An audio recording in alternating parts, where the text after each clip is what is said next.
Hello, everyone. Hello, hello, hello. Hi. We're playing more Doki Doki today.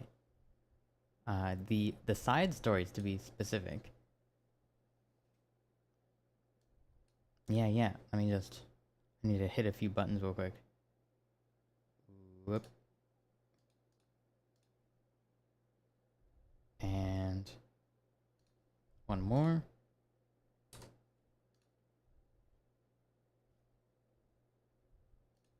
There we go. Good. Close that. No distractions. All right. I'm logging in. Oh. Yeah, we unlocked this wallpaper last time. Good luck. Thank you. Oh, hello, Michael. Thank you for showing up today. Um, yeah, sorry for the short notice. Um, I was doing homework and I had to send an email, and like for me, sending an email is like a 2-hour ordeal because I'm like stressing out over it a lot more than I should. Oh, hello, Stream Elements bot. What the? I didn't sign you up. Why you here? Anyways, let's uh. Oh, do I? Is the system volume working? I think so. Okay. What did we? Okay. Poem words.txt. Is it just like all of the poem like words? I don't know. I'm not gonna mess with this. Let's just look at the side stories. Oh. Um. Oh no. Okay, you actually have to get their roots. Eh.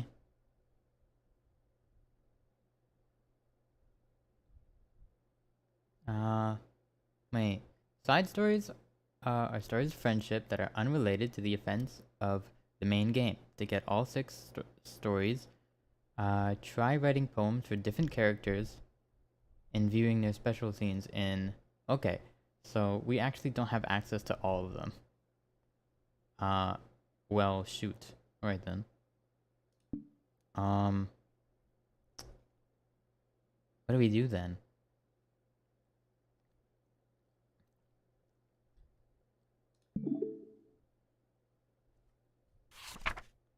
Oh yeah, okay. I guess this doesn't... Yep. Game broke. Hold on, I think we can fix this. Modified entities, environments, and data. I get to keep like my... No, I mean like that would be like the only way to be able to like see these, right? Is if I like reset.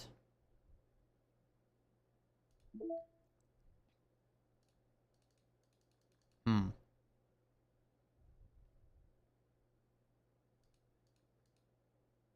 So I probably... Who is this? Is this... Oh, it's Sayori, okay. Wait, is Natsuki's not even in this? Wow. Is she not even here? That's alright. Well, sure, whatever. Just exclude one. Just exclude one of the girls, why don't you? Alright then. Um...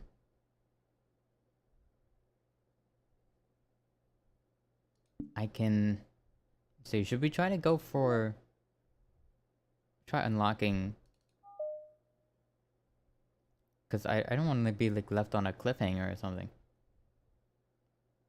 We can go... We can try to go for like the Yuri and Sayori route.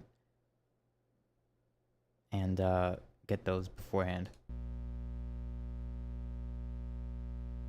I hope that doesn't like reset everything.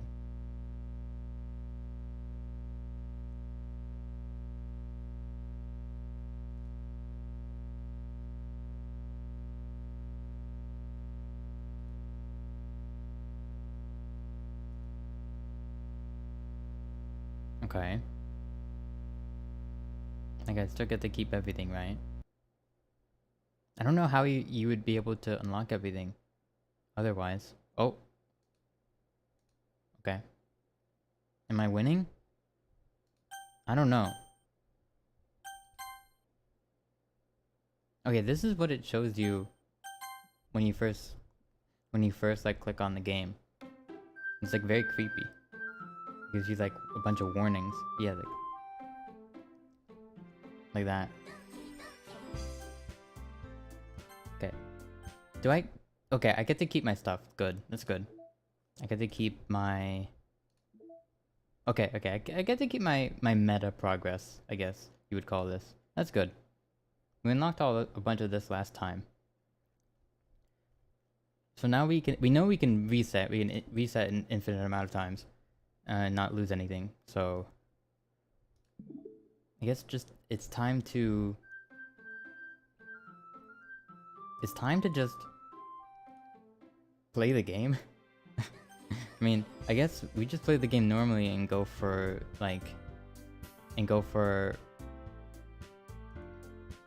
Yuri. We'll go straight toward like, maybe we'll do all of... I think like the most time efficient way to do this would just to be to go Yuri's route first, and then after Yuri, we do Sayori's route, and since Sayori doesn't have like a chapter like afterwards, you know, like it doesn't have like that weekend, like whatever. You can't pick Sayori for that, so okay.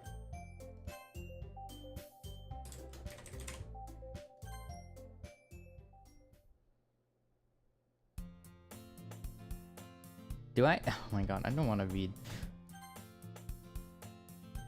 I don't want to read all this, honestly. Maybe we could probably get this done relatively fast, now that I think about it. Okay. Of course, I'll read out like the scenes we haven't seen before. But yeah, just for my sanity. I'd like to keep this short. I'd like to get to the good bits as soon as possible. Also, I'm gonna open this drink. Whoa.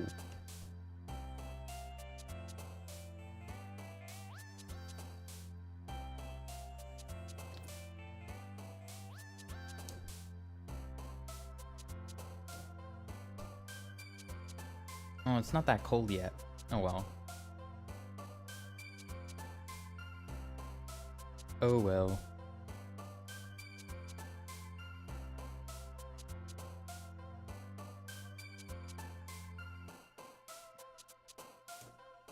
That tastes like garbage. Anyways. Let's see. We're picking Yuri now. So, Rain Cloud? No. I'm bad at this. Let's go Disarray. Incongruent. Extraordinary? No. Shoot. What is calm? No. Okay, well then. Contamination. There we go. Variance. Just big words and depressing words, I guess. Analysis. Disoriented. Hope. No. Oh god, she's hopeless. Waterfall? Ooh, okay. Natsuki likes waterfalls. Cool, sure. Uncontrollable. Frightening. Crimson. Blowed. Judgment. Silly. Graveyard.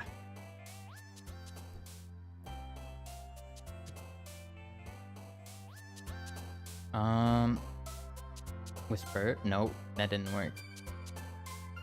I'm not that good at this. Shopping? No. Climax? Oh yeah, okay. Misfortune. Massacre. There we go. And tenacious. No. Unrestrained. There we go. That's a good one.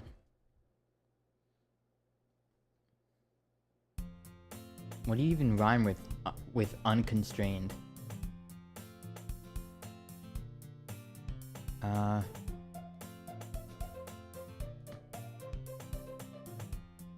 Okay. Yeah. Wait, didn't we technically, like... I mean, we technically did this, just, like, without... I know we went through this part. I think the individual character scene is, like, what would be different.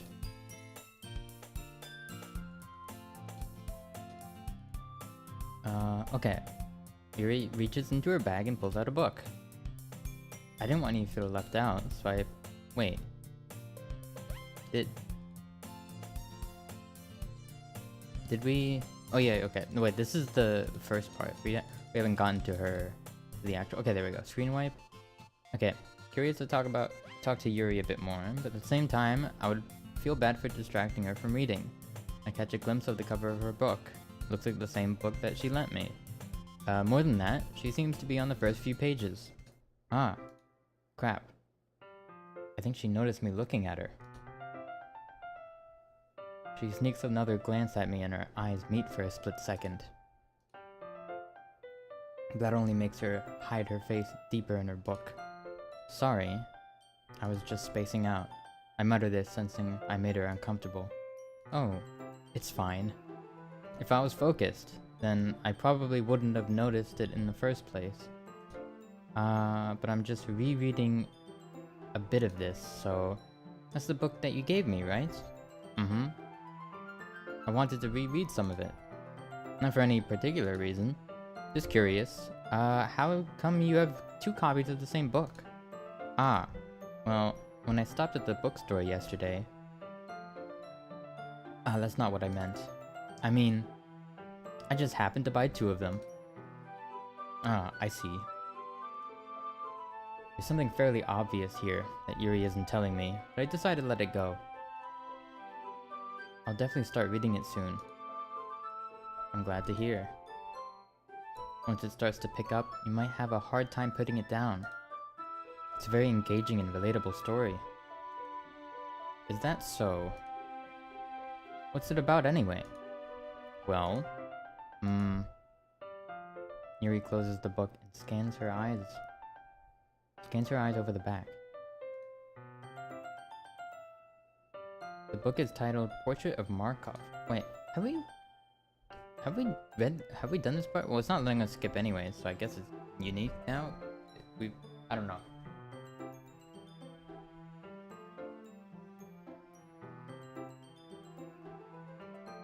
I'm just gonna read it, just in case. Just in case anything we haven't read yet. But I'm pretty sure, like, after the first... I don't even know what to call it. Like, the first quote-unquote playthrough, when Sayori freaking dies, after that one.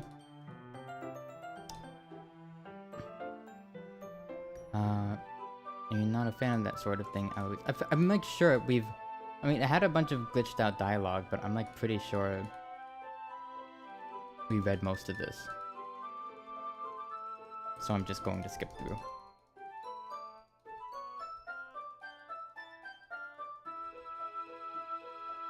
Yeah. Speed clicking.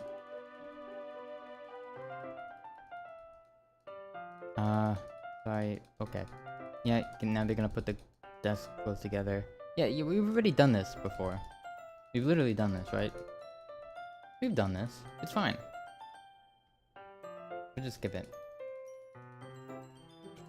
Keep on skipping, keep on skipping.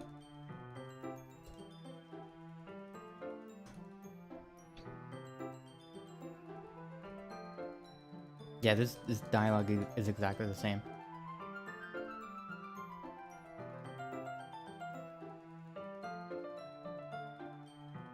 Yeah. It just doesn't detect that we've done it before, because it's like, oh, well, that was not the same technically. Oh god. Hello? What the? Hold on a second. Let me take care of that.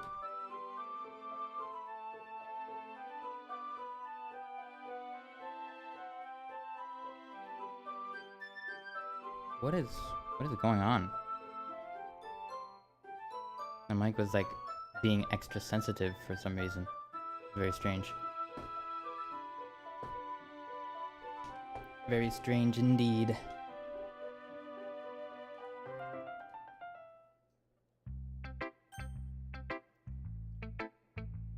Okay, who should I show my poem to first? Why is it so hot in my room all of a sudden?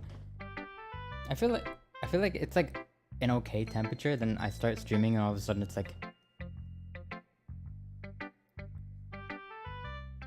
a heat. What is a heat storm called? I don't know.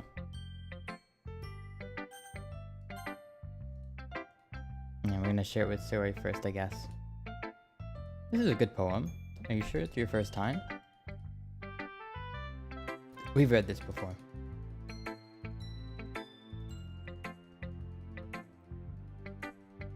Yeah, we're going for Yuri this time. Yeah, we know about this. And we can skip this. Yippee. Yeah, here's Natsuki. Yeah, we've actually... I don't think we've seen... this... Yeah. Alois, if you're not going to take this club seriously, then go home. What? Harsh. What do you expect me... What, do you expect me to believe you actually put effort into this? Do you think I'm stupid? I'm not a writer. Maybe it's not very good, but yeah, I did put in effort. We all start somewhere, right? If you're still proud of the first poem you ever wrote, then I'd like to read it. Painful to think about? Fine, well, sorry. You'll get better anyway. I tell you what to improve, but you're better off just trying again. Fair enough. Well, to each their own, I guess. Anyways, I gotta go share mine now. Knowing you probably think it's stupid.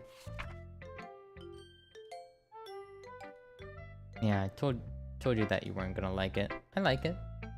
Okay, we've had this. So we have a slightly different dialogue. Slightly different. Yuri is next. As Yuri reads the poem, I notice her eyes lighten. Exceptional. Eh? What was that? Did I say that out loud? Yuri covers her mouth, but then ends up covering her whole face. Ooh, he's going to hate me. You really didn't do anything wrong, Yuri. Eh? I guess you're right. What am I getting so nervous for? Haha. Yuri takes a breath. So, what kind of writing experience do you have? Your use of imagery and metaphors indicates you've written a lot of poetry before. Really? Wow, that's a huge compliment coming from you. This is actually my first time, really. Huh? Yuri stares at me blankly, then looks at my poem again. Well, I know that. I just meant, Yuri trails off, unable to find an excuse. She traces her finger along the words of the poem as if breaking it down more thoroughly. Yeah. Okay. This is the reason I was able to tell. Okay, then she gives me generic dialogue. It's nothing really. Yours was impressive too, so... Nah. If anything, I could probably learn a thing or two from you. You think so? Yeah, of course. You know.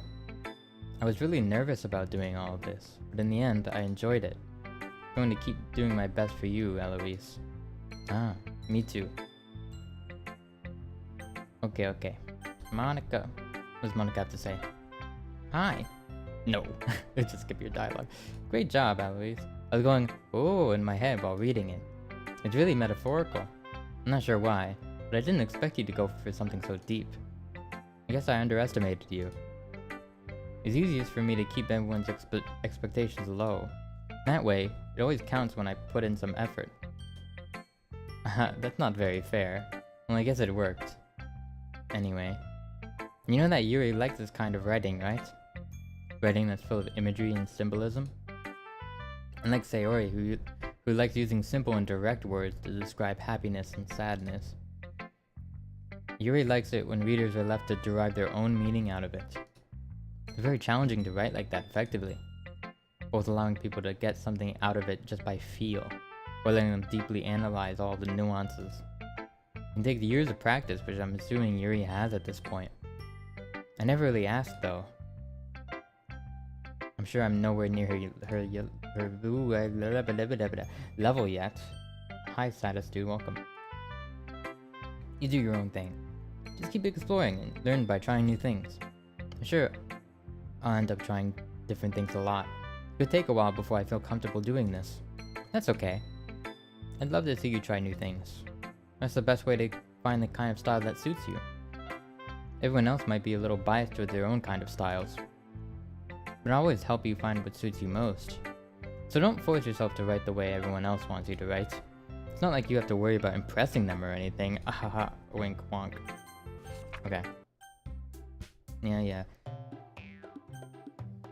Oh,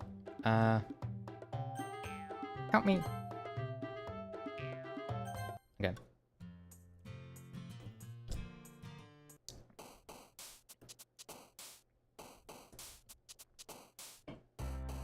Now we just pick more Yuri words, so... Wrath. Nope. Determination? Just big words, I guess. Big words. Frightening, lightning. Unrequited? Nope. Okay, right. We gotta be careful because Sayori also likes sad words. Nope. Alright. Oh, the misery. Intellectual, yeah. She's an intellectual, I'm sure. Universe. Covet. Atone. Uncontrollable, unrestrained, captive, destiny, existence, oh, no. I was on a roll there, though. Fester. Uncle Fester? Is that you?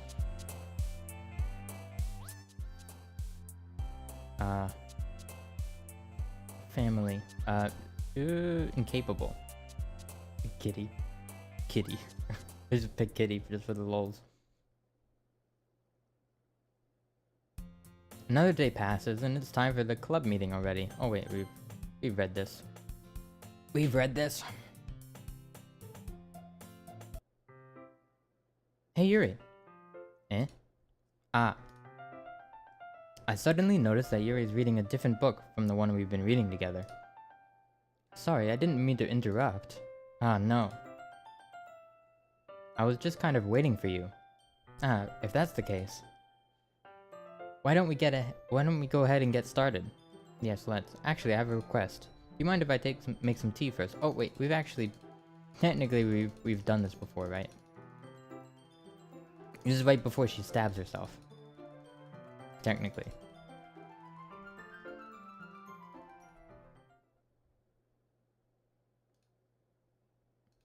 Oh, I spoke without thinking. How could I say something like that? Yuri, something about the way she's... Wait, what did she say?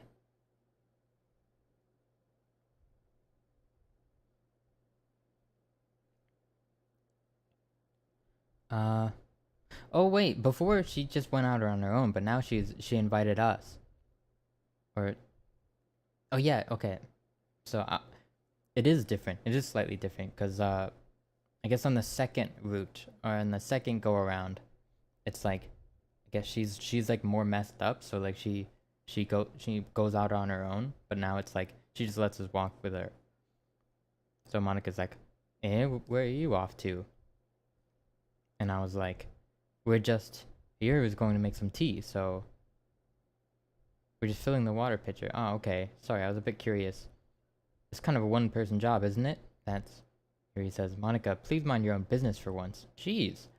Do you want me to, or do you want me to tell me, or do you want to tell me when there's something wrong with helping involve Eloise in the club activities? Oh. Oh, so she had some sass. She had a sass moment. Okay.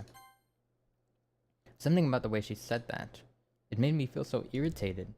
What's wrong with me? No, Yuri, I think you did the right thing. I wasn't expecting it, but it's also not right for Monica to judge people like that.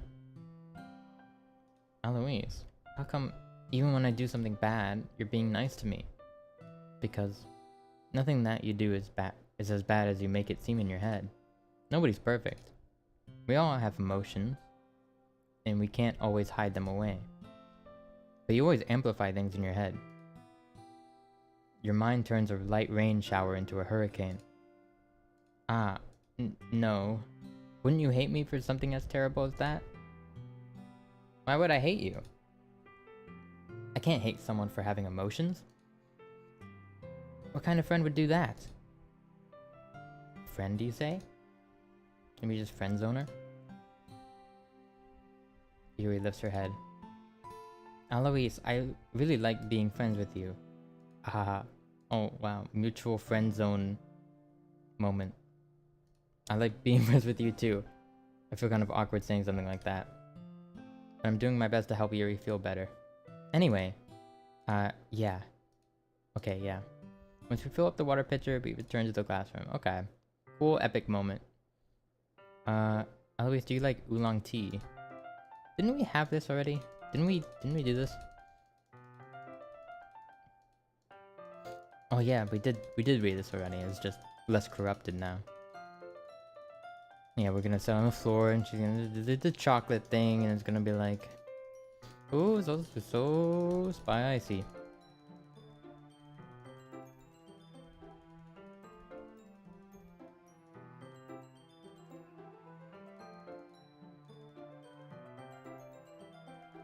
It's not gonna show them sitting on the floor. Oh, there it is. I'm like doing like the clicking. I'm like the clicking grand champion right now.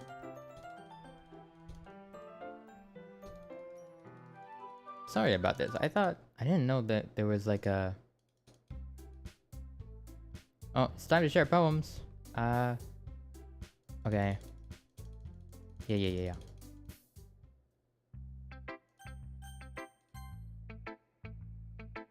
Theory. Ooh. I like this one, Eloise.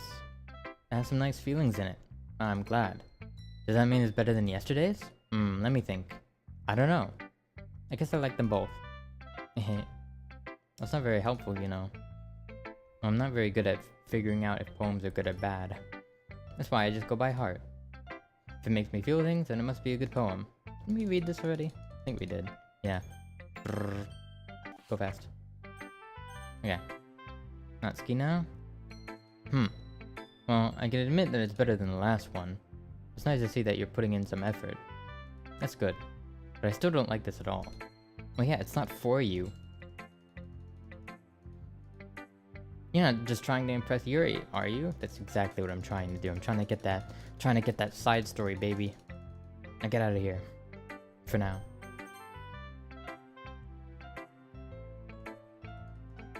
Yuri stares at the poem with a surprised expression on her face. Do you like it?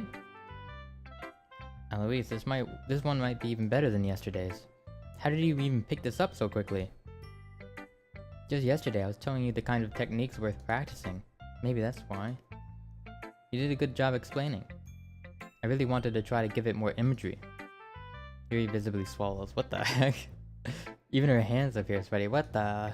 Palms are sweaty. Mom's spaghetti. What is going on? I'm not used to this. What the hell is going on with her?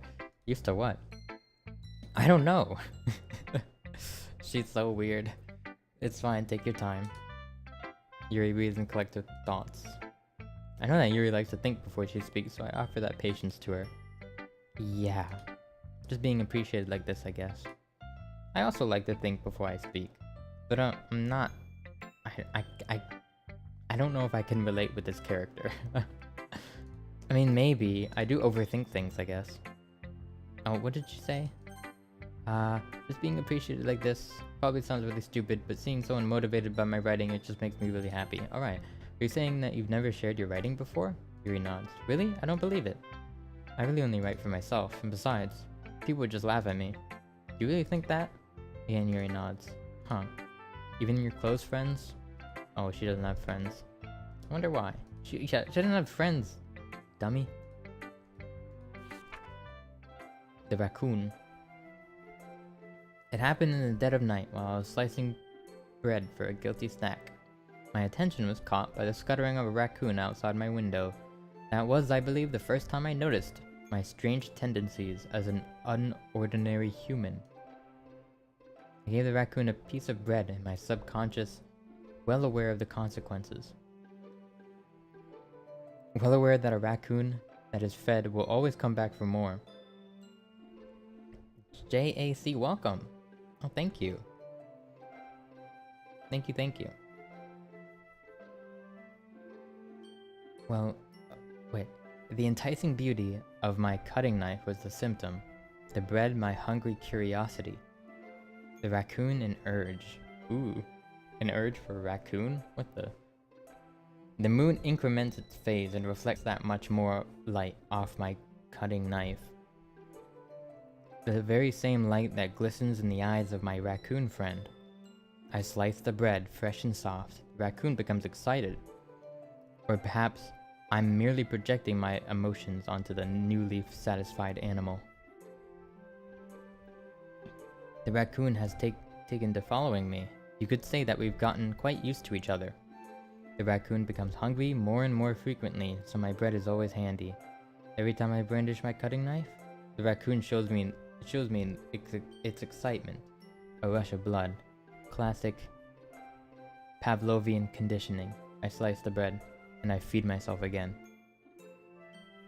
Oh, okay, so the raccoon isn't real. It's just like a...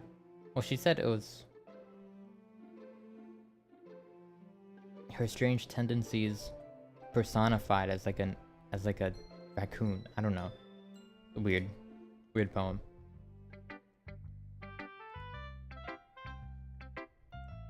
I was a little more daring with this one than yesterday's. I can see that. It's a lot more metaphorical. I don't know if it's my fault, but I can't begin to imagine what this poem is about. That's right. It's a bit closer to my preferred writing style. Using the poem as a canvas to express vivid imagery and conveying emotions through them. The only thing I got from the poem is that she's kind of hungry at night, and she likes to eat bread. I mean, who doesn't? You know, it's just like a mood. You just want to eat bread at like midnight. Just bread. It's like slices of plain bread. I mean, she was slicing the bread, so it's like good bread. It's not like that stuff you buy pre-sliced, you know? Like good bread, you can just like eat bread, you know? It's not weird. It's only weird if it's like, you know, I guess like American bread is like not very like, not a good example of that, but like other countries, they have like this, they have like a lot more like savory bread. That's like, it's kind of like, it's got more nutrients in it. I don't know. Bread. Yeah, if I take it at face value, then I can't even figure out what it's supposed to mean. Well, I think it's something that different people can relate to in their own way. The longest tangent about bread. I've gone on longer tangents. Maybe not about bread, but about many things. I want to express the way it feels for me to indulge in my more unusual hobbies. It's those sorts... Eating bread is not an unusual hobby, you're just boring. It's those sort of things that I'm usually forced to keep to myself. Oh, maybe it's a metaphor. Maybe eating bread is a metaphor. Okay. Oh, actually, now that I think about it, the poem was describing the knife a lot more than the bread. So I think she just likes knives. So, I sometimes enjoy writing about them. Why do you keep them to yourself? Because they're embarrassing. And people would make fun of me. Do you have anything like that, Eloise? Well, yeah, I guess I do. I feel like everyone has a little something like that. Wasn't Natsuki's poem also about like, having like an interest that other people find weird? They're very similar, you know. It's kind of makes sense why they basically like became besties at the end of the game. I After all, if I didn't learn to embrace my own weirdness, I would probably hate myself. I might be ranting a little bit now, but I'm glad that you're a good listener. You're good at a lot of things. Whoa! Writing, listening, yeah, what else? What else are you good at, big boy? Is that what she's thinking right now? What the heck is going on? There aren't really many people like you, Eloise. I just imagine as she's saying that there aren't many people like you. It's just like, I imagine just like a factory literally making me. It's like carbon copy, like just like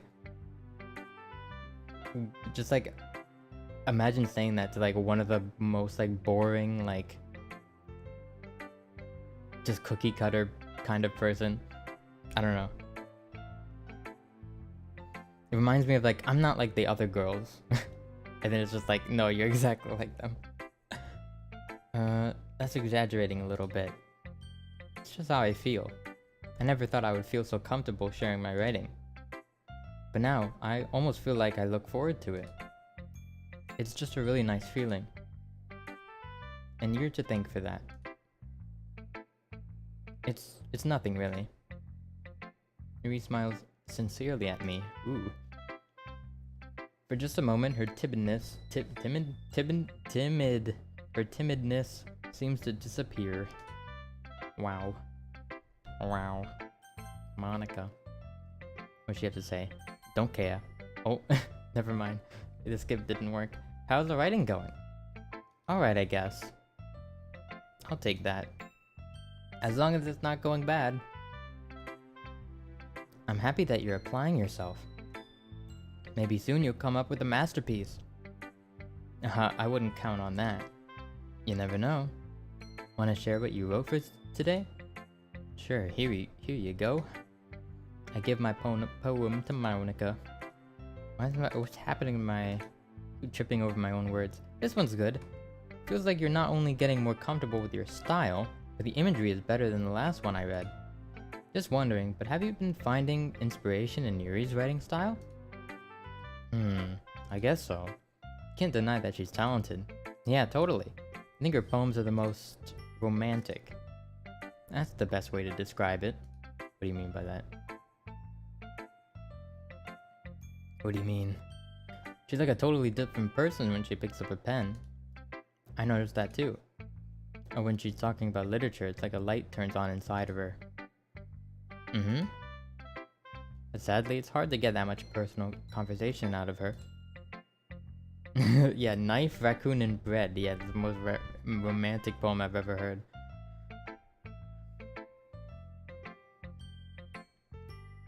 Trust me, I've tried. Who knows what goes on in that head of hers? Oh, you don't mean that in a bad way. No, of course not. I just meant that I wish she didn't keep so much to herself.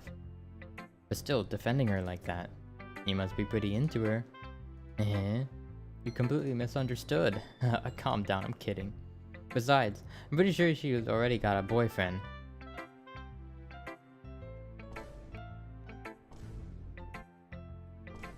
What the? Wait, really? Yeah, a fictional one anyway. Monica kind of whispers that part to me. What? It's just a hunch, but... Well, there's not anything wrong with that. You just crush on the raccoon. Oh, well, I know. I was just saying... But anyway... You want to read my poem now? I like the way this one turned out, so I hope you do too. Alright, let's take a look. Don't care. Don't care, I've already read it. I like how they're just like bouncing up and down. It's so funny.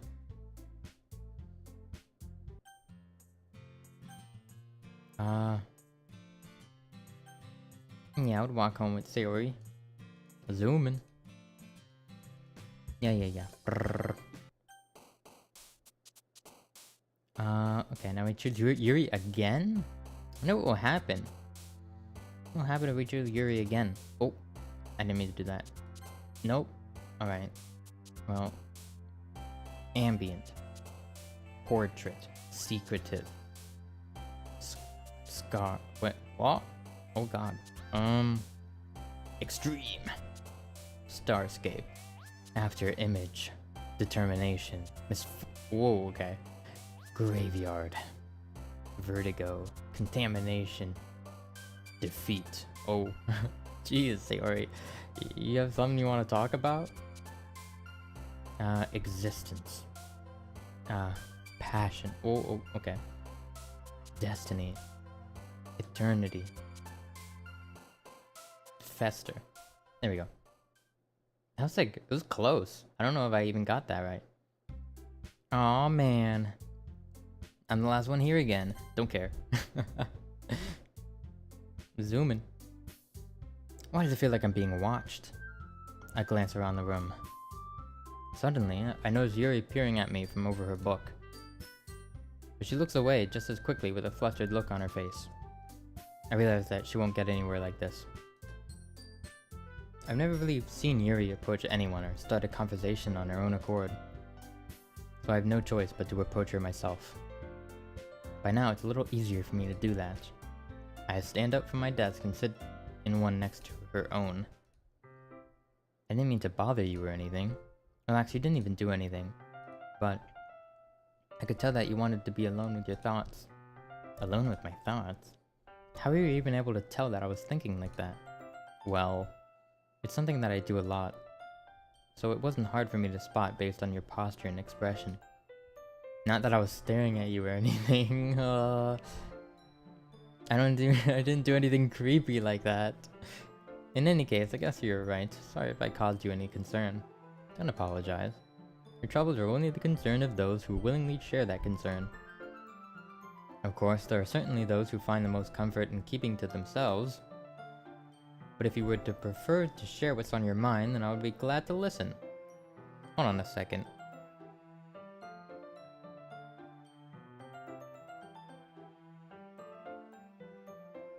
My mic was just like a little close to me.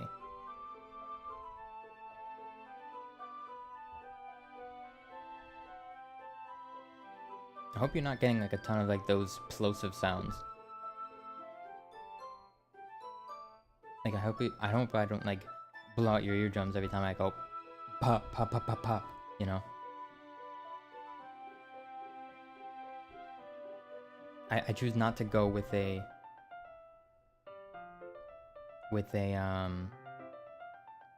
pop filter. I don't have a pop filter because it takes up too much room. Like it like, takes up my entire vision. Like I can never play games with one of those in front of my face. It's crazy. And anyways, this one does pretty good at like a medium-sized like distance from my face. I just can't just speak directly into it. But if it's like kind of like at an angle, then it's better. But if you would to prefer to share what's on your mind, then I would be glad to listen. It's really not that big of a deal. You have a swivel stand? Yeah, it swivels.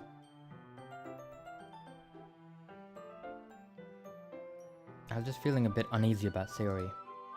Sayori? Yeah, she seems a little off today. When I asked her about it, she didn't want to admit it to me. It's like, yeah, well, but wonder if something happened to her. Oh, that's quite romantic. Eh? Sorry, I didn't mean to say something stupid. It's not that, I just didn't want you to misunderstand. Sayori and I have just been friends for a long time, that's all. And the pop filter, so it wasn't right in front of you?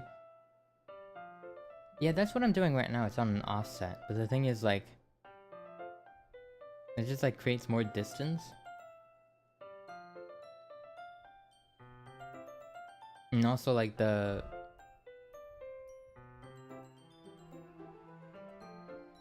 actual, like, arm of the pop filter also, like, gets in the way, kinda.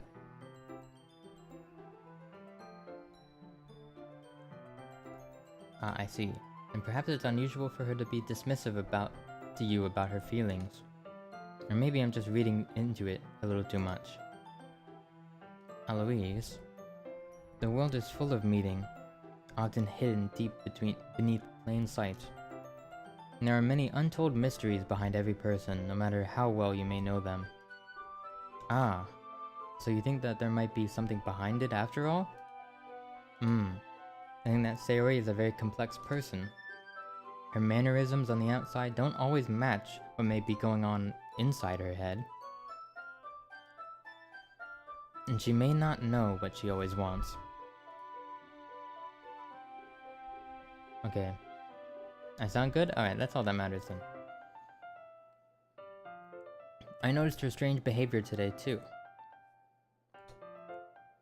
And I also feel some concern for her. But in your case, it looked like... I'm like tripping over my own words here.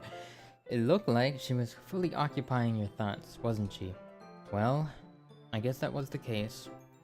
Sayori, she really means a lot to you, doesn't she? I guess. But you don't need to put it that way. No, we're just good friends, that's all. Yuri suddenly looks deeply into my eyes. Her expression is gentle and curious, as if she was searching for something. Soul-searching. Perhaps. Embarrassed, I avert my gaze. Sometimes, a person's mysteries are untold even to themselves. And you, as someone honest and caring, may uncover feelings you weren't aware were in you. That is, I think that she would be a very fortunate person to have you feel that way about her. Yuri, you're giving me too much credit. I'm a pretty simple guy. He's a pretty simple guy. He sees anime girl and he clicks like. So I think I'm pretty good at understanding my own feelings. I'm not nearly as sophisticated as you. That's not a compliment, is it? It is what it is. Anyway, as long as we're here, why don't we do some reading? Well, as long as you're okay with it. Yeah. I should be taking my mind off this whole thing anyway. What? We don't even read anything? It just skips? Okay, whatever. That was useless. Yeah. Brrr. Yeah, no thanks. Yeah, you didn't even... Next. Oh wow, what the... What the hell? She hates me. She hates it. She hates it. Eloise? Oh god. Your writing has only improved in these last few days. Every poem you've showed me has been nothing short of spectacular. I can really feel the emotions. I'm a little envious even. I don't think it ever came to me this naturally. Yeah, she's in love with me. I don't care. Oh, wait, what'd you say? I can't believe you're so good at something and you've never even shared it with anyone. It's kind of a shame. Maybe, but it's not like I really had a choice. What do you mean? Well, during lunchtime I eat by myself. What? It's a great time to find a quiet spot and do some reading. In fact, I always have some books with me. You could say I really enjoy reading. Well, that's just one way to put it anyway. But books are so full of amazing and inspiring people. People you want to fall in love with. Or people you just know would make you a really good friend. Cheerful people who always put a smile on your face. Or deep thinkers and problem solvers who discover the mysteries of life. So when you look at it that way, I'm surrounded by friends every day. Wow. The real friends were the books. Yeah. You go, Yuri. And those friends don't laugh at me. Man, I wish I had like a laugh track. That would be so funny if I had a laugh track button. But I don't. Sadly. I came unprepared. They don't tease me for spacing out all the time. They don't make fun of my body type. What is there to make fun of? And they don't hate me for acting like a know-it-all. People say that about you? Well, I could understand the know-it-all part. I'm not a know-it-all, Eloise. It's the opposite. I don't know anything. I don't know how to talk to people. I don't know how to make people see me as normal. I don't even know how to make myself happy. I have all these feelings, and all I can do with them is read and write. But it wasn't until now that I started sharing it with you that I really understood what was missing all this time. But I haven't really done anything. No, That's wrong. Just being patient and respectful is really important to me. I know I'm a difficult person now, Louise. I speak too slowly. I second guess myself all the time. I read too deeply into things. But every time, you've always treated me just like anyone else.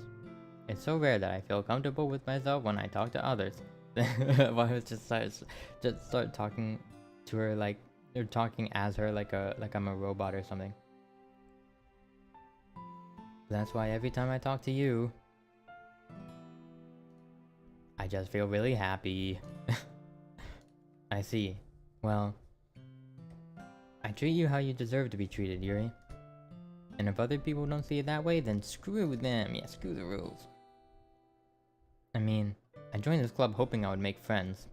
I think he joined hoping he would make a girlfriend. But I would say I've had at least one success. Wouldn't you? If you put it that way, yeah. We are really good friends now, aren't we? Yuri puts her head in her hands. This time she is smiling as she does it. You want to show me your poem? Yeah, I do. Let me get it for you. Ghost Under Light Part 2? She wrote a Part 2 to her poem? What the? Okay, I'm gonna be real with you. I don't care. I don't care. But instead of taking from me, she looks away.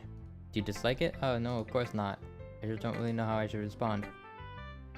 Wait, what? What was it about? Was it about me? I don't know if I'll be able to explain this one. That's fine. I understand this one.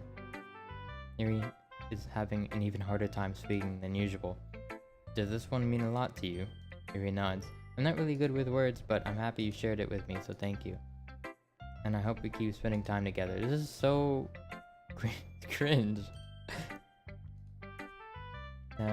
Yuri, okay, yeah. You can, the poem is, yeah, I can keep it. Cringe. Okay. Monica. What do you have to say to me? Don't care. Your style has gotten so... I love just skipping Monica's dialogue. It brings me joy. Your style has gotten so refined, Eloise. Yuri's been teaching you a lot of things, hasn't she? Well, I guess so. Yeah, I've been noticing by how much time you spend with her. Called out. I think I've heard her say more words these past couple days than she's talked in the whole year. Not sure how you did it, but that's pretty impressive. Well, she just needs some patience and a way to talk about all the things in her head, I guess. I'm still getting the hang of it myself. Certainly putting in a lot of effort. You must really like her. That's... Haha, just kidding. It's awfully sus, you know. Man, I really wish I need to build up my... I really need to deck out my soundboard. I need a laugh track. I need a Among Us sound. Spending time in the club room with her every day, reading that edgy novel with her. She really dislikes her, doesn't she? Well, I just feel bad that she has a hard time socializing. It makes me want to make sure she doesn't spend all of her time alone. Besides, the novel isn't too bad either, you know. Alright, I get you. She dislikes that one. I think kinda. Like, once she gains sentience, she's just like above it all, I guess. I know that Yuri isn't used to opening herself up. So if something bad happens while she's vulnerable, it could be really hard for her. Her books aren't a total escape from reality, they're just a bandage. It's not like I'm going to hurt her. Sorry, I didn't mean that. If anything, she might accidentally hurt herself. Da-da-da-da-da-da. Anyway, I'll share my poem with you now. Don't care.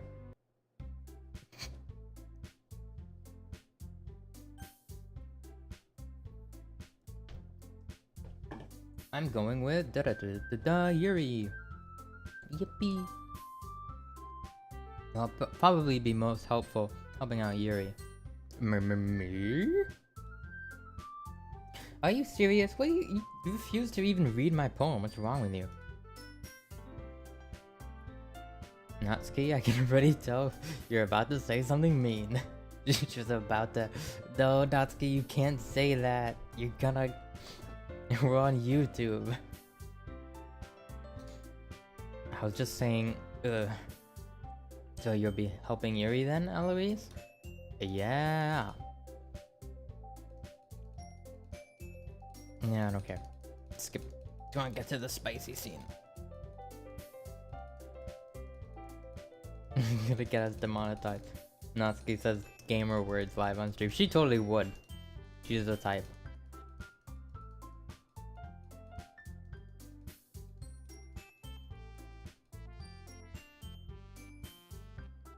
Huh? I turn around. Sorry. I realized that I don't have any way of contacting you this weekend. Oh, you're right. I can't believe that slipped my mind. Should I give you my phone number? I think that would be the best way, yes. Alright then. Yuri and I exchange phone numbers. Okay. And I'll be stopping by your house on Sunday. Eh? My house? Isn't that a problem? No, not at all. I just thought that I would be the one going to your house since I'm the one helping you. Ah, I suppose that makes sense. Hi, Alice. If you don't mind, I think I would prefer going to your house. Alright. In that case, it won't be a problem. Decided not to press Yuri for a reason. It's not like it should matter much anyway, or either way, so I'll just need to make sure my room is clean. I hope I managed to make myself useful in some way. I'm not nearly as creative as you are. Don't underestimate yourself, Eloise. I think we'll make a very productive team. Even if you only chose me because you felt bad or something. Wait, you don't actually think that, do you? I don't know. It's difficult to come up with any other reason you may have chosen me. I can think of 2 reasons. You're forgetting the one reason with the most common sense. I chose to help you because that's what I want to do. Yuri thinks to herself with an extremely tense expression. Yuri, you're overthinking this. You wanted me to point out when you're overthinking, right? Eh? I didn't realize. I'm telling you I want to. That's all there is to it. Do you believe me? Yuri thinks really hard again. She looks straight into my eyes for a long while. I believe you. As if it took her a tremendous effort, Yuri finally says that and relaxes her expression. I'm really looking forward to Sunday. Yeah. After that exchange, I make my way to the door and Yuri follows. Yippee. I can't believe this. Don't care. Oh, my anxiety shoots to the roof. Even though I've gotten pretty used to handling her. I like how he says that every time. There's no telling what might happen when we're outside of school.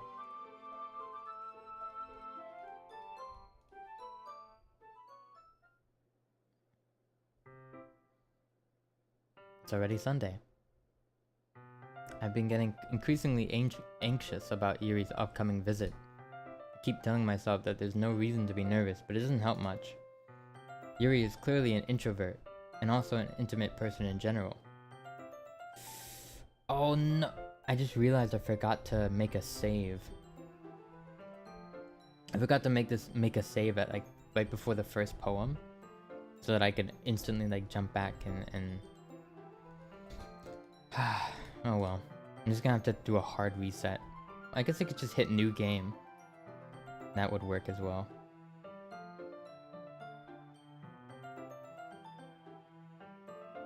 Kinda forgot about that button. Well, blah blah, you have depression. Don't care. As I approach my house, I see something that makes me feel a moment of panic. Yuri? Yo, she got the sweater. Ah, thank goodness. You're a little early. I'm sorry I wasn't home yet. Were you waiting for a long time? She got the sweater. The whole thing loses impact, yeah. No, I just got here. I had like, after that 7-hour stream, I was over it. And I started to really get nervous when nobody answered the doorbell. Open the door. You could have always texted me. If I had known, I would have reassured you and hurried more on my way home. Hold on.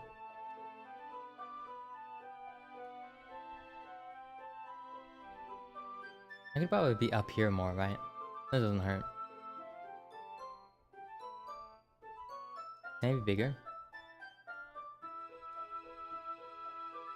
I don't cover up much of the screen, but it should be fine.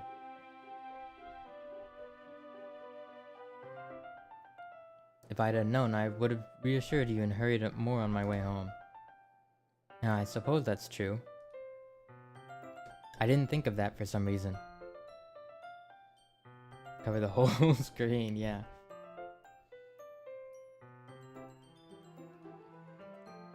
It should be common sense to do that, but I decided to ignore it. Anyway, let's go inside. I see you brought a lot of stuff with you. That's right. And did you manage to find everything that I asked you to buy as well?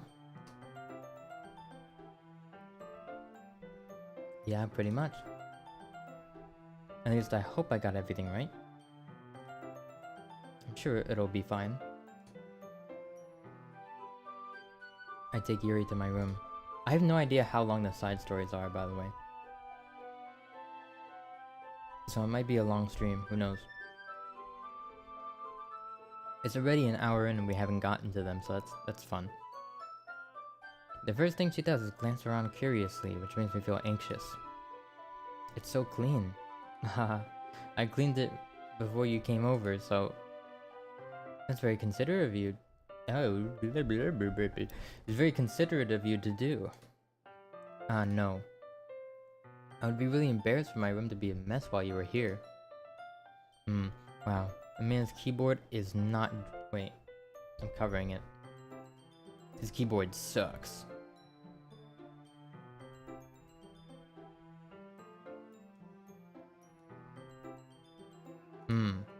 Well, I do enjoy cleaning. I would have gladly helped you clean. That would be even more embarrassing. Wait, don't look in there. What the heck is in there, man? I snatched Yuri's wrist, which was in the process of opening a desk drawer. What's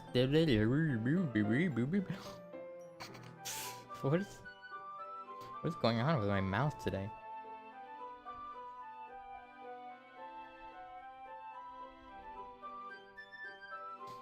Like I said, I'm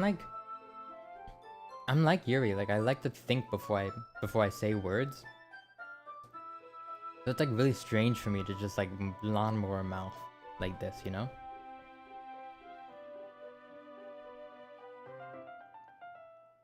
I snatched Yuri's wrist, which was in the process of opening. I already read this. What am I doing? I'm sorry. I wasn't thinking for some reason. I was just spacing out. It's fine, it's fine. I let go of Yuri's wrist. I wanna do the robot voice for Yuri. She puts both of her hands firmly in her lap as if making sure she's keeping track of them. So, should we get started? Yes. I have a few things planned that you can help with. Decorations and other atmospheric enhancements. I really like that voice. Atmospheric enhancements? You know, mood lighting, aromatherapy candles. Oh wow. I didn't know you planned on taking it that far. Of course. Of course.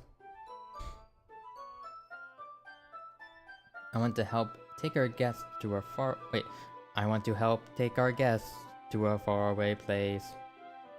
Although, many will stop by just out of curiosity. And for cupcakes, I guess. I'm determined to provide an experience that will leave them wanting more. I'm, I'm sorry.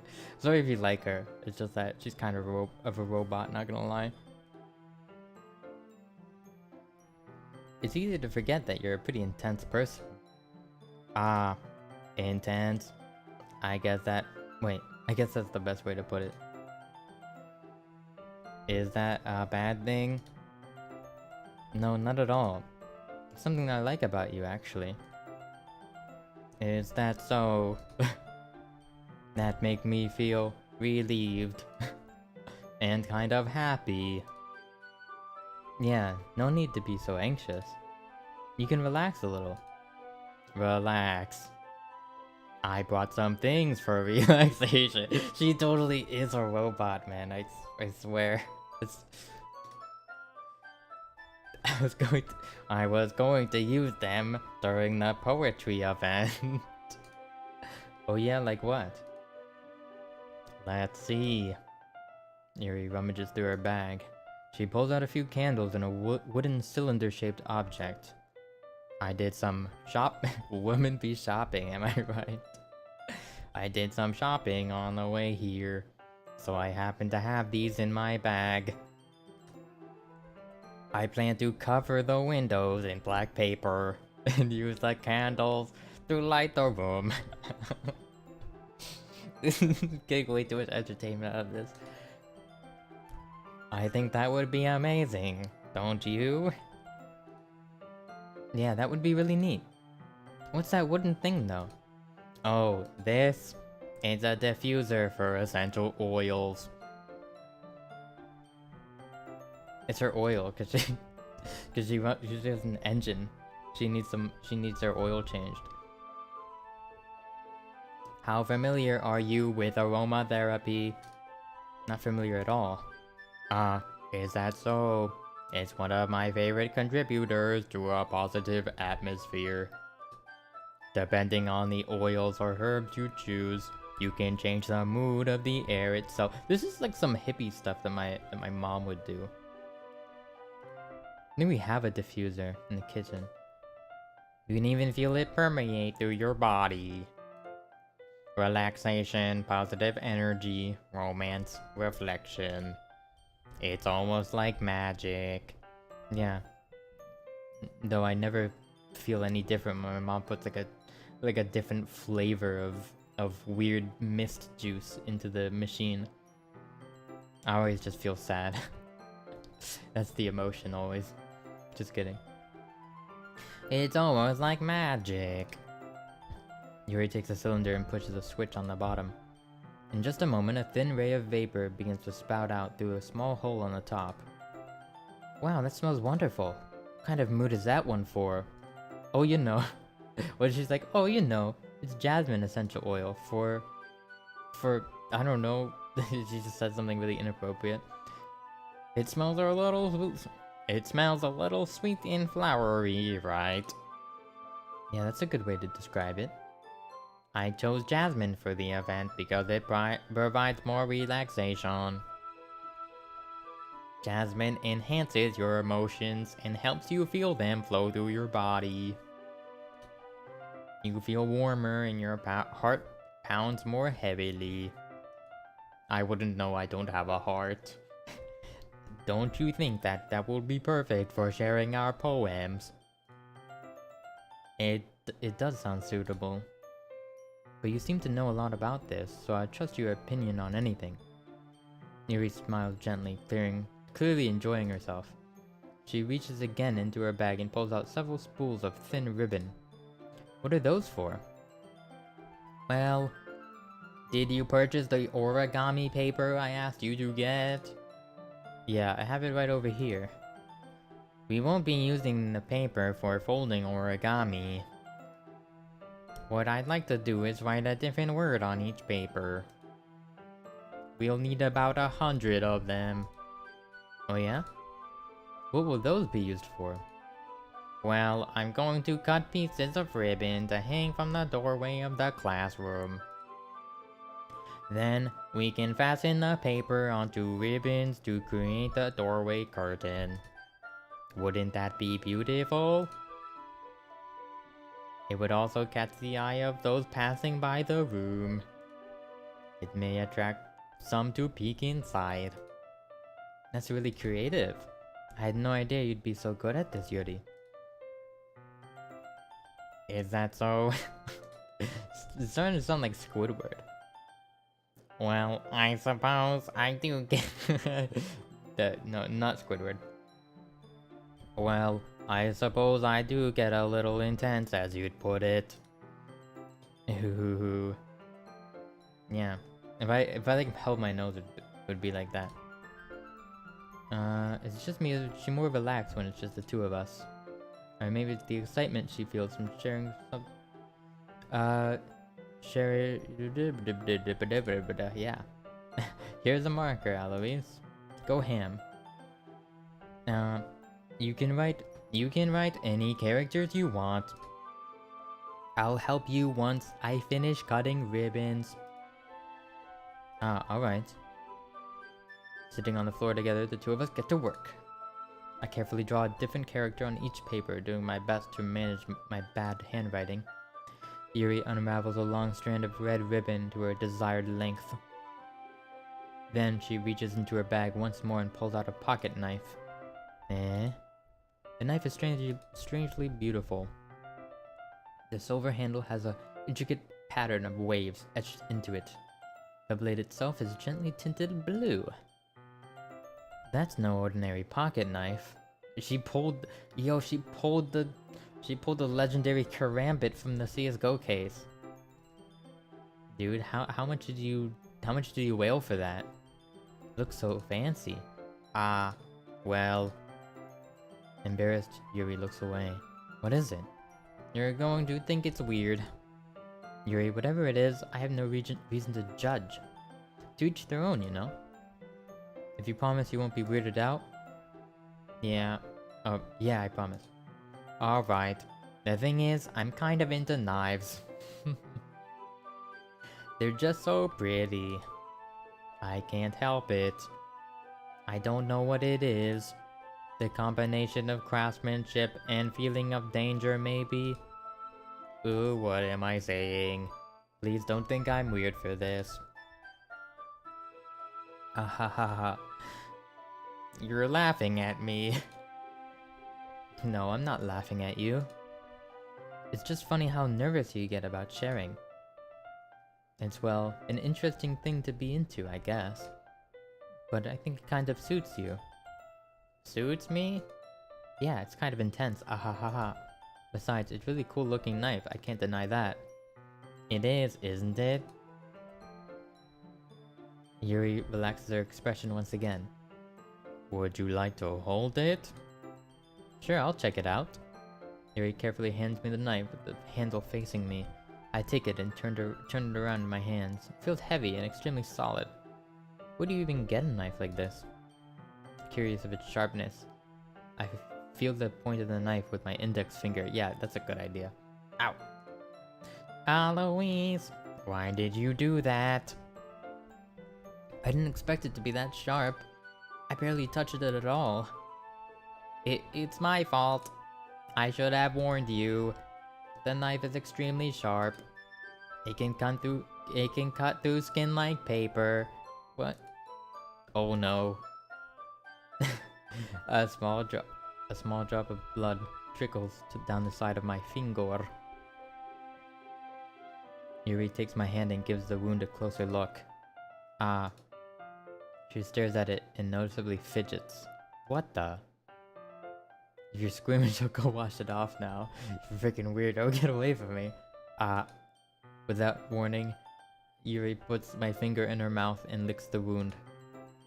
I feel her tongue curl around my finger. Jeez. Startled, I instinctively pull my hand back. Oh. Oh. Man said, oh. Please forgive me. I wasn't thinking. My programming malfunctioned. Yuri lowers her head, her face burning up a bit. Yuri, that's the most embarrassing thing I've ever done. How could I do something like that? I'm sorry. Shutting down. Sure, it was a little weird, but it took me by surprise. But I guess she was just trying to help, right? I think you're overreacting a little. Shouldn't lift your head. What if she doesn't recover from this for the rest of the afternoon? Alright, you know what? This might be a stupid thing to do, but I do it anyway. I take Yuri's hand and lick her finger in return. What the heck? Eloise! Did you really just do that? Now we're even. Yuri just looks at me like I did something wrong. I knew that would be a bad idea. Not for the sweet aroma of jasmine oil, the air would be extremely heavy right now. You're so weird, Eloise. Yuri giggles shyly. Eh? Are you calling me weird? I have no response to that. Where do you keep your bandages? I don't think I need one actually. It was a tiny cut. Look, it already stopped bleeding. I see. That's relieving. The tension is quickly lifted. I get cuts, like... I don't think I've ever had a cut that just, like, stops bleeding on its own. I mean, maybe, but, like, literally, I get worse cuts than that from, like, cardboard. I've gotten some serious cuts from cardboard. That stuff is dangerous.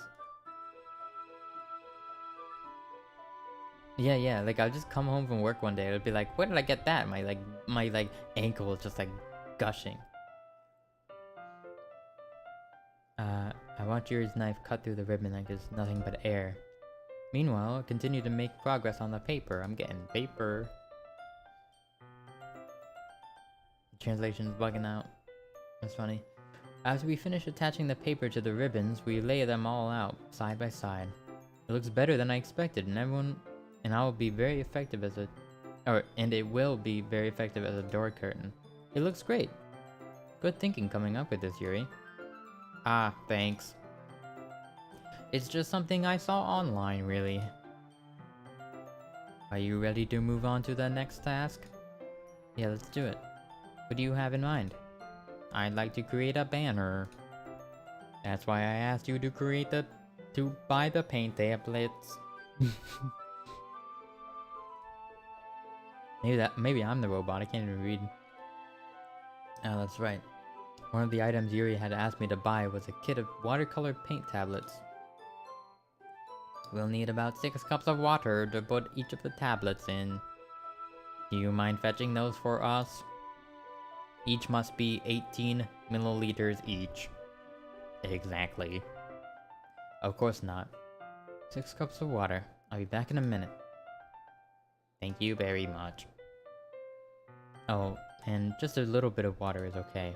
If you fill the cups too much, it'll be diluted.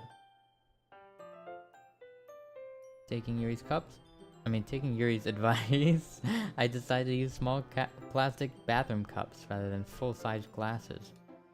I put them on a plate to catch any of the paint that drips, then bring it back to my room. Yuri? Yes? I come in to see Yuri quickly unrolling her sleeve, putting it back over her arm. Ah, nothing. Your face is a little red. Is it too hot in here or anything? Ah, no, not at all. There's nothing wrong, so let's mix the paint. Yuri hurriedly dismisses me and takes it upon herself to unwrap the tablets, dropping them into the cups. So, I thought we would do something simple that would look very nice. I would like to paint the gradients across the banner, starting with the colors for sunrise, then daytime, then sunset, then nighttime. Once it dries, I'll write an inspirational quote across the banner. I don't care. They're making a banner. This is so like... Do people read visual novels? Oh wait, what happened? I missed something. Yuri leans over the banner to grab an unused paintbrush, but I move at the same time, causing my head to bump into hers. Kya! Sorry. Yuri reels back and I quickly lift my hands in surprise. Are you hurt? No, I'm not hurt. It just startled me, that's all. Sorry, I should have asked you to get it for me. It's not your fault. Ah, your face. Ah, your face, it's ugly. There are droplets of paint on Yuri's face and neck. Is there something on my face? Yeah, I accidentally got paint on you. Sorry, it's totally my fault. I'll get a towel right away. I rush out and fetch a small towel, then I dampen it with hot water. I return to my room and kneel back in front of her. Whoa. Aren't our eyes a bit far apart? I don't know, I'm no art critic, but like... Here.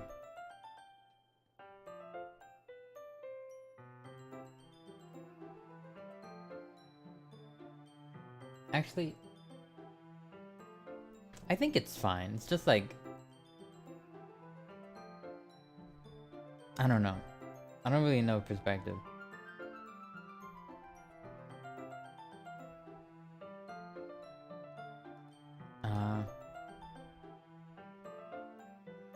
It's a bit of an older style. Yeah, I feel like some of the frames were like drawn by different people. I feel like, 'cause like sometimes it feels like it's like an entirely different style shows up. Is something wrong? It's hot. Just didn't expect it. Overheating. I didn't want to use cold water. Having finished, I'd start to retract my hand. Yuri suddenly holds my wrist. Wait. Eh? Just for a little longer. It feels really nice. Ah. I keep my hand still against Yuri's neck. She looks into my eyes. It's an intense expression I recognize from when she reads her books. She's reading me like a book. It's over for me. Hold on, I'm sipping.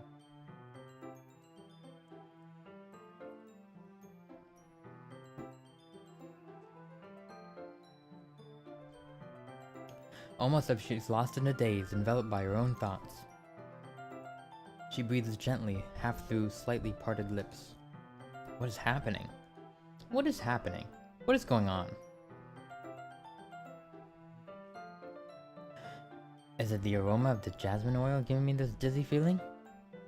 Yuri's gentle fingers wrapped around my wrist, sending a ooh.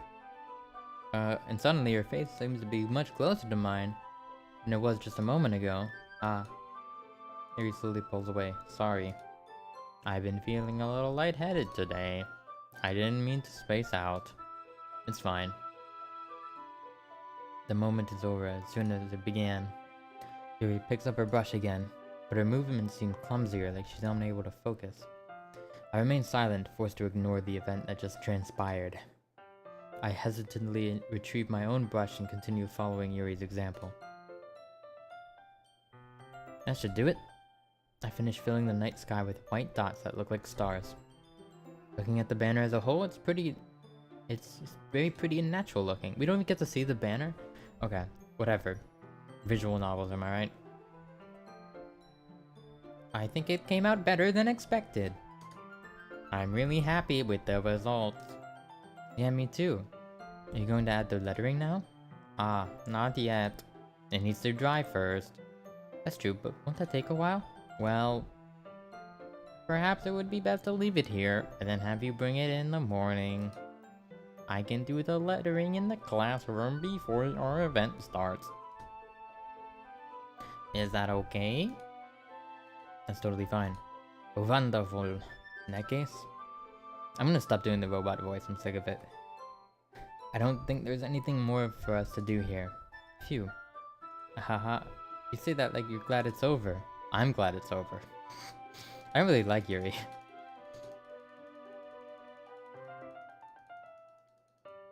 Maybe it's because she reminds me of me a little bit, because she's like in the clouds, kinda.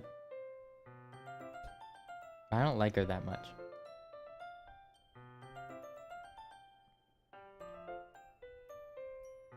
No problem. Glad I was able to help. Just let me know if there's anything else you need me to bring tomorrow. I will. Well then. Yuri fidgets. Well, I guess I'll see you tomorrow. Wait. Kind of say that without thinking. About today. Find that we didn't have as much time as you wanted. But we can do this again. Whenever you want, you can come over. We can go out somewhere. I forgot you didn't like going out. You don't like going out much. As I stumble over my words, Yuri simply smiles bashfully. Anyway, you know what I'm trying to say, so... You're very thoughtful, Eloise.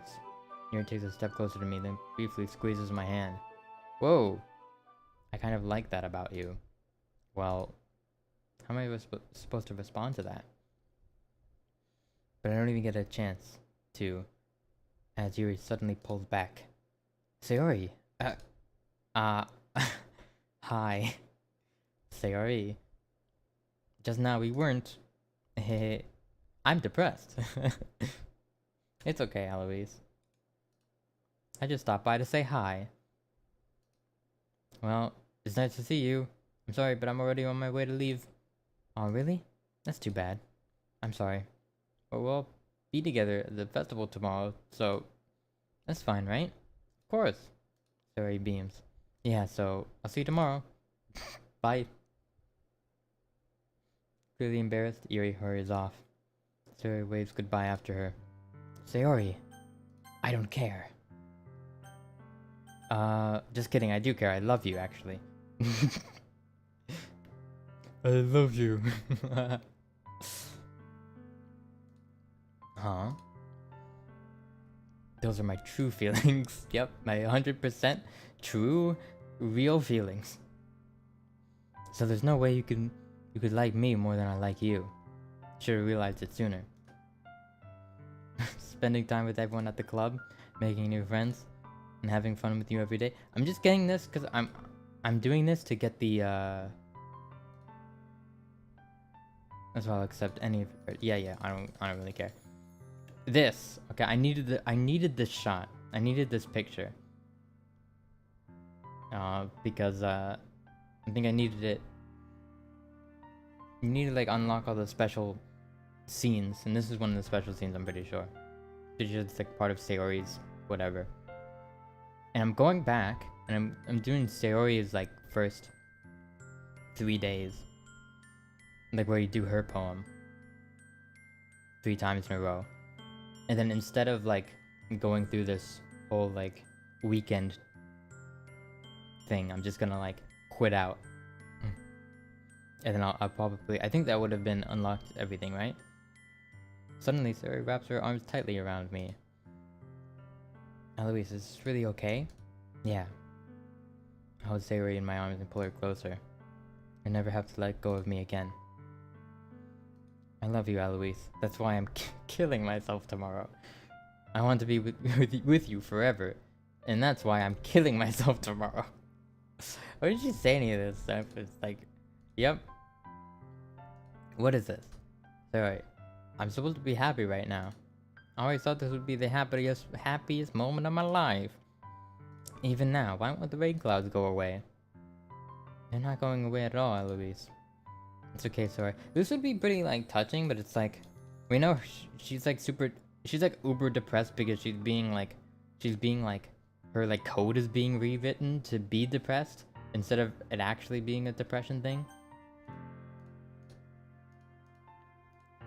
Well, she has depression, right? But it's not, like, enough to, like, actually, like... do it. You know? Until Monica starts fiddling around with her code.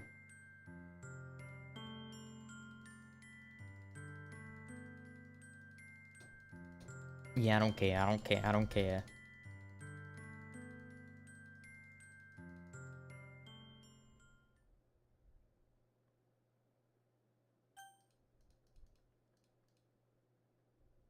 Okay.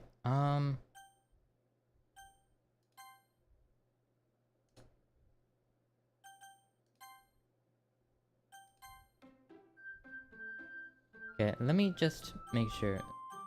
Let me test something real quick. I want to see if that unlocked anything. Yep, okay. Look at that. Oh my god. Look.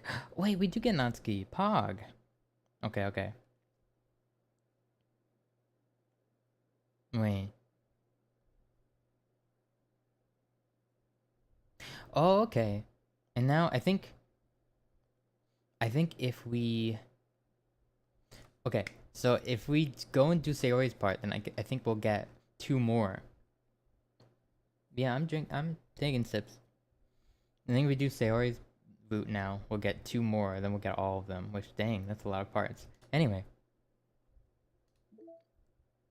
Yeah. I wish we could just make that hugging scene our background. That'd be so depressing. We got some new poems. Literature. I love literature. Man, I love literature. This mill. M-I-L-L. Man, I love literature.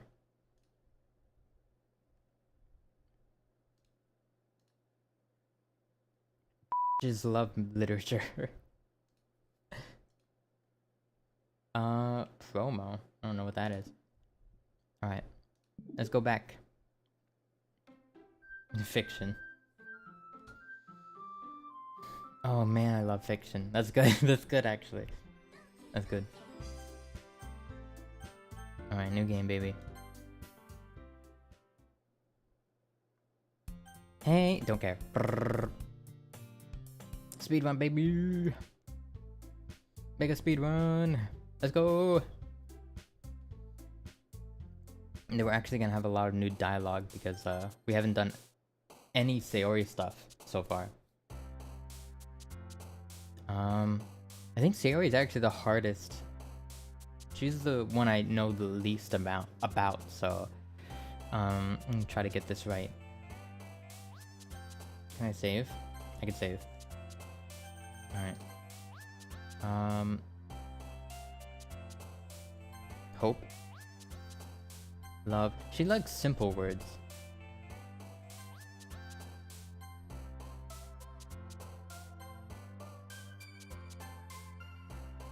Okay, wait, I think I actually kind of understand.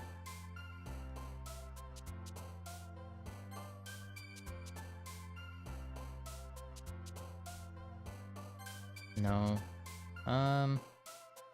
Lucky. Rain cloud?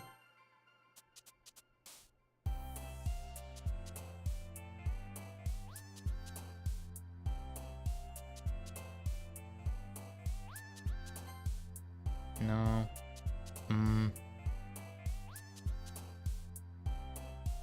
She likes themes of like happy and sad.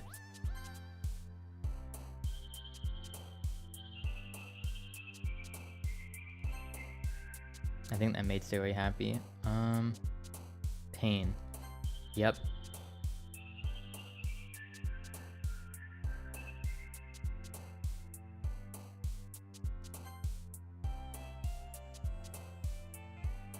So it's like emotions, I guess.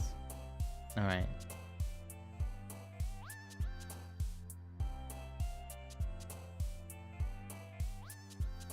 Shame. There we go. Yeah, emotion seems to be the ticket. That's the ticket.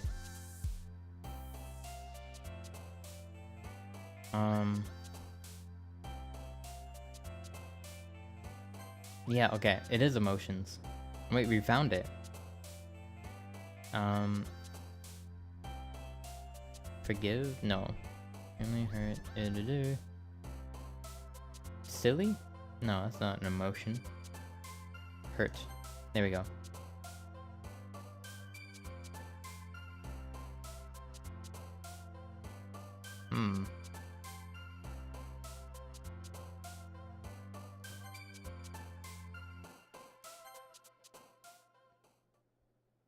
I think that was pretty good. I think we got it. We got it. Hi again, Louise. Don't care. Man. That's so real, man. It looks like no one wants to be bothered today. I slumped down into the nearest desk. How am I supposed to occupy myself with something literature related by myself like this? Guess I could always read some of the book Yuri gave me, but I'm feeling too tired to read. I'll probably fall asleep right now. I close my eyes and end up listening in on Sayori's conversation with Monica. We're probably gonna seem lame compared to all the other clubs though. Well, we can't give up. The festival is our chance to show everyone what literature is all about. The problem is that the idea of a literature club sounds too dense and intellectual. But it's not like that at all, you know? We just need a way of showing that to everyone. Something that speaks to their creative minds. That doesn't solve the problem though. Yeah, what do you mean? Even if we come up with the most fun thing ever, nobody will come in the first place if it's a literature event. So it's more important to figure out how to get people to show up in the first place, you know? And after they come, we can do the thing to speak to their creative minds. What's this? Sayori is taking this really seriously. It's rare to hear her deliberating like this. Huh, that's a good point. In that case, do you think food will do the trick? What kind? Well, I guess we could. Cupcakes. Good thinking. Natsuki would love to do that. You're so right. Natsuki makes the best cupcakes. That works out perfectly. That wasn't why you suggested it? Cupcakes speak to my creative tummy. Cupcakes it is then. I'm hungry. I'm very hungry. Anyway, we still need to work out the details of the event itself. I find myself smiling. In the end, Sayori is still her usual self.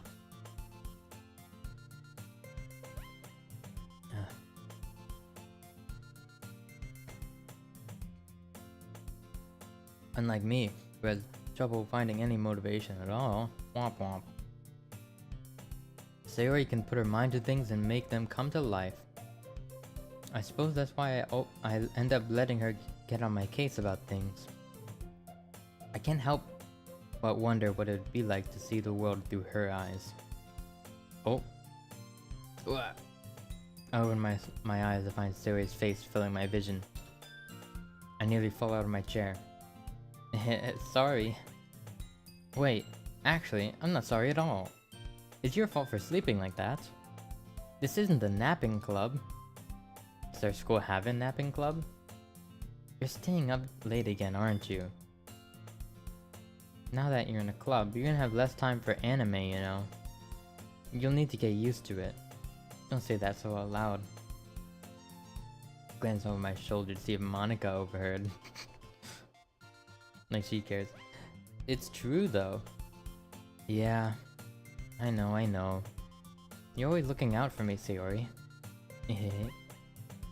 It's what I do best. That's a problem. What about you? You look out for me better than you look out for yourself. You're still oversleeping every day, aren't you? Not every day. That's not very convincing. How many days this past week have you gotten up in time? It's a secret. I knew it. Come on. At least give me the benefit of the doubt. I can't even do that. Look, Sayori, it's written all over you. Sayori glances around at herself. How's it written all over me? You were clearly in a rush this morning. Look, your hair is sticking out all around here. I run my fingertips down the side of Sayori's hair trying to straighten it out. Man, you really need a brush for this. My hair is just really hard to get right. I won't fall for that. There's more than just your hair. Look, your bow isn't straight either. And there's a toothpaste stain on your collar right here. Try to wipe off the stain with my finger. Nobody would ever notice that.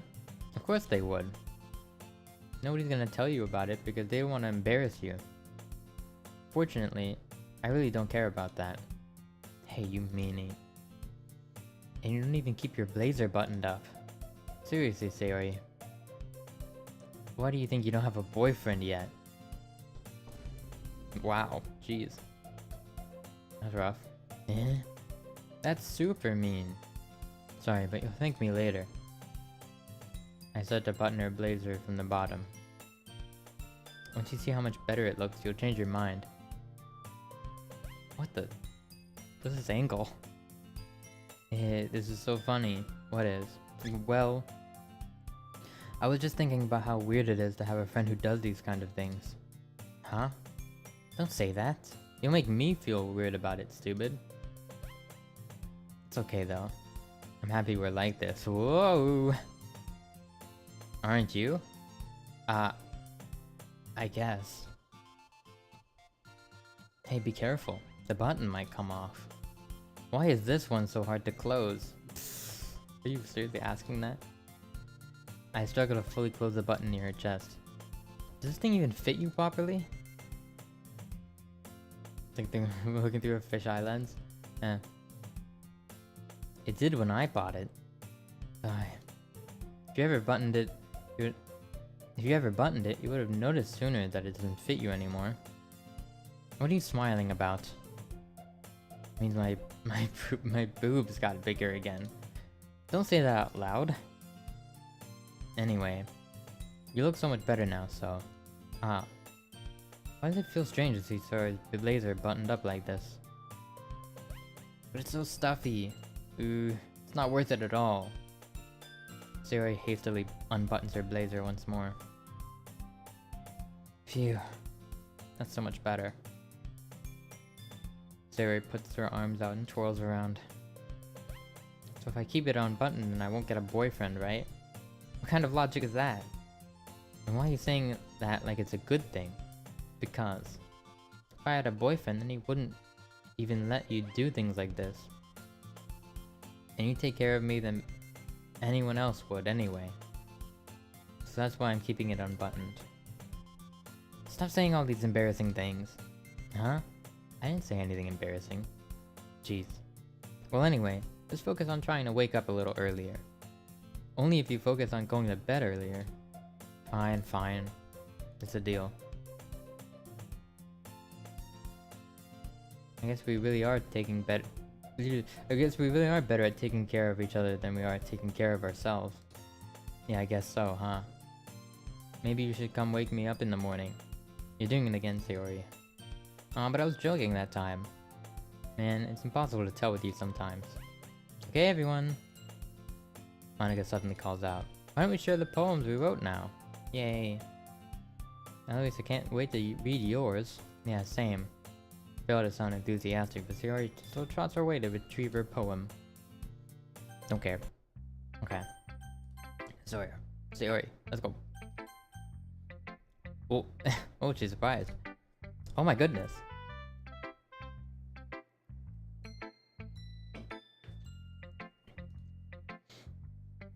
This is so good, Eloise. I love it. I had no idea you're such a good writer. Sayori, you must be seriously overreacting. I'm not a good writer at all. Honestly, I have no idea what I'm doing. Well, maybe that's why. Because I have no idea what I like either. Haha. Jeez. I'm sure Yuri's opinion has to be a little more constructive than this. Maybe even Natsuki's. Haven't I? I've read this before. What do you mean? I read this. The game's trying to convince me that I haven't read this dialogue before. I think she just likes her poem no matter what. Yeah.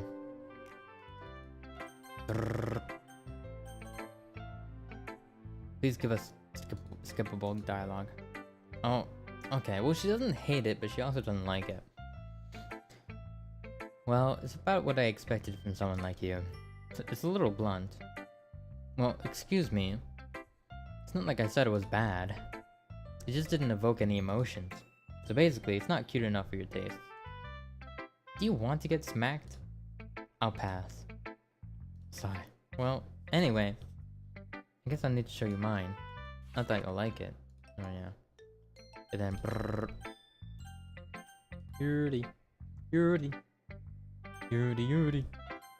Oh, she just doesn't like it. Monica. I like this one. It makes me think of something Sayori would like. Is that so? I don't really care what you have to say, Monica.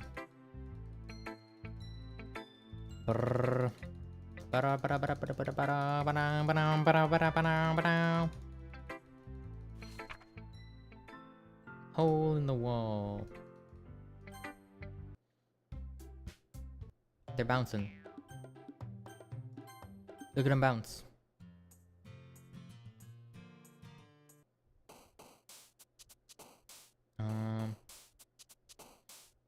Okay.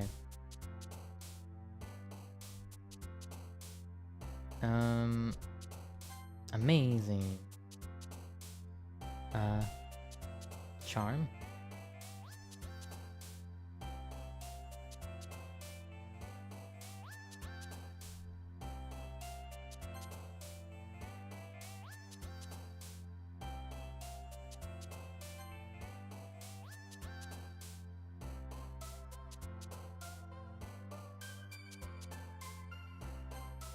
No.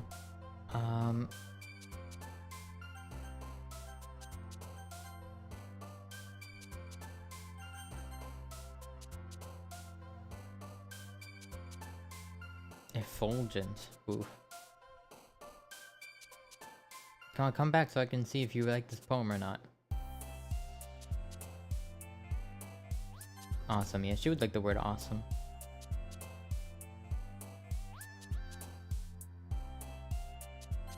No, not pout. Grief. Lust. Sunny. Sing. Bed. She likes bed.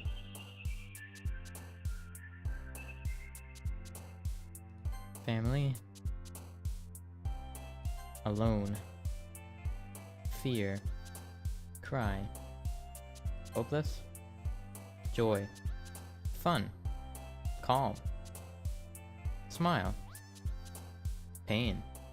Okay, I get it. I get it. I don't need a guide. I got it. I got it in the bag. I'm a woman master. I'm a womanizer. Do I bounce too?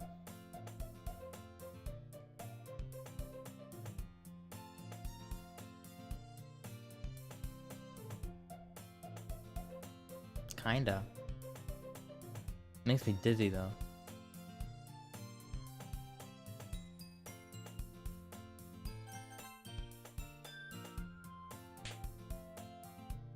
Smack. Eloise! Siri suddenly comes up to me. I'm gonna go get some supplies from another classroom. Wanna come with me? Supplies? What for? Well, you know how the festival's coming up? Me and Monica were gonna make some posters and stuff. So I need to go find some crayons and markers and glue sticks. I see. Sure, I'll go with you. Yay. Okay, Monica, we'll be back soon. Are you going with Eloise to get the supplies? There's no need to trouble yourself. I'd be happy to go with him. Oh, but I wanted to go. So much fun exploring empty classrooms and stuff. Okay. It's just a suggestion. See if you can find poster paper too, okay? Okay. Ready, Eloise? Yep, let's go.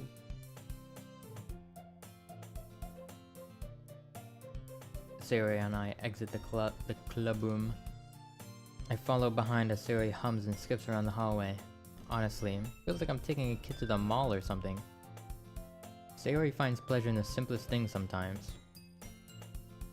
Hey Sayori, what exactly are we doing for the festival anyway? I'm not sure how you would make an event out of literature. Well, me and Monica have it all planned out. Don't you worry. Is that so? Yep. We're gonna do a poetry performance. A performance? Of what kind? Well, everyone is gonna take turns on the stage and recite their favorite poems. Ah, that sounds kind of dull. Eloise, you're not thinking about it the right way at all. It's not just about reading poems, it's about performing them. Like you say the lines of the poem, like, between my feet, the last remaining flower beckons to me. I twist the stem, freeing it from its clinging roots, caressing the final joyous moment between my fingers. But to what ends have I summoned this joy. For now, when I look in every direction, the once prosperous field before me is but a barren wasteland. Like that. Starry, how do I put this? I imagine she put on like a British accent or something. I'm sure it's just me, but it's impossible for me to take you seriously when you talk like that. You meanie. Working super hard on this, you know. I know. I just meant as it's a pretty unordinary contrast to your cute self. Don't say that, it's embarrassing. But I guess that means I'm doing a good job. Yeah, I guess so. I'm so excited. The festival is going to be so much fun. Starry spins herself around in the hallway again. Hey Eloise, this classroom over here is empty. Let's begin the mission. The mission, eh? Been a long time since I've spent time with Sayori like this, but in the end she hasn't changed one bit. She's nothing but a ball of sunshine, drawing happy vibes from the world around her. It's a pretty nostalgic feeling for me. As the years went by, I began to hole myself up in my room more and more. So going adventuring with Sayori brings out a special sort of feeling I forgot I had in me. The two of us entered the classroom.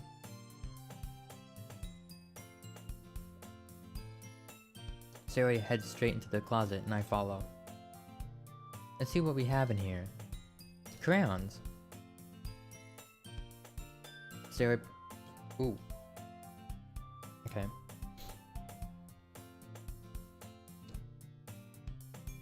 Sayori pulls a full box of crayons off the shelf. How do you say crayons? Do you say crayons or do you say crayons? Crayons.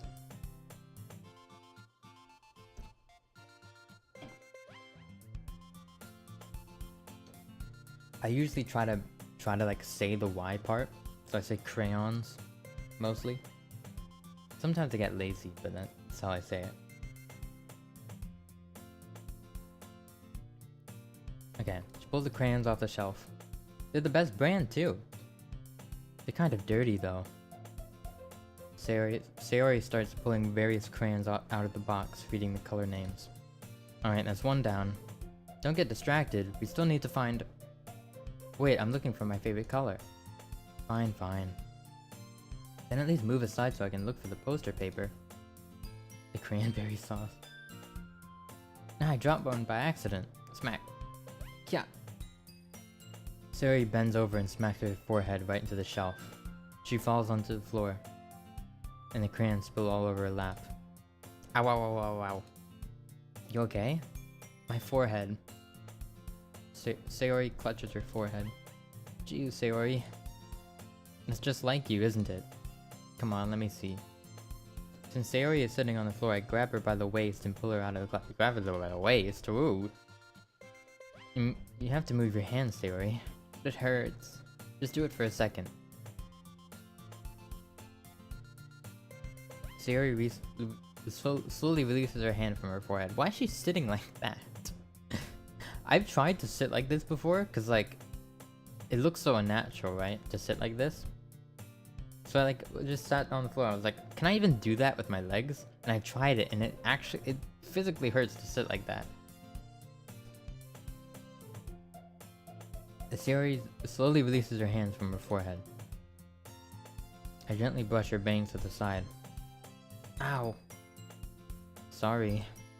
The huge red mark on the center of her forehead. A bump is starting to form as well. Man, that's gonna swell up. I should find you some ice. Eloise. Where would I even find ice around this time? I guess a cold drink would do. You don't have to. I'm fine with looking like a unicorn. Even wincing from the pain, Sayori makes a silly joke. What are you saying? I'll be right back, okay? Okay. I put Sayori on the shoulder and run out into the hallway. I locate the nearest vending machine. What should I get? Doesn't really matter since it will be used as an ice pack rather than a drink. But Sayori likes apple juice, so I purchased that one. In just a moment, I'm already returning to the classroom where I left Sayori.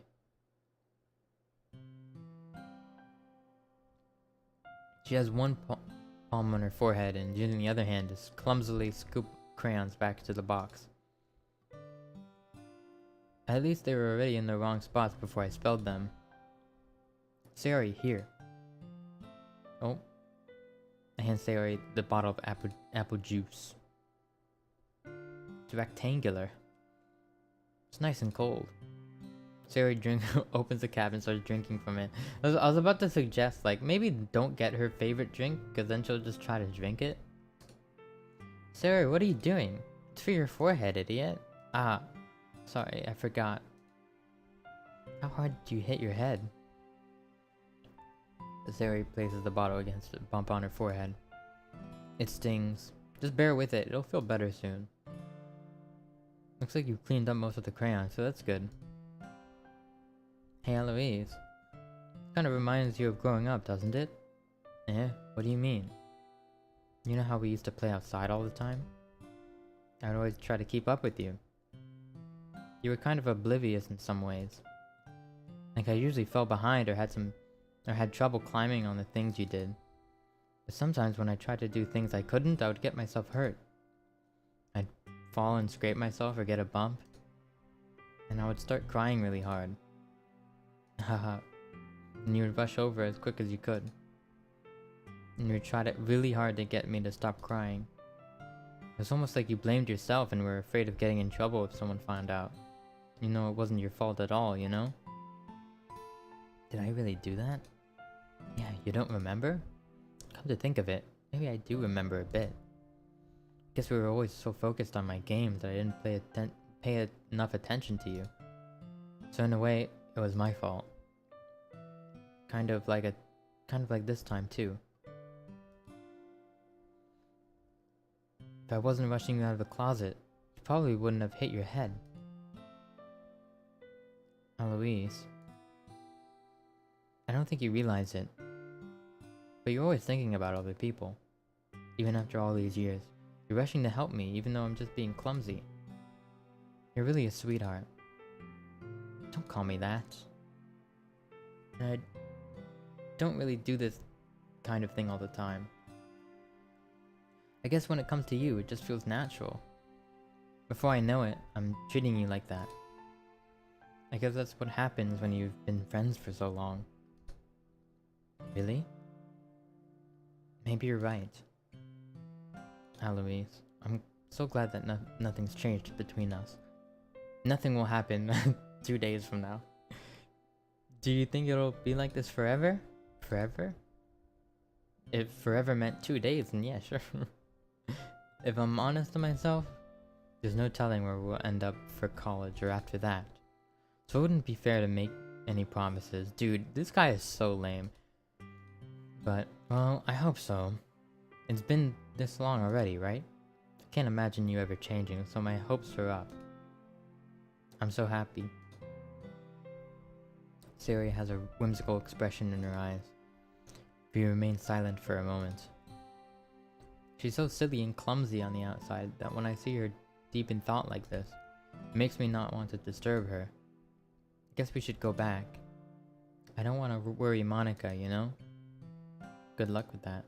She's gonna see your forehead either way. Not if I hide it under my bangs. Starry hops to her feet. Ah! She clutches her forehead again. Don't stand up so fast after hurting yourself. Ooh, well, I guess it's too late now. Anyways, let's go. I follow Starry out of the classroom. Starry plays with her bangs to try to hide the bump, but without much success. In a moment, we make it back to the club room. Ah, you're back. Good timing. I was just about ready to start sharing sharing our poems. Starry, your forehead. She's fine, don't worry about. I was playing with the crayons and smacked my forehead into the shelf.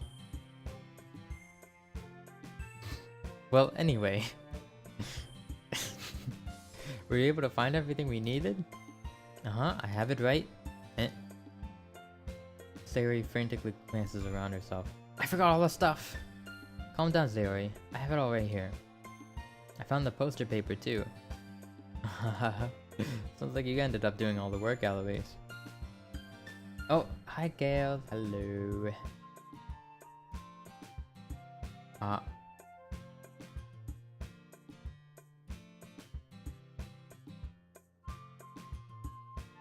Message retracted? Why? What happened? Eh? Ah, well, Siri. Oh, you want to say hey sister. Hey sisters! I failed to come up with an excuse for Siri. I made it an adventure. Yeah, that. Okay, okay. In any case, good work. I'll start working on the posters tonight. Me too. Okay, everyone. You ready to share your poems? Hold on. That's a good moment. I want to see if that's enough. We got like that scene, so I want to see if that's enough actually.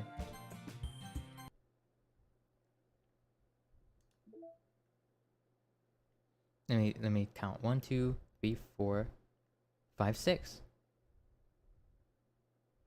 Oh, that's all. We don't need to follow through with the with the last day of Sayori, I guess, because we got all the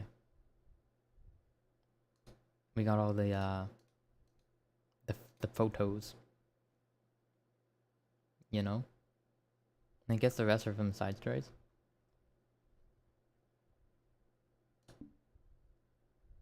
Okay, now we can do this. Finally.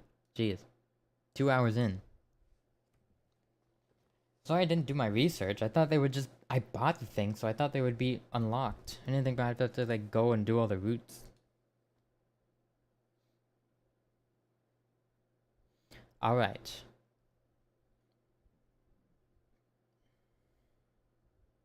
The side stories are stories of friendship that are unrelated to the events of the main game. You do.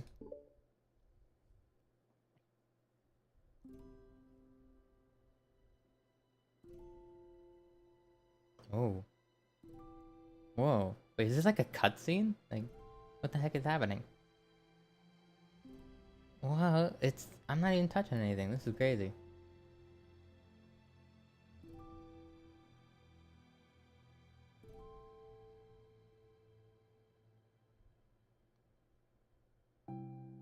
Okay, everyone. I can't even save or anything. The literature club is starting. Let's have a seat and take attendance, okay? I miss debate club. Who knew it would be so difficult to start a new club?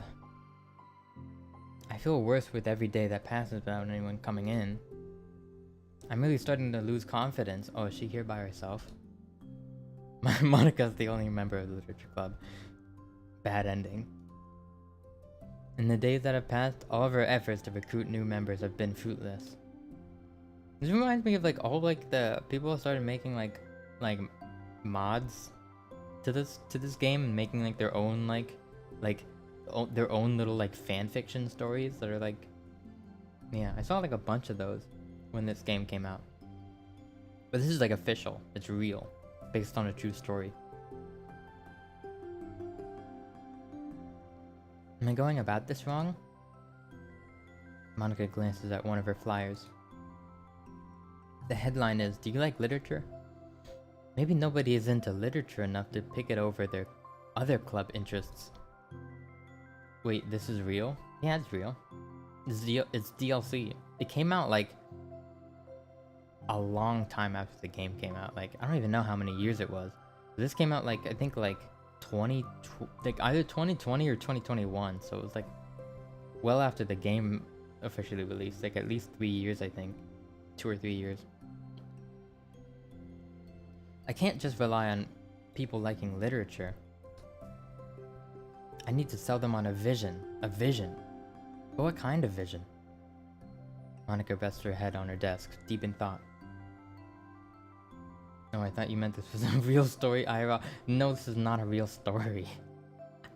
Where they're speaking English in a Japanese classroom. It's...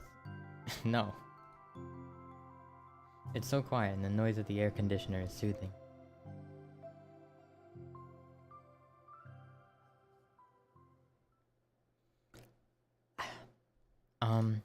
Hello?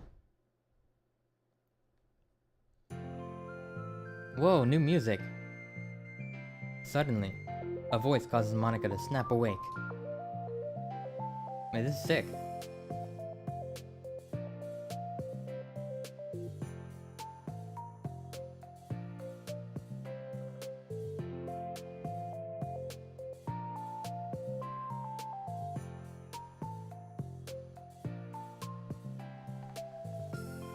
Oh, banger alert. Oh my god. Oh my gosh, I'm sorry. I never do this. Is this the napping club? No, this is Patrick. Monica pauses, suddenly embarrassed to admit that this is, in fact, the literature club. This is the literature club. Yay, I thought I got it wrong for a sec. I'm super sorry. It was like so unprofessional of me to do that. Don't apologize, I do that all the time. Oh. Did I miss the club meeting? Where is everyone?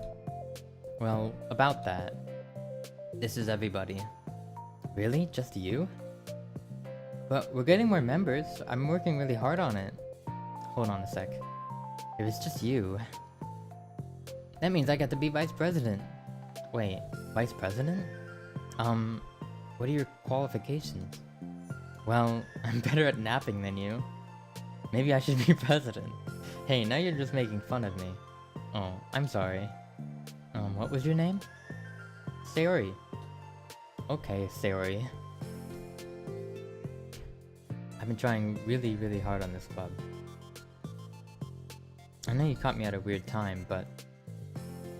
It's really disheartening to not be taken seriously, you know? I care so much about this. I just want to find other people that who... I just want to find other people who do too. Oh no. I'm so sorry. I do care, I promise. Hold on. One sec.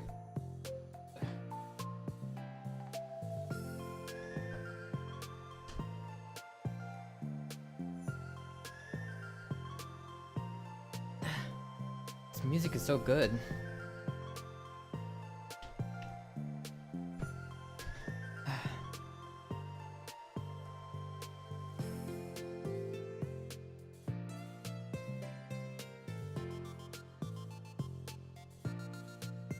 I have a hard time being serious, that's all. I didn't mean for it to hurt you. And I was joking about the vice president thing too. I would make a terrible vice president. I mean, I'm sure that... Monica tries to say something reassuring, but it's difficult when she doesn't know much about Sayori. I'm sorry that this isn't like a real club yet. Would you still be interested in joining after I found a few more members at least? Well, no. I want to join now. Really? Yeah, it sounds like a lot of fun. Besides, I can tell how hard you've been working. She had napping and everything. You're doing something amazing and you should be proud of it, you know? So let me help you turn something stressful into something fun. If nothing else, I'm good at that, so... Honestly, how could I possibly say no to that? That's really sweet of you, Sayori. Oh, I'm Monica, by the way. Monica, that's such a cool name. Wow, you're just trying to cheer me up. But you're smiling. Well, I didn't say it didn't work. Monica glances at the flyer on her desk and realizes that her name is already written on it. So, what do we do first? Well, it's getting pretty late, isn't it? We can go home and try to come up with some new ideas to recruit club members. I can do that. Cool. And I think I need to put some more thought into my vision for the club. You know, like a mission. My mission is to make everyone happy. Haha, well, yeah, something like that. I need to think about it. Hey, do you like hugs? I guess so. Sayori suddenly pulled Monica into a friendly hug and then let's go. We don't get a picture of that? Come on, man. Come on. Come on, we don't get to see the hug? Come on. Some people can just really use a hug sometimes. Besides, Sayori whispers loudly. Hug energy is what keeps me at my best. hug energy? Monica laughs. Although Sayori is very different from her, Monica feels her spirits lifted. Maybe it's because she finally found another club member. But, well, I'm looking forward to tomorrow then. It'll be fun. Yeah, I'm excited. I'm gonna think really hard tonight about how to get more people. Yeah, me too.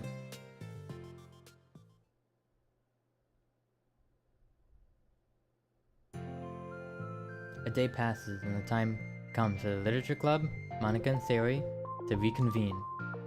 As president, Monica ensures that she's the first to arrive in the club room.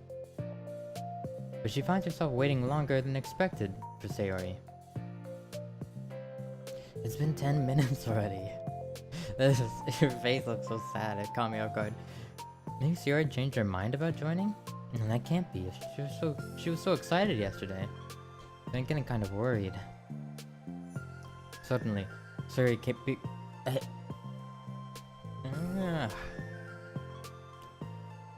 I should have I don't know. Maybe next time I should warm up my voice. Do exercise or something before a stream. Oh, hello. Oh, welcome.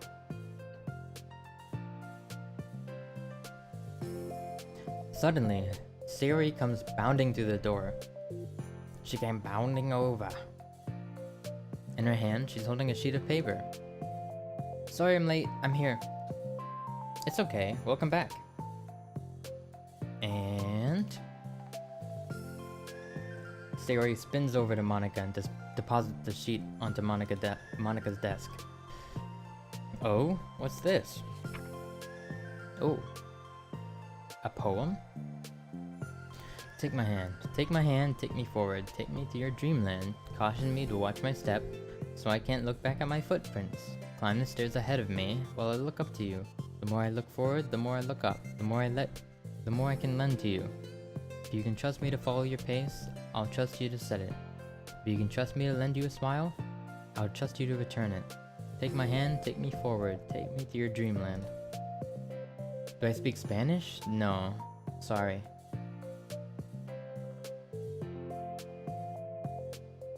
Hey, this is really good. You wrote this, Sayori? Of course. Wait, no, that's the wrong side of the paper. Huh? I wasn't ready to share that yet. I'm so embarrassed. Monica flips over the paper. Written on the other side is a list of ideas for recruiting new club members. Oh, this is what you meant to show me. I'm curious now. Do you write poetry often? I do, but I'm sure I'm not anywhere near as good as... Ooh. My brain.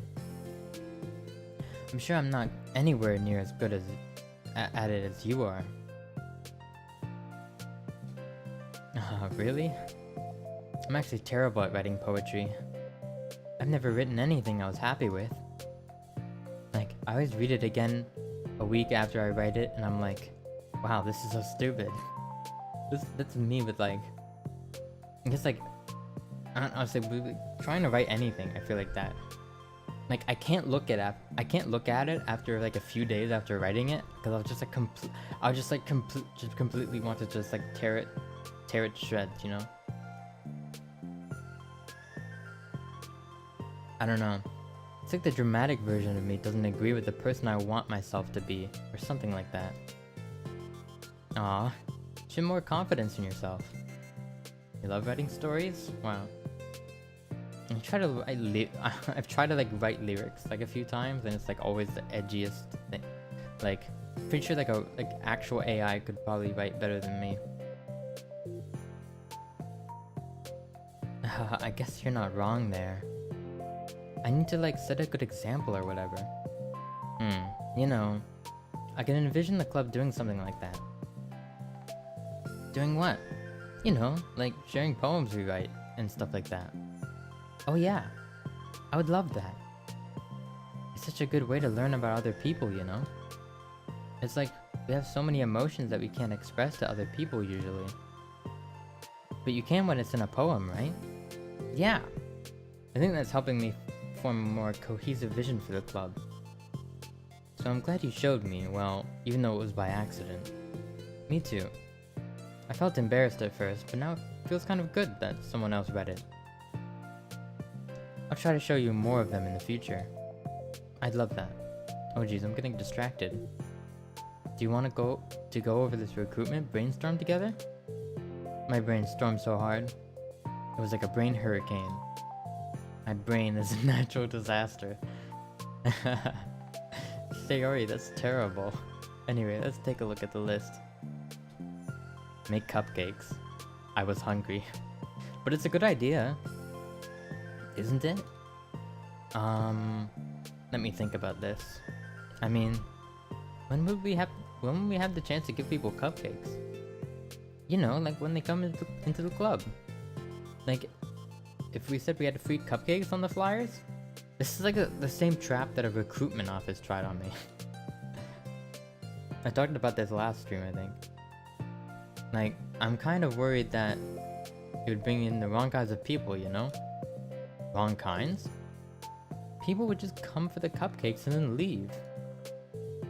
Aw, nobody would do that. That would be mean. But you know, I want to find more people who are really into literature. Even if they don't know it yet. Let's see, the next thing on the list. Hunt for people reading books. just hunting for book readers. I don't think I get it. Like going around the school and finding people who are reading books, you know? And abducting them. Like in the morning or during lunch. And we tell them to check out the literature club. I see which method of entrapment captures which members. Natsuki obviously fell for the cupcakes, and Yuri was abducted because she was reading a book. Well, the problem with that is, like, wouldn't most people reading books just be doing it for an assignment or something? How would we know if they're just reading for fun? Well, we could ask them. But then we'd be bothering people who are trying to do schoolwork. I didn't think about that part, I'm sorry. Hey, don't apologize. You're coming up with a lot more things than I can. Oh, your next idea is to hand out flyers rather than just putting them up on the wall. I'd definitely like to start doing that. I'm useful. I never said that you weren't. I just need to think. What would we tell people when handing them out?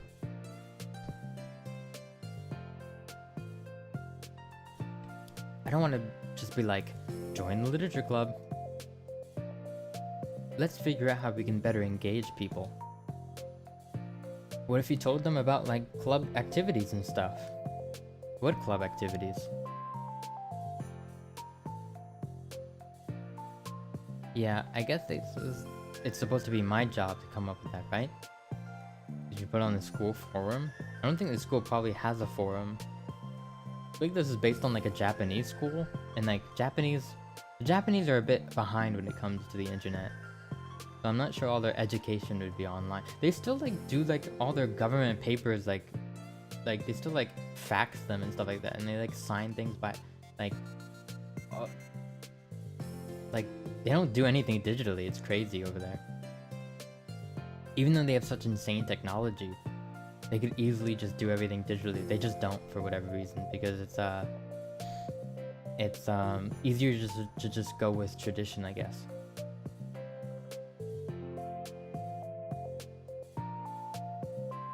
Yeah, I guess it's supposed to be my job to come up with that, right? A vision for the club? Okay, Sayori, pretend you're a normal person for a second. I didn't mean it like that. You know, like a random passerby who's getting a flyer. How would you react to the idea of a literature club? Probably like, literature is stupid. I'm joining the anime club. What the heck? I was just thinking of a friend of mine. They're talking about us. They're talking about us. Okay, what if I said that we, like, to do group reading and discuss it together. I'd probably nap through that. That's you, Sayori. Yeah, but that doesn't really sound fun to most people anyway. We need to really catch their interest, you know? They found out the weebs. And then you're just talking about the main character usually. This is like... This excludes the main character, so we're just like observing them, like... just talking to each other. Which is actually like... I'm actually enjoying that. I feel like they're much more entertaining when they're just talking amongst themselves rather than with the main character, because like they're all like so madly in love with the main character, right? So it's kind of boring.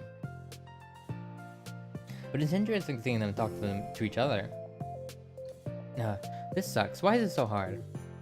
Monica, don't be sad. What do you like about literature, Sayori? Me? Well, kind of what I said about the poem earlier. I think it gives you the chance to express yourself. Like, express yourself in ways that you can't normally do when you're just doing your normal day and talking to your friends. I mean, we all have so many thoughts and feelings that we just don't get to share, you know? It's like intimate. Yeah. How do we get that across to people? We could be like, express your true self. Be intimate with us. Okay, that's kind of... I'm just kidding. Oh my gosh. Wait, what is it? I forgot all my things in the classroom. I must have gotten too excited and rushed here, silly me. I rushed, but weren't? Ah, never mind. Do you want to get your stuff then? I'll forget if I don't do it now. Oh, well, I'll wait for you then. Okay, it'll only take a second. Sayori dashes out of the room, leaving Monica momentarily alone. Alright, Alice, good night. Thank you. Have a good night. Monica sighs and starts jotting her thoughts on a sheet of paper. Express yourself. Be who you want to be. Make new friends. Discover a new you. Discover your heart. No. Write your heart out. No. Write into your heart. Write the way into your heart. Join the literature club. Write the way into your heart. Oh, that was part of the song that she wrote. Wow, that's lame. Wow. That's part of the song she wrote. That's cute.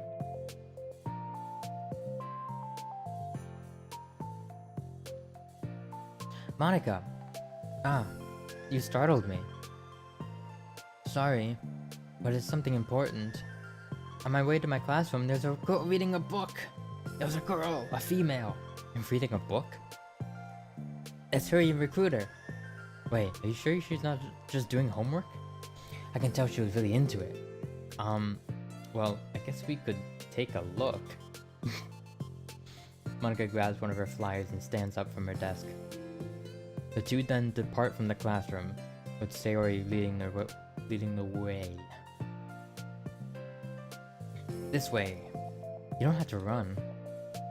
Sayori leads Monica over to a particular classroom, then lowers her voice to a whisper. See? In here. Monica peers through the window. Sure enough, there's a girl sitting alone, intently reading a book. I feel like a creep doing this. You should go inside and talk to her. Me? You're the president, and I would probably scare her away. Okay, fine. I'll do it. Monica takes a deep breath, and then timidly enters the classroom. Let's go. That was fast. Oh my gosh, I'm so embarrassed. Why, what happened? Well, I entered the classroom and she didn't even look up from her book. So I just kind of left the flyer on her desk and then walked out. That's kind of cute. But I'm sure she'll see it and she'll want to join the club. I hope so. Shall we head back now? Do head back to the club room. Sayori feeling rather accomplished, and Monica still feeling a bit embarrassed by the encounter. Upon returning, Monica and Sayori resume their strategy meeting. They discuss various kinds Recruitment tactics? From professional to silly. From professional to silly. Which gender are you? Which gender are you? Professional or silly? After going through Sayori's list, and with Monika coming up with ideas of her own, the two end up in a better spot than from where they began. Well, I would say today was pretty productive, wasn't it? Yeah. I think we're starting to make progress. I can't wait to get some new members. Hi, hello, hello, welcome. Hey, what's this? Sayori peers at the Sayori peers at the sheet of paper that Monika was jotting on earlier. Oh, don't mind that. I was just thinking to myself. Join the literature club. Write the way into your heart? That's so cute. Haha. I thought it was a little overdramatic. But Sayori pauses and thinks for a moment. You know, I don't think you give yourself enough credit. What? What do you mean? Like, I don't know. I feel like I can tell from talking to you today. It seems like you're always afraid of doing something wrong. Yeah, but... Would you call yourself a perfectionist? Yeah, I definitely am. I mean, I always have an idea in my head of how I want things to go. And it's like, I can't accept anything less than that. But I think, in the end, it helps me try my hardest at everything. So I don't think it's that bad.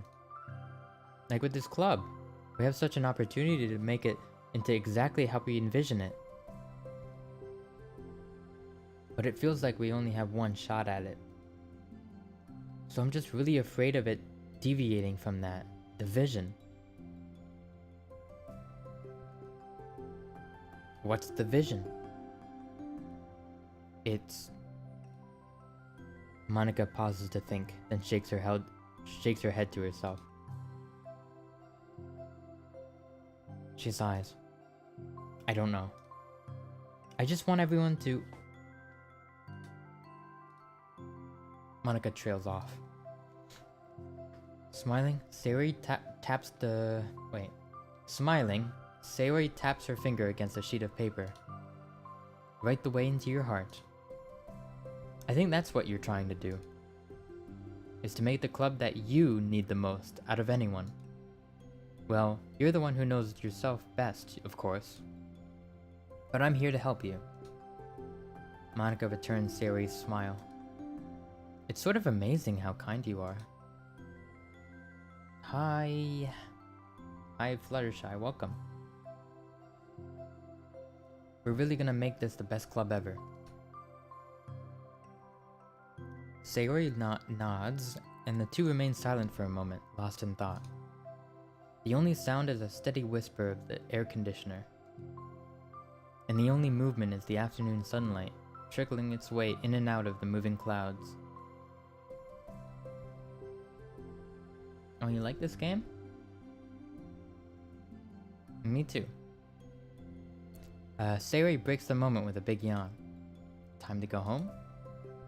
You tell me, you're the president. Haha. In that case, today's meeting is officially over. I look forward to tomorrow. Me too. Sayori beams and grabs her things. She beams. She shoots laser beams.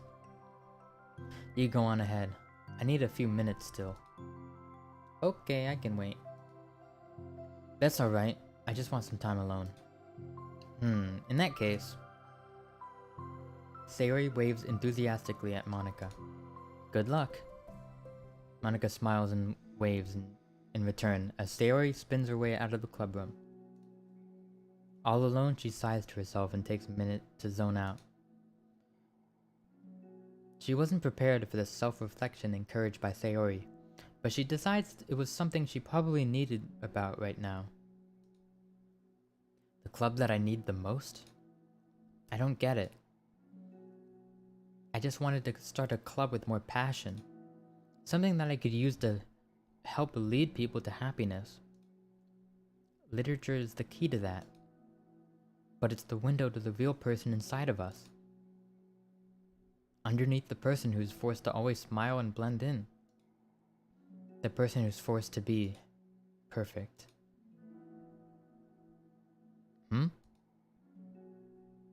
Monica suddenly notices a folder Monica suddenly notices a folder on the floor by her desk. Did Sayori leave this behind? I hope it doesn't have her homework in it. Worried, Monica opens the folder to check. Poems. It's a folder of poems. Become the flower. A feeling of joy as a flower plucked from the ground. The color, the scent, it's so pretty in my hair. Every day I pluck some flowers, as though they grew just for me. A lifetime of peace and nourishment yanked away in an instant. All for me, all for joy. I need more. I need more joy. I need more happy. Pluck, pluck, pluck, every day. Pluck, pluck, pluck, so pretty in my hair. Pluck, pluck, pluck, you're going to die, and you too. Beneath my feet, a flower stands alone. It beckons to me. I twist the stem, freeing it from its clinging roots, caressing the final joyous moment between my fingers. But to what ends? I look in every direction, and the field I stand in, the prosperous field, is a barren wasteland. And the fruits of my labor, the carnage of my joy.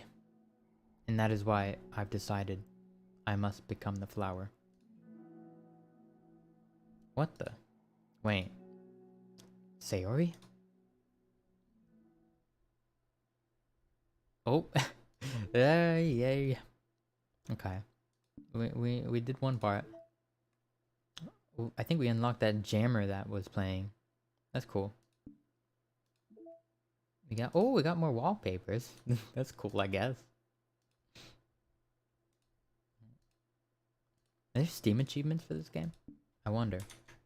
Oh, there are. Oh my god, there's 19 of them?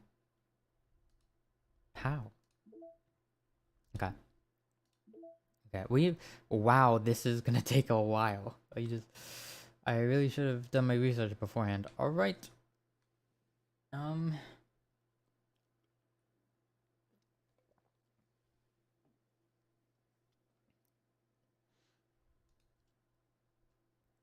Wow, okay. There might be a part 2 of this, I don't know. I don't know if I'll be able to get through all of them in this stream. Part 2, let's go.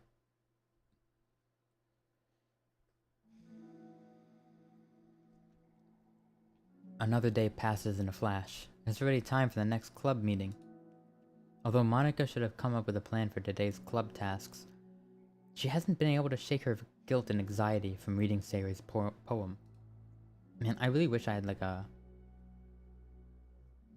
I was like a duo or something, and one of us could read one of the voices and the other person could be the other person. That would be so much easier. I'm so stupid. How did I let myself be the center of attention? Sayori is going through these kinds of feelings, and I'm letting her comfort me instead of the other way around? What kind of club pick? I was just about to say, I almost just said, what kind of club penguin does that? It's Monica, the club penguin. This whole time, I didn't think to ask about her own feelings. So much for the stupid vision. Sayori enters the club room with her usual smile. But upon seeing the downcast Monica, her smile quickly fades into an expression of concern. Monica? Is everything okay? I'm really sorry. I'm such a terrible friend. Huh? What are you talking about? You're an amazing friend. Monica shakes her head. I made this all about myself. Even you said so yesterday. You told me that I'm trying to make the club that I need the most, right? But my problems are so trivial compared to yours. Sayori responds quietly. What are you talking about? And as she says that, her face darkens. Through the silence, Sayori mutters her realization. I left my folder here. Monica stares blankly ahead, unable to come up with a response. I wasn't ready to share those. Now you're worrying about me. I don't want that. But why? We're friends, right? Wordlessly, Sayori nods. Friends look out for each other. I want to be here for you just as much as you're here for me. Another long moment passes in silence. The air is incredibly heavy. Why is it making me laugh? This is different. It wasn't just about you yesterday, it was about the club. Besides, things were so happy yesterday. You don't need to do this all of a sudden. I don't want it. I like happy. So, if you do this, then you're just being selfish. Monica massages her forehead, struggling through the frustration of such a paradox. Yeah, now she's finally going through it. Yeah, be through what I've gone through with Sayori. It's understandable that Sayori isn't ready to share certain things. But, as unfair as it is for Monica to pry, it's also painful for Monica to force herself to ignore the needs of her friend. I'm sorry I looked. I disrespected your privacy. No, I don't blame you for looking. You would have at least needed to check if it was mine. Yeah. Monica takes a deep breath. Okay. I understand that you don't want me to worry. And I think I'll be able to put this aside so that we can move on. But, can you promise me something? Promise you what? Monica pauses to collect her thoughts. This is the literature club. It's a place where people can express themselves in ways that life normally doesn't allow them to. That's the vision. In fact, it's our vision. Right the way into your heart, or whatever. So, I just want you to promise that you'll remember too.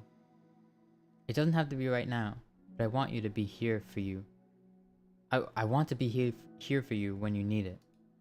I want us to be ourselves like that. Sayori smiles gently. I'll promise if you promise. Unable to help it, Monica returns Sayori's smile. I promise. Me too. As the conversation closes, the mood in the room is lifted. With that behind them, it's time to proceed with the club activities. So, want to teach me about poetry? Yeah, just throw that aside. Yeah. Huh? But what about recruitment? It's fine, we have plenty of time for that. But right now, I feel like I want to do this. I mean, I do have to fulfill my end of the promise, you know? Well, there's no way I could say no to that. Just don't expect much. I do a lot of writing, but it's not like I'm a scholar or anything. That's fine. I just think I need, like, some motivation. I don't know where to start when it comes to writing poems. Starting isn't so hard. You kinda just need to write down your feelings, and see wherever it takes you. Yeah, but that wouldn't come out any good. It's not supposed to. You're gonna have to fight your perfectionist mind on this one. You can start by writing your feelings, and then see what kind of things it makes you think of. And then you can turn your feelings into a little story. You can get your feelings down first, and then make it sound pretty later. And it's true. It's not like building a railroad where you go from one end to the other. It's more like a collage, where you find all the things you want to put in, and then you arrange them in a pretty way. At least, that's how I do it. It's not like it's the only way. I think, like, wasn't Monica's first tip, like, if you're stuck at, like, the one part of the poem, to just, like, just like, go on and write the rest of the poem? Like, don't let your pen, stay in one spot for too long or whatever. So Sayori is the one who taught her that? But it's a really good way not to get stuck right at the beginning. I understand. Yeah, I always get so caught up in how it sounds that I forget what's actually important. Monica pulls out a pen and paper and to start writing on. Stop being a perfectionist. You idiot. I'm just kidding. Monica scribbles out, "You idiot," after she writes it down. No, keep it. What? Why? Are you calling me an idiot? Of course not. But the point is that you're not supposed to please your feelings, right? Be as dramatic as you want. But I was just... Well, yeah. Underneath the scribble, Monica writes, "You idiot." She stares at the paper. Her words stare back at her. It's kind of funny how I wrote down what I'm mad about. It's kind of funny how I wrote down what I'm mad at about. Ugh. Some of these sentences, like, don't flow very well. But it's probably just me. I'm probably just dumb. It's kind of funny how I wrote down what I'm mad at myself for. And then I did that exact thing anyway. This is really gonna take some getting used to. I believe in you. Thanks. I do too. Me, I mean. But also you, of course. Monica continues the exercise, jotting down her thoughts. It's surprisingly quite a struggle to write without overthinking it. But after a while, with Sayori's guidance and encouragement, Monica's sheet of paper begins to look fairly lively, covered with all of her random thoughts. Phew. Monica looks down at her sheet. Gosh, I feel so tense looking at this. I hate it. But it's also kind of liberating. I can tell how hard you're trying. It makes me happy. I think you'll be good at writing poems. Don't give me too much credit. I'd have to really try. I'd have to try really, really hard at it. But I think it's something that I'll enjoy doing. With you. Sayori beams. More laser beams. I'll stop here. But we still have time. Let's try to work on a new flyer for the club. I won't be so picky about the language. Yay, let's do it. Monica and Sayori proceed with their work. With each passing day, the two of them become more confident in the club. Not simply from their recruitment planning, but from their vision as well. As their bond strengthens, so does the essence of the literature club. Finally, they begin to truly feel it's only a matter of time before they find more members. Yes, scene close. Oh. Another day passes. As usual, Monica is the first one in the club room. With her is a printout of the revised literature club flyer, complete with all the new ideas Monica and Sayori came up with. If only this was the flyer we gave to that one reading girl the other day. It's so much more attractive than the old one. But the new catchphrase is featured clearly in the center of the flyer. Write the way into your heart. Surely common sense would say that one writes from the heart, not into the heart. But the message being delivered is that one can use writing to discover themselves. Hopefully, Monica and Sayori had thought that it would be enough to garner some curiosity from students. Why do I feel so tense looking at this? Monica thinks back to the previous meeting when she had performed the writing exercise. And was I always this bad at expressing myself? How am I supposed to be president if I can't even demonstrate what the club is supposed to be about? The literature club is truly beginning to take form. With that, the weight of Monica's shoulders only becomes heavier. Debate club was always about rigid structure, formulating airtight points and counterpoints and delivering them with conviction. It was about the person on the outside. That's why Monica was so good at it. It existed entirely within her realm of comfort. It's so suffocating. I need to break through this mental wall. I need to learn to express myself for real. Monica pulls out a sheet of paper and grabs her pen. She presses the tip of the pen firmly against the paper. But her hand doesn't move. Instead, a tiny blot of ink collects around the tip of her pen. What, that's what she said? That's what she said about that's her writing tip. Okay. Monica lifts her pen and stares at the little blotch. I always assumed that Monica was just like a good writer. I didn't think she just learned how to write. It's interesting. For some reason, she feels compelled to run her fingers across it. What the? And she does so, or as she does so, the black ink smears across the paper, ruining Monica's canvas. Ugh. Out of spite for herself, Monica presses her pen down once again, letting the ink collect. She creates a second smear on the paper. Come on, Monica. Just move your hand, Monica writes. This is what I get for seeking perfection. A stain. Nice.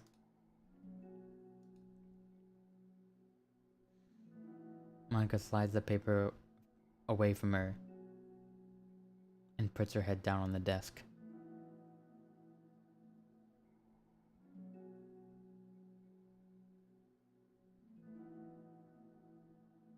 The air conditioner seems louder today. I'm here. Hi. Am I hearing something? Hold on.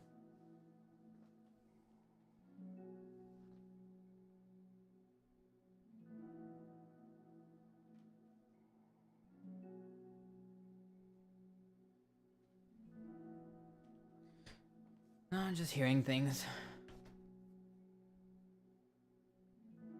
It's always just like a mixture of ambient noise coming from like outside. Like frogs croaking and stuff. It happens. When did that happen? I think it's like during the summer. But like frogs croak like there's like a billion frogs and they croak so loudly like it sounds like a not a siren, but it sounds like so loud, honestly.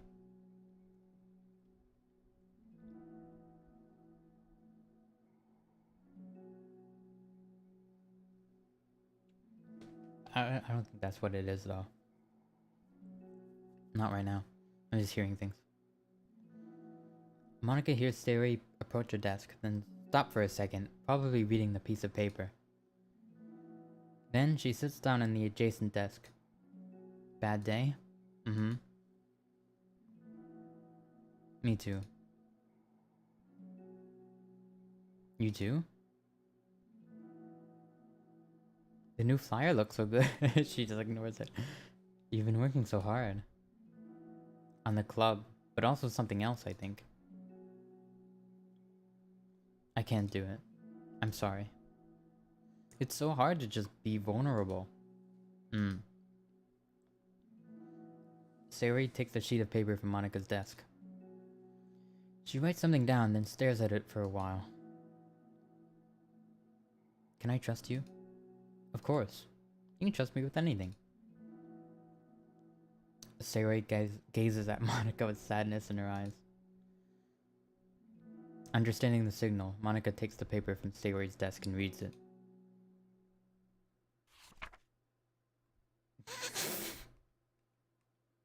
I'm sorry, it's just a bit too direct.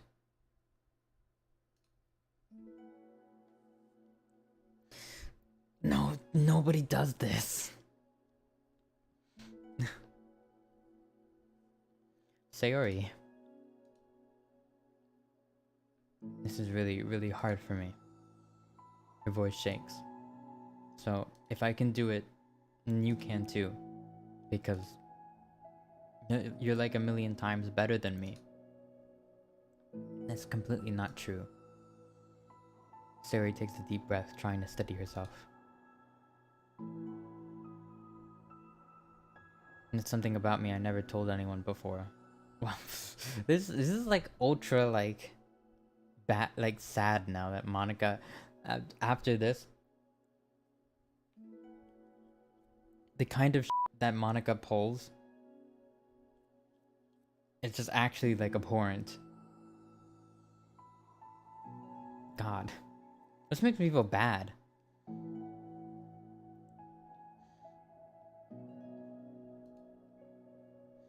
Even now, my head is like screaming at me to stop. Wait, you don't have to force yourself. I mean, just because of the promise yesterday, I want to. It just feels right. I mean, maybe it's part of the reason I came to this club in the first place. This is the literature club. I trust you, more than I'm scared. At those words, Monica stands up. Starry must have taken days to work up the courage for this. Were Monica's own futile? Why did I say that word weirdly? Were Monica's own futile but genuine efforts actually the push that Starry needed? Starry's deliberate breaths can be heard over the air conditioner. As she prepares herself to continue, Monica waits in gentle silence. I have this problem where I get really upset when people worry too much about me.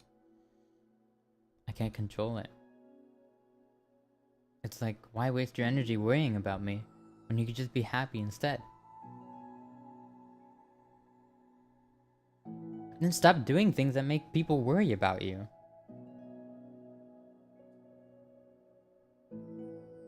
I don't know.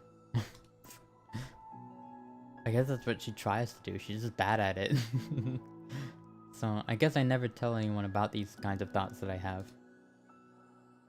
It's so much easier to just smile and help everyone else be happy. But that's terrible. That's what Monica wants to say, but she stops herself in fear of saying the wrong thing. It's just that if everyone knew about it, they wouldn't treat me the same anymore. Like whenever I'm not smiling, everyone would worry about me and ask me what's wrong. I know that because it used to be like that. Starry pauses, seeming to recall something in the past. I just want everyone to be happy. That's the most important thing to me. And letting people look inside my head doesn't bring happiness to anyone. Starry pauses again, her solemn expression making her look almost like an entirely different person. How did you find the courage to tell me this? You're not worried that I'll become one of those people too? I am worried.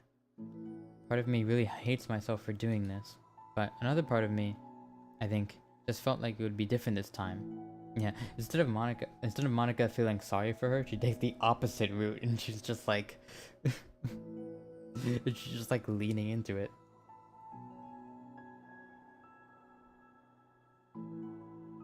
Like she's like, "Oh, you feel sad? Maybe you should feel worse."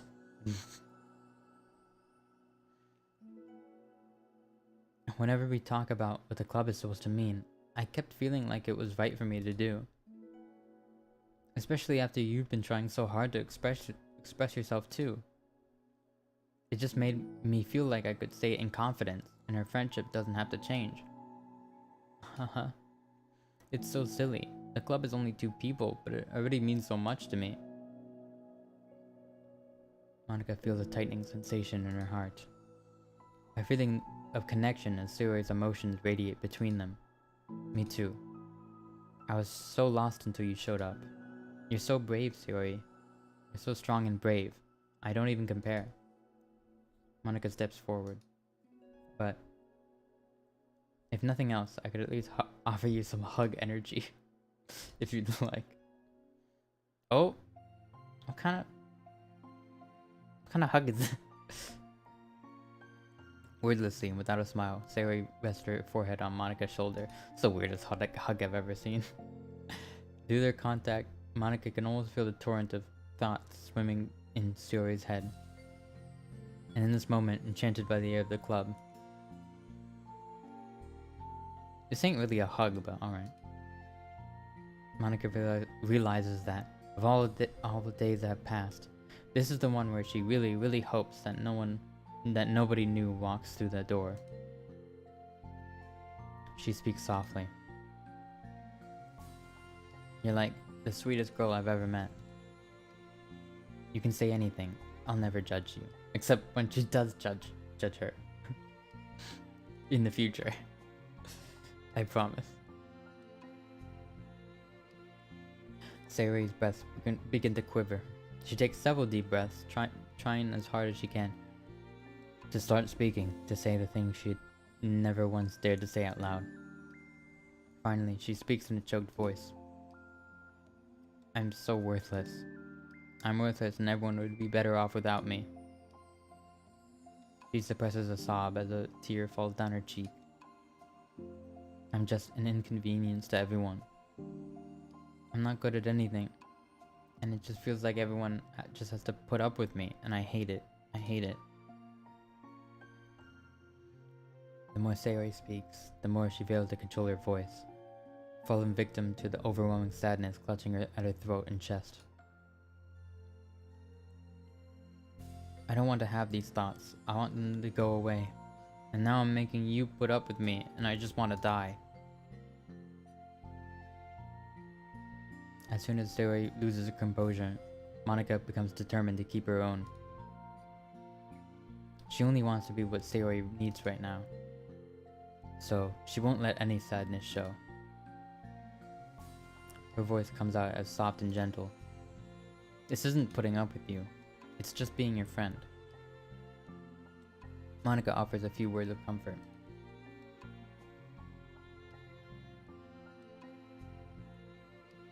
But she knows Sayori said it herself. That the thoughts Sayori experiences are the ones that don't belong. And Monica can't magically make them go away. The most she can do is help Sayori battle them, like any good friend would do. You have so much value. To me, and your other friends too. The club wouldn't have been the same without you. I really, really mean that. You coming here was the best thing that could have happened.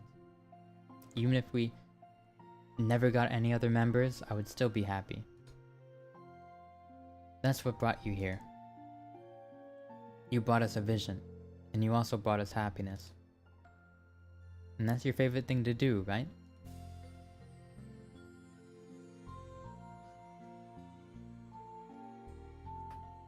Sayori doesn't respond, but Monica feels her gently nod. No more words are needed between them.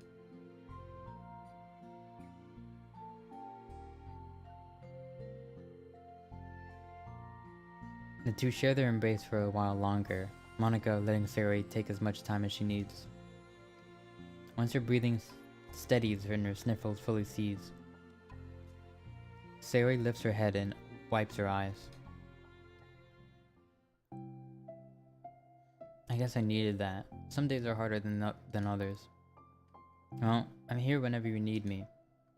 But any other time, I'll make sure that things are the way they usually are. If that what makes you happy. Thanks. You're the best. No, you are. The two exchange smiles. It's so hard for me to say that all of a sudden. You know what? That's... I love this. You know what? I'm sorry to bring this up all of a sudden, but have you considered talking to a professional? Wow. Ugh. Have you considered alcohol? It's scary. Since it's already so hard to tell people. Yeah, well, of course, it'll always be your choice. If you're ever looking to find the courage for it, I can always do my best to help you. Thanks. I think it helps knowing that you would. Sayori suddenly yawns and stretches. Wow, that made me tired. And hungry. Haha, well, I won't make you do any work today if you're not up for it. No, I want to. I mean, I can say there's definitely one thing that makes me happy. Monika smiles. But I might want to get a snack first. Suddenly, the sound of the door causes the two of them to turn their heads. The door opens halfway, then stops. A face peeks inside. A face that seems familiar. Oh? Scene end? Yeah. Okay, what do we get? Got more music. Oh my gosh. We're building up a whole, like, soundtrack here. That's nice. That's sweet. I don't... Do you not, like, get, like, the... Because, like, you don't get, like, the different, like, emotions as well? Because, like, there were several frames as well. I guess it only chooses one of the frames to be the wallpaper. Okay. I guess I wish we could just, like, scroll, like, through the frames.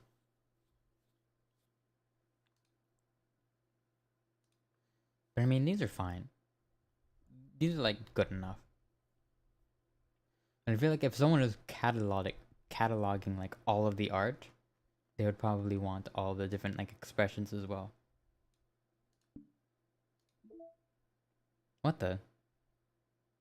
Who the Hello? I've Laster. What is this? Metaverse Enterprise Solutions. Senior Engineer, I've Laster. I'm on leave the rest of the week. Contact Ravi if you need to schedule server time, but I expect my jobs to run for a few days, since we've collected so much data this week. How about we arrange a meeting to discuss the results when I return? Who the heck? Who? Who the... What the... Alright then. Oh my god. That was one. Oh my gosh. How... Was that one side story like an hour long? Jeez. I'm not sure I can do this for 5 more hours.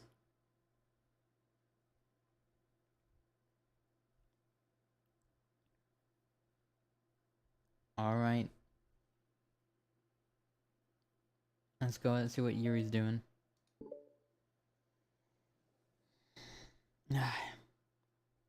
I might do like 1 or 2 more, then I might have to like, you know, I have to like retitle this part 1.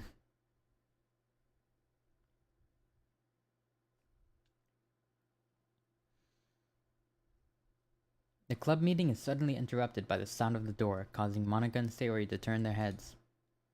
The door opens halfway, then stops. A face peeks inside. A face that seems familiar.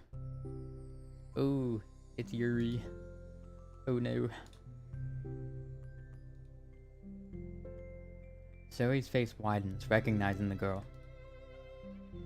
She very conspicuously mouths to Monika. It's her, it's the girl! It's true. Among Us. What? The girl standing in the doorway is none other than the girl Sayori had come across reading alone in the classroom. Thanks to Monika leaving a flyer on her desk, it seems she's found her way to the club. Are you here for the literature club by chance? Am I in the wrong place? No, you're not. This is the literature club. Please come inside. The girl fully steps in the door, but continues standing against the wall, avoiding eye contact. Sayori continue. I guess weak anymore.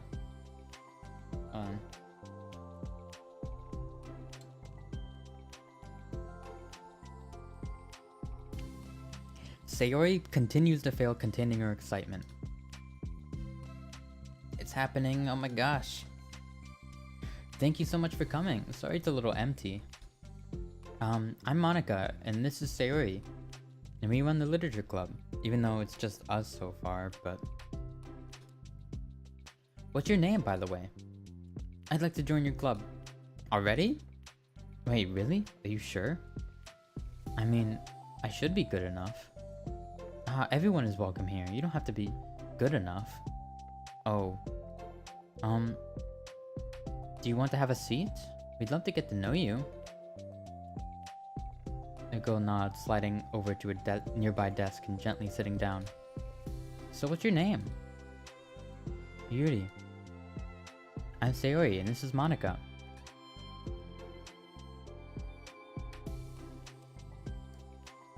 Sayori, I already... Nice to meet you. Do you like fantasy? Like, books? It's a literature club, dude. Yuri looks at Monica. Fantasy is cool. Yes, have you heard of Annabelle Dupont? Annabelle Dupont? I can't say I have. Oh, well, she's my favorite author. I'm on her 5th book and it's just... Yuri grins and presses her knuckles against her cheeks in joy. You can borrow my books, I wouldn't mind. You're really in for an incredible experience. Monica stammers, caught completely off guard by Yuri taking control of the conversation. She glances sideways at Sayori, silently asking for help. I'd love to. It sounds like you're really into them, so they must be great. I'm so happy I found this club. Oh, I'm so stupid. I left all my other books in my locker. I should have brought them. Yuri quickly stands up.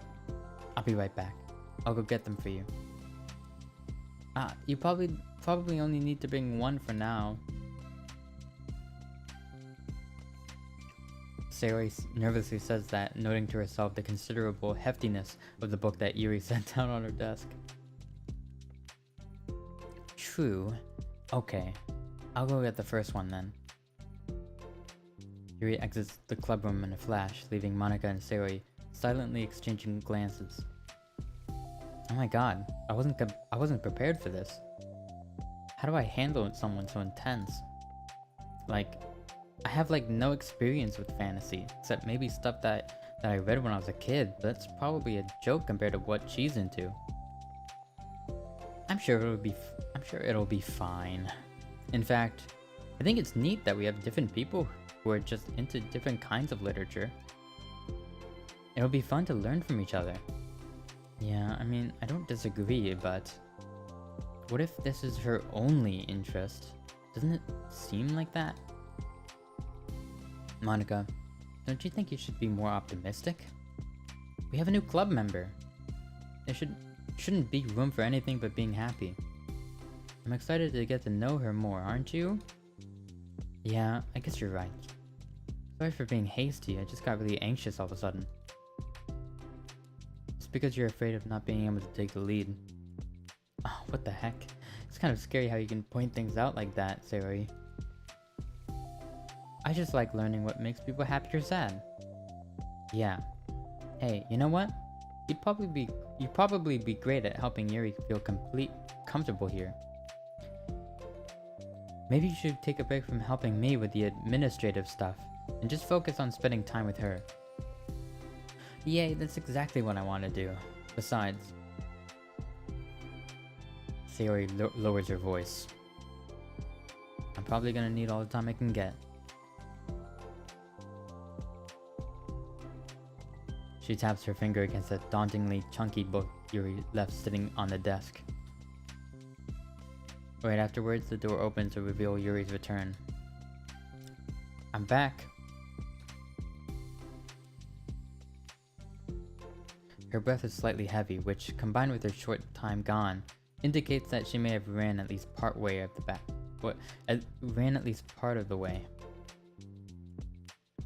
She makes her way back over to Sayori and sets the book down on her desk. Just as Sayori feared, the book Yuri brought it for her is just about equal in size to the one already on Yuri's desk. Well, there are probably a few things that you should know before getting started on it.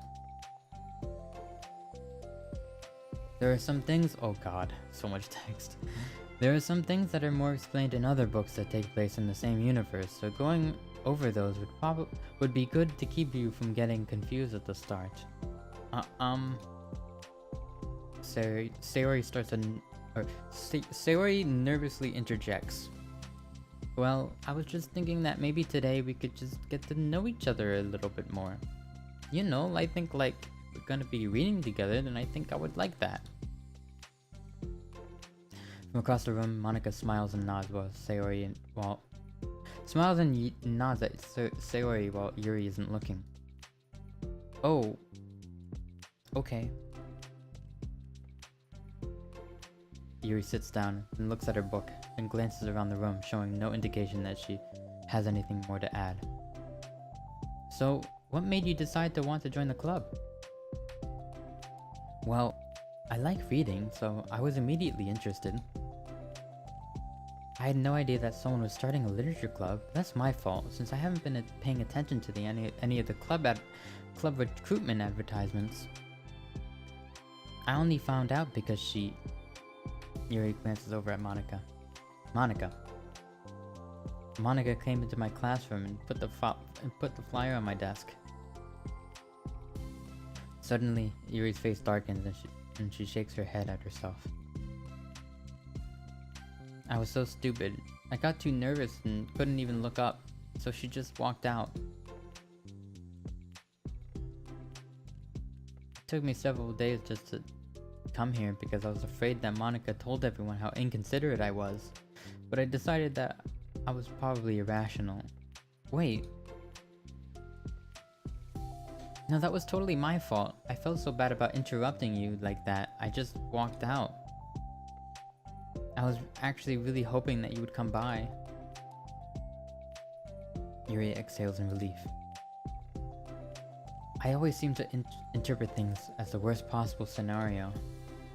Well, I was really nervous to come here for other reasons too. Such as there being too many people. Not that I mind that much, but I have a really hard time having to meet a large number of new people at once. So it's actually amazing that it's just the two of you. I definitely came at the right time. Aw, that makes me happy. I'm proud of you for working up the courage to come. Yuri smiles warmly to herself. I've never really had the privilege of sharing my interests with others before. It's so hard to find others who are into the same things I am, except online. So I thought the literature club would provide me a chance to do that. What other kinds of things are you into? Like genres? I don't know, like anything, even if it's not literature. Oh, just things that you would think were dumb. I like that face. Sayori pauses with a look of concern on her face. How about, I'll tell you something that I'm into, and then you can tell me about something you're into. I suppose that would be okay. Okay, well, I'm pretty into like crafty things. Like making cute little collages or decorating things like cards or jewelry boxes. My room's always cluttered with random stuff because I keep buying things to make gifts for my friends, but then I put it off till the last minute.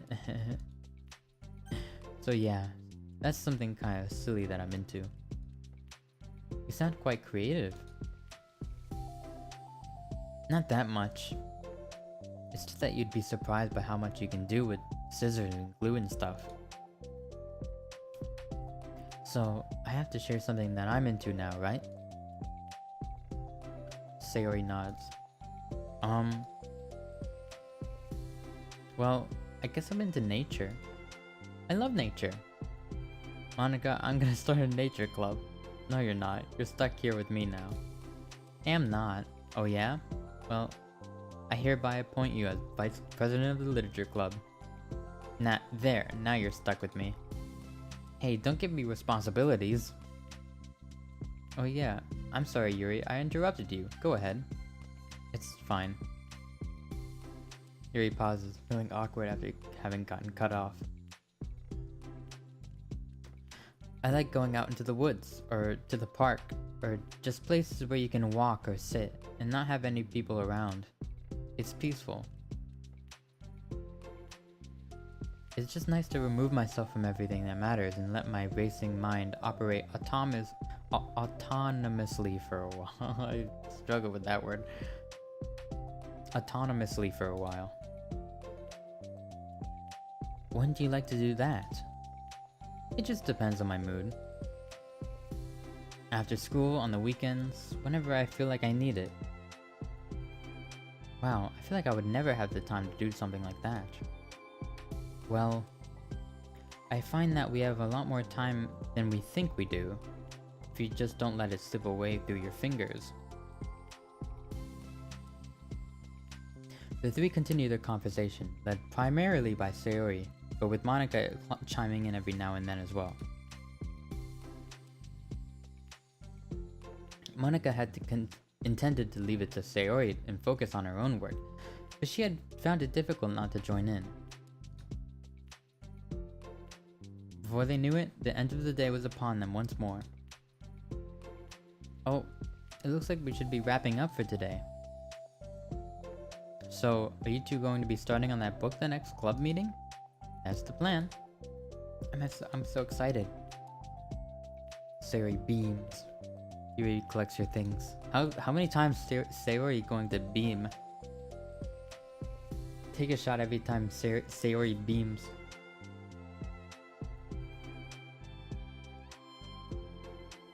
It has to be like a meme at this point.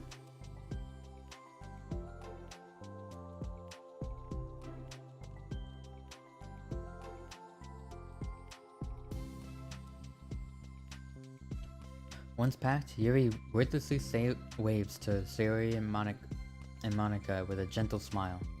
Bye! As Yuri exits, Sayori enthusiastically returns her farewell. Once again, Sayori and Monika are left in the clubroom. Sayori, you're a lifesaver. I didn't do anything, I just talked. Still. Besides, it really lifted my mood. Feels really nice when I can put my energy toward other people like that. She was really excited to be included, you know, and made me happy. Well, there's no doubt in my mind that she'll have a great time here, with you engaging her. How are you feeling about starting the book with her next meeting? I'm kinda scared, but I think she'll be happy as long as I'm trying my best. I think you'll do great. After the surprise of the new club member, it seems like everyone has their spirits lifted with something new to look forward to. Yay. Yay, yay, yay. Oh my god, these are so long. Holy, each of these is like 2 days long. Oh my god, I really underestimate. I mean, this is paid DLC. I think it was like 20 bucks or something, 15 bucks. So, yeah. No kidding, it has a lot of content.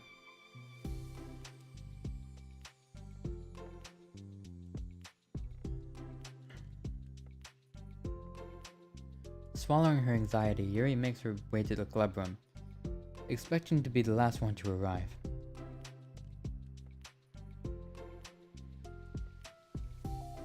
Hold on for a second. I forgot to pull my laundry out and put it in the dryer. I'll be right back.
back.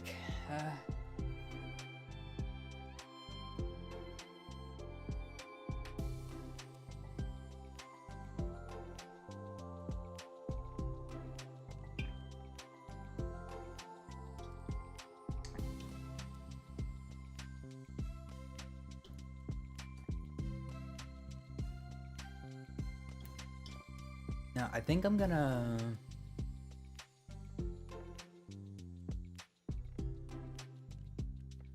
finish this... What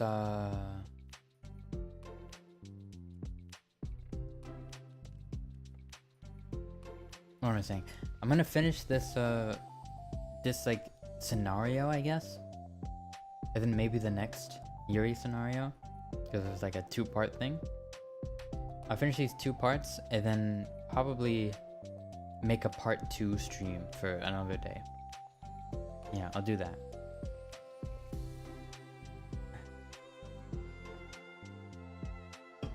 It's getting to be a bit long.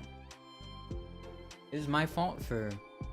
I could have done it for my one stream, but it's my fault for like not knowing that there was prerequisites for actually like unlocking the stuff. So it was my fault.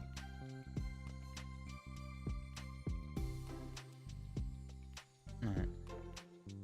Swallowing her anxiety, Yuri makes her way to the club room, expecting to be the last one to arrive. As she opens the door, she's surprised to find only Sayori in the club room. Oh wait, where's Monica?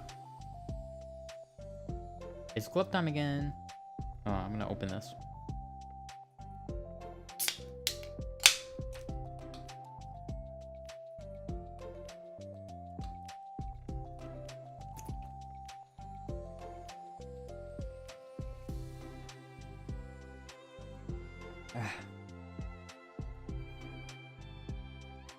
Okay, hold on, I'm gonna check my...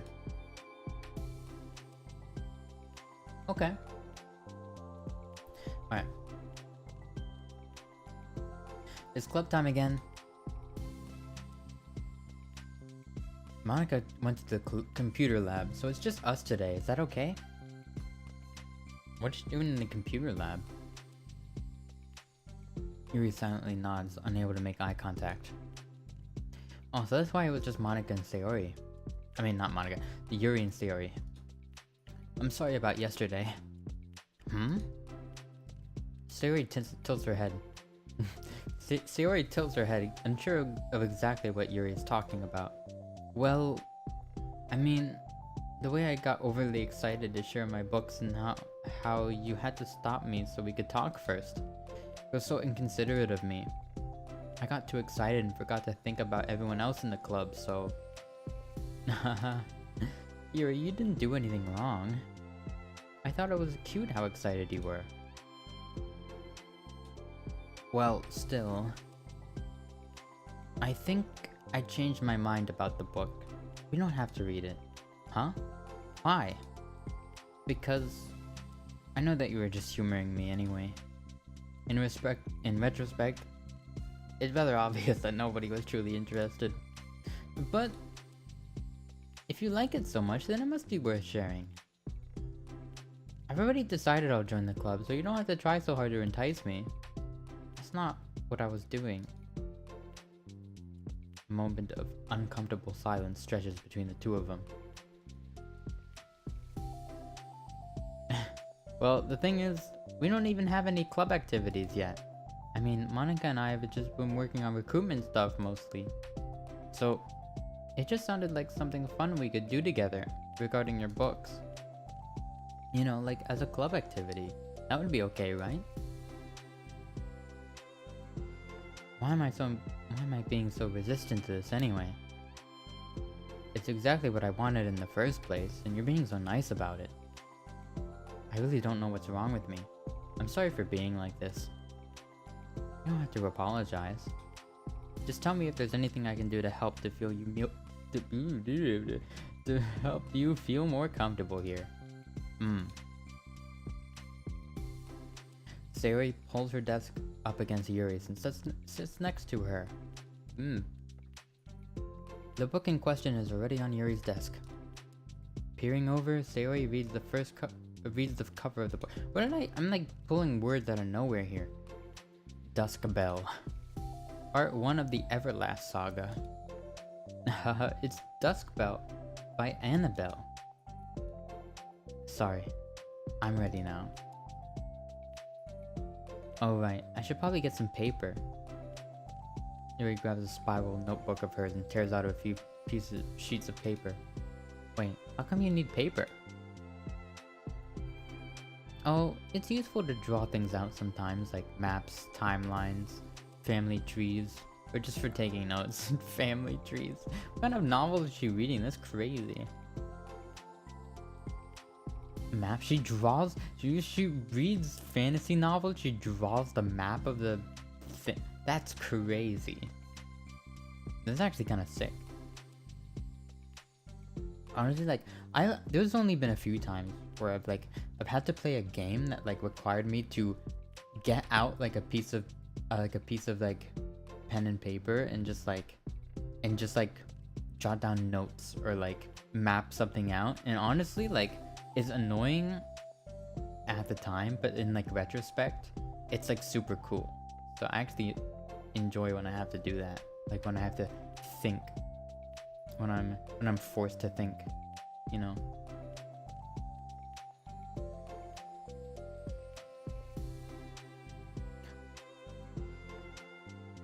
Notes?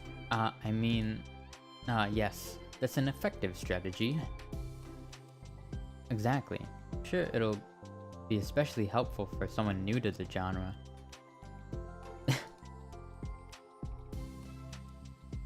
Sayori's joke flew completely over Yuri's head. But thinking about it, she decided for the best that it did. Well, I'm not used to having company through this, but I'll try to help make it as accessible as possible. Eh? Why don't I just...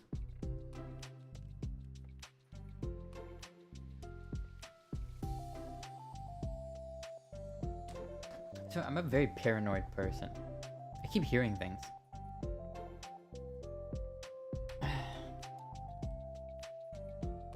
I'm probably just hearing my own weird mouth noises through my headphone monitoring.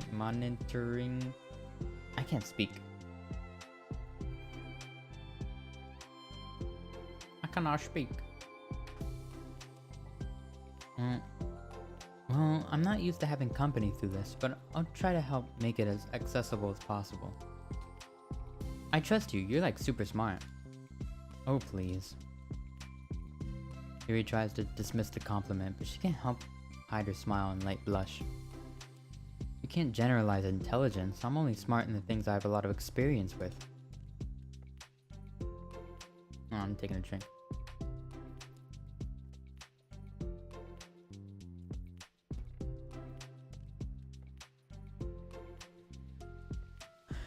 Sometimes I'll just like absolutely nail some lines and then like completely like flub like a simple word. Like I can't even say like a simple like 2-syllable word all of a sudden.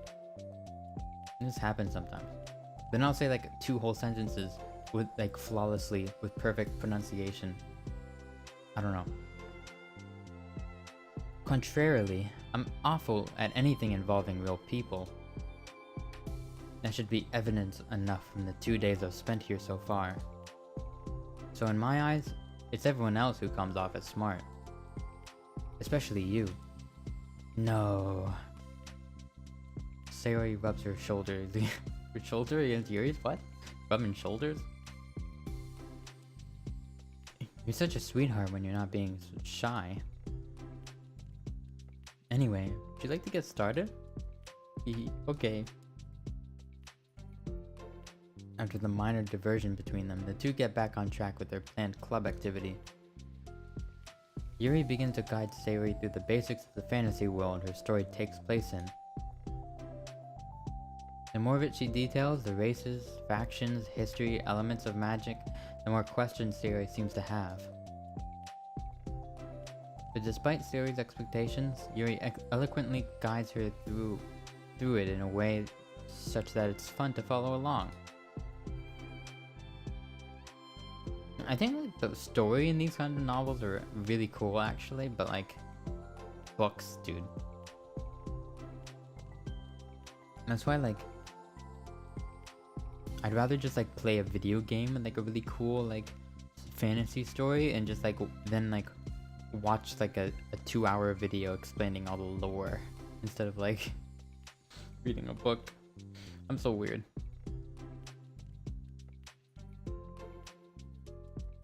I wanna watch the Lord of the Rings movies though. I can't believe I've never even watched them. I had to like do a watch along or something. And it becomes evident that the world building aspect of the story, not just the story itself, I like world building as well, is one that Yuri finds her passion leaning towards. How do people come up with this stuff? It's like the exact opposite of the kind of writing that I do. What kind of writing? Or like poetry and stuff like that. The things I write are just like putting down the feelings that come into my head, you know? But this is like, there must be like so much planning and hard work. Oh, you're into poetry? I think there's an appendix that includes some of the kingdom's written works, like poetry and folk songs. Yeah, I love that when like fictional universes have like languages or like songs and poetry. It's crazy. No way. Yuri giggles, filling Sayori's heart with happiness when she realizes it's the first time she's heard Yuri laugh.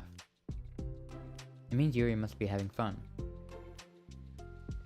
Anyway, I think we can get started reading now if you're ready.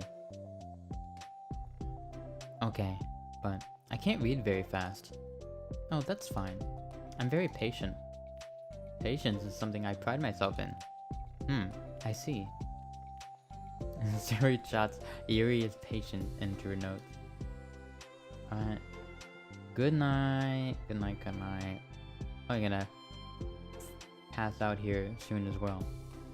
Hey, that's for the book. Nah, I'm just kidding. But I'm kind of glad you're patient, because I need that sometimes. A lot of times. Sayori flips through the first few pages of the book, getting past the table of contents. Okay, chapter 1. Everyone becomes silent as the two of them begin to read. The silence only lasts for a moment before Sayori speaks up again. What does vindicated mean? Nah. Well, in this context, it essentially means that he was proven innocent. It's okay to ask questions, right? Of course. Because she's gonna be asking questions every page. Are these footnotes? A lot of the dialogue has cultural references that require explanation to be understood. Man.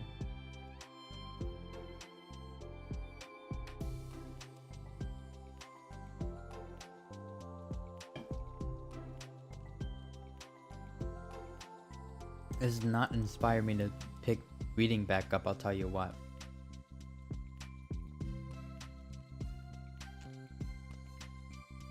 Yuri's relaxed expression remains unchanged. But you know, when I was into reading, like, I'd read some pretty chunky books. I mean, they were like adult, like, what was it again? Like young adult fiction, like, not real fiction. I've never read like an actual like adult fiction novel. I don't even know what they're like really. I read the kiddie stuff like Percy Jackson. I read all the Percy Jacksons.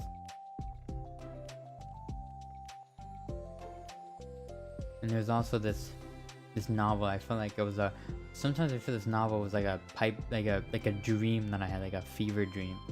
Because like the concept of it was so goofy. It was about like a skeleton detective or something. And the title of the book was called Skullduggery Pleasant. That's his name. His name was Skullduggery Pleasant. It's amazing. But yeah, eventually, like, I don't know. Those books were cool. I read like 3 of them, and then it started getting really weird. And I was like, oh, I don't like this anymore. Yeah, and especially when it gets harder and harder to find like the newer books as well. I hated that when I was like, I would always just like go to public libraries and stuff. I wasn't buying these books, you know.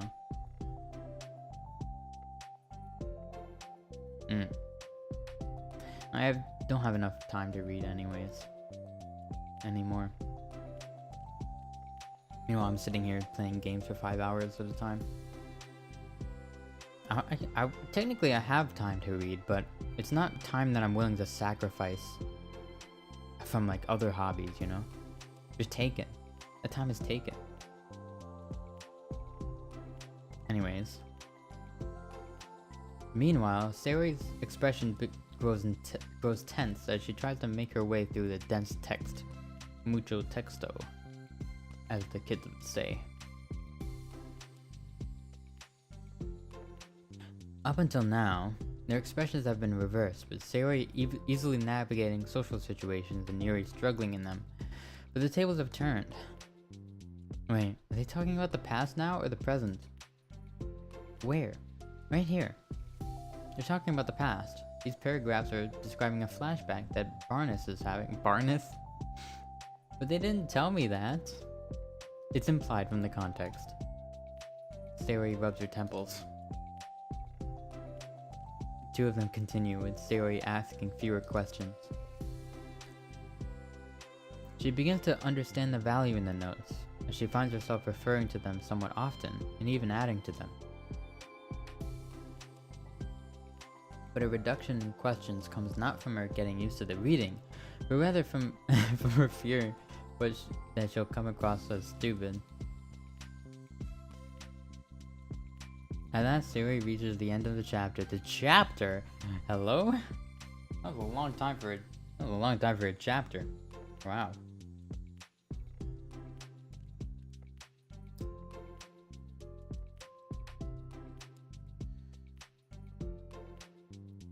Actually, yeah, all the books I've read, like, after that, like, you know, the young adult novel phase was, like, for school, so it was always, like, it was, like, The Great Gatsby, it was, like, there was that one book about the, oh, what was it called again? The Stranger or something like that? I think it was called The Stranger. Oh yeah, even the subtitles capitalized it, so that must have been the name of the book.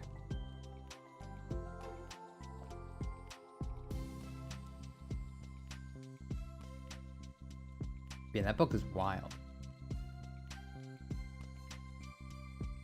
Some books are crazy, honestly. I don't know, sometimes I wish I was kind of more of a reader, honestly. I'm just not. I just can't get into it. Maybe ADHD, maybe it's an ADHD thing. I don't know. I think we can stop here for now. Okay. Starry takes a deep breath and closes what little of the book she's gotten through so far. So, what are your thoughts up to this point? Starry tries to find words. Am I doing well so far? I'm not sure I understand. Well, I don't know. When it takes me so long to read and understand things, it makes me feel really dumb. But I really like how you get, how into it you get. It makes me want to keep going and to keep doing my best, so I see it the way you do. The relaxation in Yuri's expression fades. She's like, oh no, she's stupid. I see. Yuri quietly gathers her things. We can continue tomorrow, right? Yuri pauses, then shakes her head. We can do something else tomorrow. But, I'm sorry. Wait, sorry for what? I don't understand. I'm sorry. I don't want to do this anymore, that's all. I'm sorry that I made you. Yuri leaves. You weren't making me. Sayori is left alone with her words. How did this happen? We were having fun just seconds ago. It's my fault. I said something stupid and hurt her. I should have just told her that I enjoyed it. Monica trusted me with this. It's the only thing I'm good at, and I still messed it up. What if she doesn't want to come back? Drowned in guilt. Sayori stares. Jesus. Sayori stares. Sayori stares. Sayori stares. Say that 10 times fast. Sayori stares blankly at her desk, spread with notes. The book sits next to them. Right. If she wasn't coming back, then she wouldn't have left the book here, right? Unless she just forgot to take it with her. Ah, this is horrible. Was it really because she thought I wasn't enjoying our time together? Maybe she wasn't enjoying our time together because I'm not good enough. Probably let her down so much by having trouble following along. Yeah, I'm sure if I was smarter, she would be having so much more fun. I need to do better for her. She is feeling guilty for being stupid.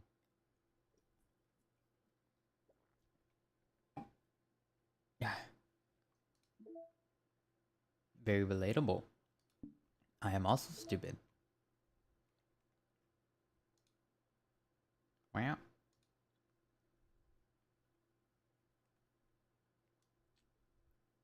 I wonder, right? Because like I feel like there's some obvious links, or there's some obvious like crossovers that could be happening with this game and VTubers. So I'm wondering if like any of the artists that worked on this game are doing VTuber stuff nowadays, since like working for VTubers, like making models or art for them or stuff like that, is so profitable, dude. VTubers are like, some VTubers are like millionaires. They'll pay up the wazoo for art. It's crazy. But either that or like, I know the voice actor for Monica. I don't know what she does. Is she a VTuber? She's probably a VTuber. Everyone's a VTuber nowadays. That'd be cool. I don't know what she's doing actually. I actually don't know what she's doing nowadays. I haven't checked up on her since like I first like heard about the game. Oh my god, there's so much to this. I mean, this is like, we can get through these 4 parts like probably like tomorrow or something. Oh.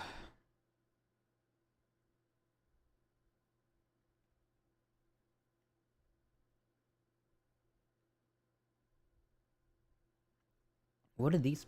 All these things have like a title: respect, balance, reflection, self-love. This is understanding.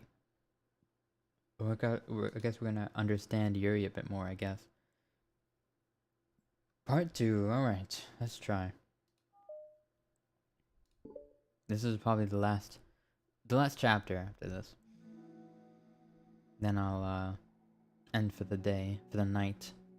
It's getting a bit late, and I'm sleepy.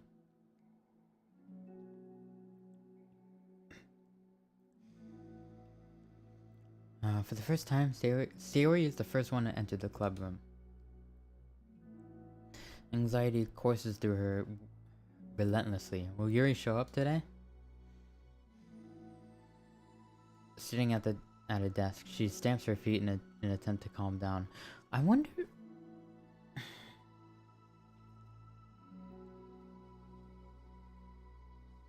So like our main character, right? Does he just like, cause she's mentioned the main character, like offhandedly. I guess like he just like stopped talking to Sayori for like a extended period of time until like they walk to school together that one day. I guess, I mean, it's probably common for like childhood friends to just like kind of drift apart and then just be like, oh, hey, I've seen you in a while, you know, that kind of thing.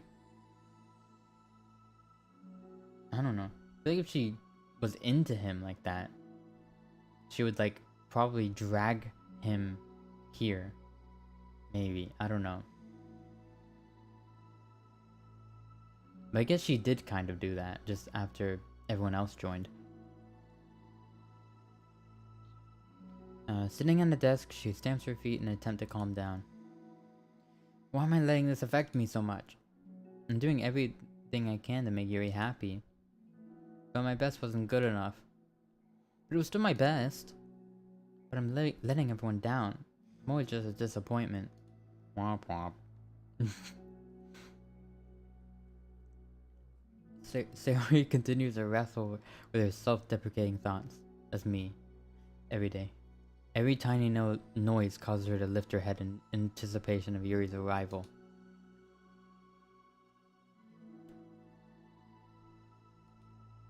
Minutes pass. Nobody enters the club room. Womp womp. Okay. Not Yuri or Monica. Nobody at all. Gosh, I'm so late. Why did I offer to help those other students with their work? I'm such a pushover sometimes. I'm going to leave such a bad impression on the new club members like Yuri if I'm not the first one there. Monica rounds the corner, approaching the club room. As she does so... Oh, Yuri? Ah. Yuri jumps at the sound of Monica's voice. She's sitting outside the club room, against the wall next to the door. Embarrassed, she quickly closes the book she was reading and stands up. Oh gosh, I'm so sorry I'm late. You didn't have to wait outside for me. The door to the club room is open. It's not... Yuri stammers, unable to explain herself. She peers inside the club room through the window and looks away. Actually, I was just wondering if I could help you today instead. Huh? Me? Club publicity stuff? Yes. Monica's utterly confused. Why is Yuri asking this all of a sudden? She was so eager to spend time with Sayori before. Did they not get along after all? Monica looks into the club room herself to see Sayori sitting alone inside. Okay. It was kind of a simple job, but I'd be happy for you to tag along. Tag along like the Girl Scout cookie. Me too. Monica's worried, but she finds it difficult to insert herself into whatever conflict that may have arisen. It's a little oh my god. After this, I don't think I'm ever gonna like play a visual novel ever again. This is like agonizing. I mean, I like this game. I like, but I think like though, and I like being able to share this with everyone. But like, it's so much effort to read things out loud. It's like I'm in English class all over again.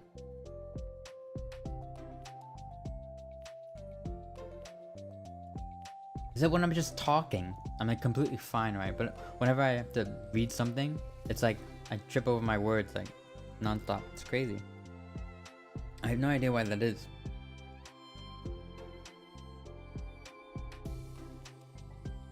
I guess because genuinely I only use words that I know I can pronunciate correctly, right? Mostly. Sometimes there's just like no other word and I have to use a word that's really hard to say, but like mostly I'm like using words that are, I don't say like a lot of the flowery,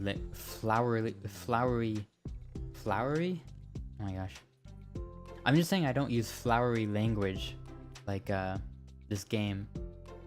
It can be kind of hard to say sometimes, like some lines are just like tongue twisters to me at least. Before streaming, I didn't even like talk, so I need to talk to anyone. I would say like a maximum of like 7 words a day, I think.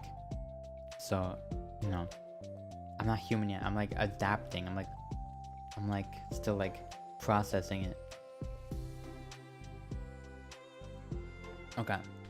It's a little ironic, she realizes, that she could be so conflict avoidant after having been in the debate club. Okay, let's take a walk together. I just have to make copies of this new flyer, and go around to the billboards and replace the old ones with the new ones. Yuri nods and the two set off. You're just gonna leave her in there? Wow. The two walk in silence. Without Sayori, Monica finds it quite difficult to strike up conversation. Looks like Monica's the one who's kind of bad at everything, to be honest. So, how's everything been going? Fine. That's good. Neither of them follow up with anything more. Great. Monica tenses up at the stinted conversation. How the heck does Sayori do it?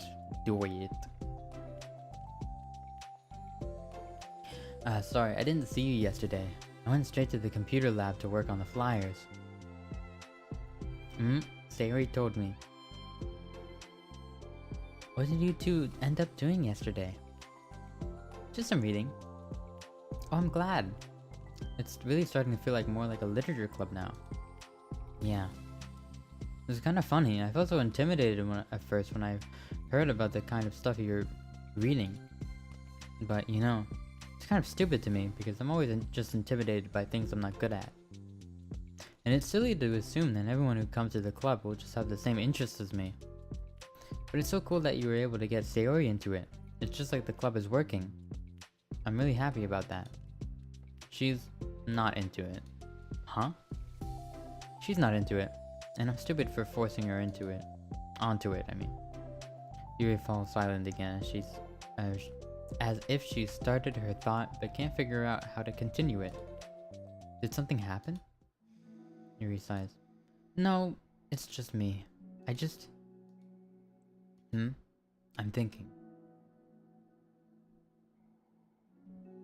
A moment passes in silence, then Yuri shakes her head. I shouldn't be complaining to you all of a sudden. Don't be silly. I won't think you're complaining. I just want to make sure you feel welcome. If it's more important to that, then you can tell me anything. Well, I do feel welcome. Too welcome, I guess. It's not an issue with the club, it's just an issue with me. I still feel so wrong to inconvenience you with it. Ooh.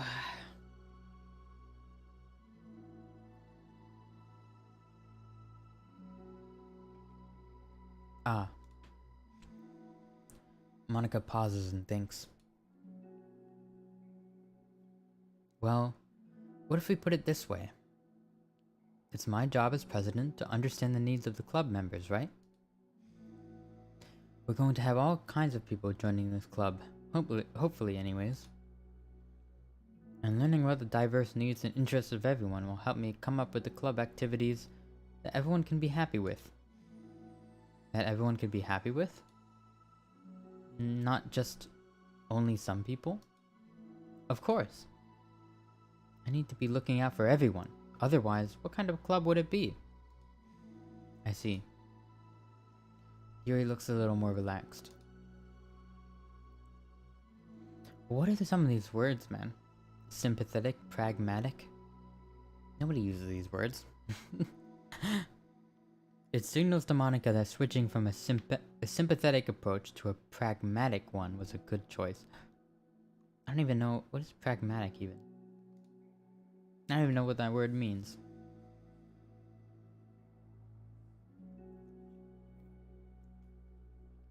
Ugh.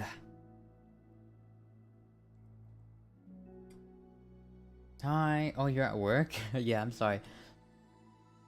I don't normally stream this late. It's 1 AM.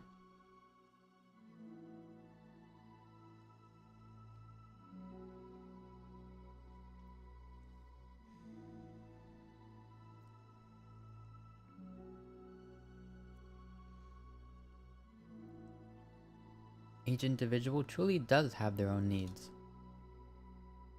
Okay. Yuri takes a deep breath. Yeah, we probably would have been done by now, but there was a bunch of like, I had to get every route for some for like the different girls. So like, I had to like go each of the girls' routes. So like, I wasted like 2 hours before even starting the side stories, which wasted some time.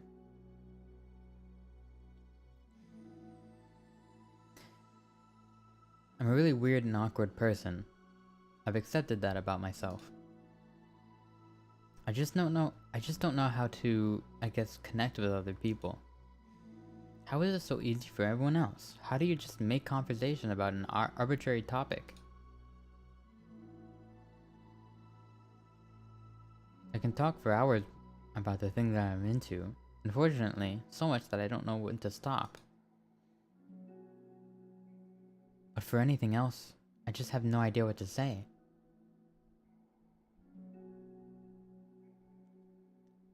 She sounds autistic. Not gonna lie. Like generally, like the vibes I've been getting is like, yeah. She's just like me for real, for real.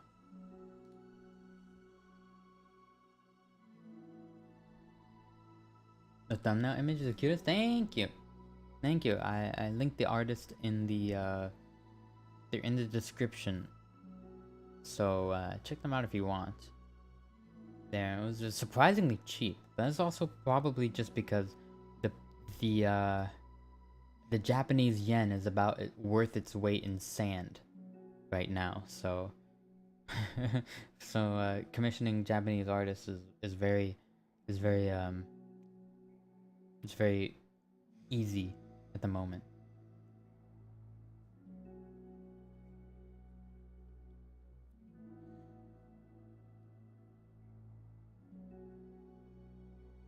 So I understand that about myself. I'm just not good with people. I can't help it. So it feels like whenever I'm confronted with a new social situation, I'm either ignored or made fun of or taken pity on. And Sayori falls into that third category. She what? Hold on, you're saying that Sayori is taking pity on you? Yuri nods. I just want to be treated like a normal person. If you don't treat me like... If you... Hold on. If you don't treat me like... Oh my gosh. I'm struggling to read this. Hold on. If you don't like me or you don't connect with my interests, then just tell me. I can accept that and move on. Sayori is too nice to me. I'm so stupid for not realizing that it should be the... like my reading skills are just going out the window.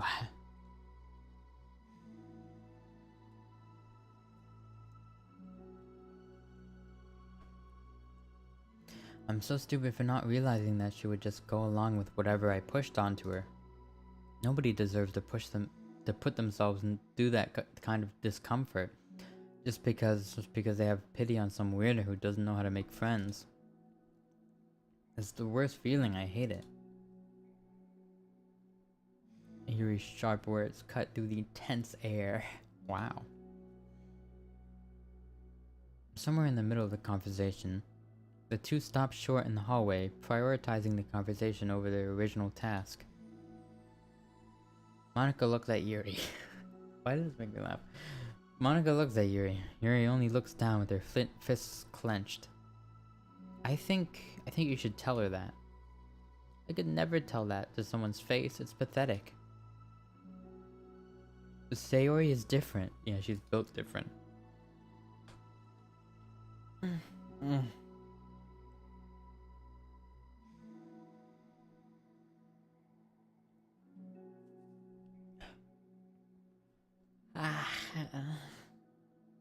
I hope I can wake up early tomorrow.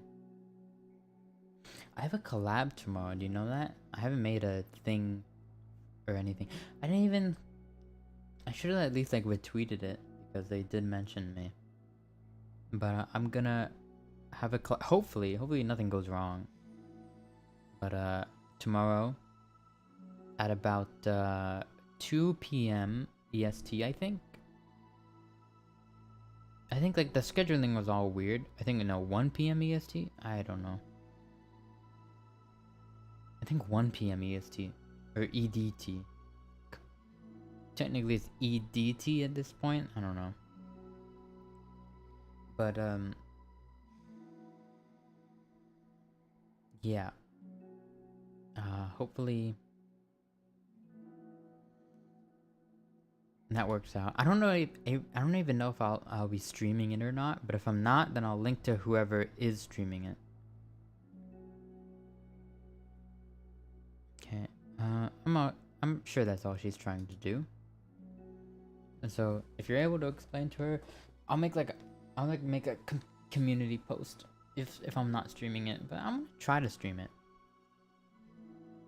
Try to make a thumbnail tonight, maybe. Perhaps. I should have like should have asked them for proper images before. It's kind of too late now.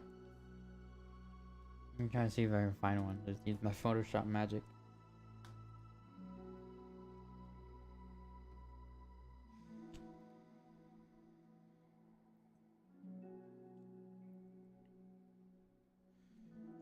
So if you're able to explain to her what makes you happy, then she'll do anything to make it happen. That's the problem. What kind of friendship has one person always trying to cater to the other person's weird needs?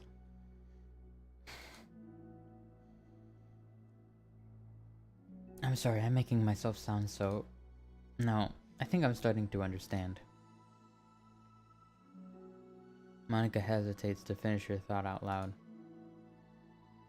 It's something Sayori would be able to say better.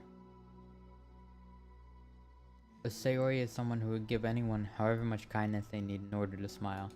Damn, I need someone like that in my life. For real, for real. No cap. But Yuri, who has difficult... My brain just shut down. But Yuri, who has difficulty accepting kindness, must be driving Sayori to be even more assertive in her kindness, further exacerbating the matter.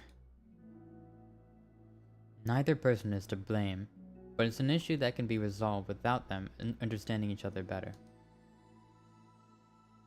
Sayori wants to be your friend.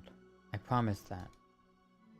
It's okay for different people to have different needs. I mean, Sayori, she has her own needs too. But good friends work together and can be what they need for each other. You just have to have good communication and talk about it. I don't have good communication. Yuri stops and shakes her head. I'm sorry, I didn't mean to say that. My head is just... It's so resistant to everything. I'm pushing such a kind person away from me because of it. Yuri pauses to think.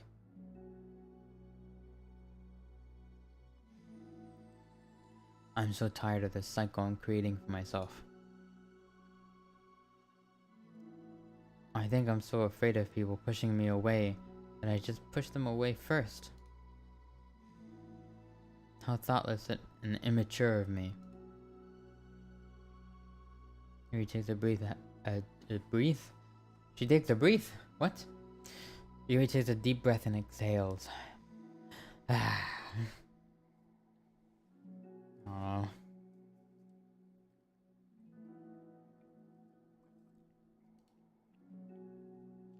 A venting session? Among Us? Among Us? I didn't mean to turn... I didn't mean for this to turn into a whole venting session. Do do do do do do do do do do. I wish I had that soundboard. But I understand now. But I understand now that I need... What is... My brain. My brain is off right now. I definitely need to end after this. But I understand now that I just need to communicate with her.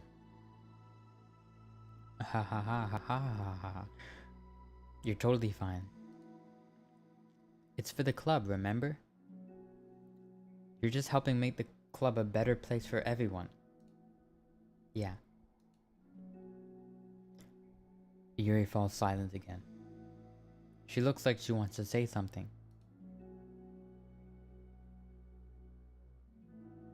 This kind of critical thinking is something I'm really bad at.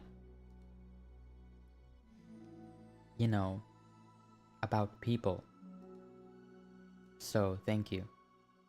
Anytime. Monica smiles at Yuri. For just a moment, Yuri finds it in herself to meet Monica's gaze, returning a shy smile of her own. Oh, oh, oh, oh, oh, oh, oh.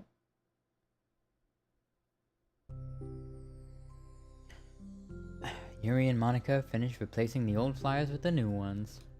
Yay! More accurately, Monica mostly did the work while Yuri followed along. Yuri freaking useless. But as the club room once again draws near, so does Yuri's confrontation. I can't do this. Yes, you can. It'll be great. Yuri sighs and shakes her head. I'm never going to feel confident enough. I just have to do it. If I don't do it now, I never will. Yuri starts towards the Ooh, I can't speak. Yuri starts towards the door, but then turns to face Monica. You're not just going to wait outside, are you? I can take a walk. Want me to get you a coffee or something? Actually, I prefer tea. I like to make my own though, so please don't worry about it. Although, I suppose that's one downside of reading here in the club rather than at home. I don't get to drink tea while I'm reading. Sorry, I guess that has nothing to do with this. You know, now that you mention it, I bet we could get permission to keep stuff for tea in our club room. You could use like an electric kettle to heat up water, right? Would that really be possible? I'll look into it. I think it would be great. Yuri smiles and nods at the thought. Well, I'll be back in a bit. Good luck.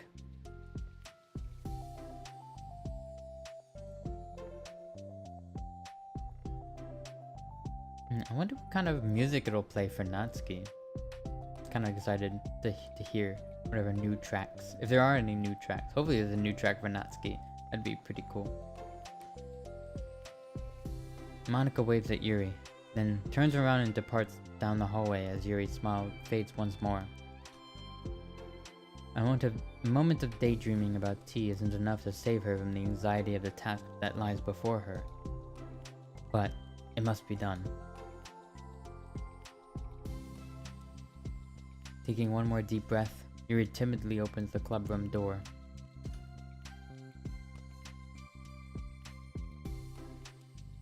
Yuri?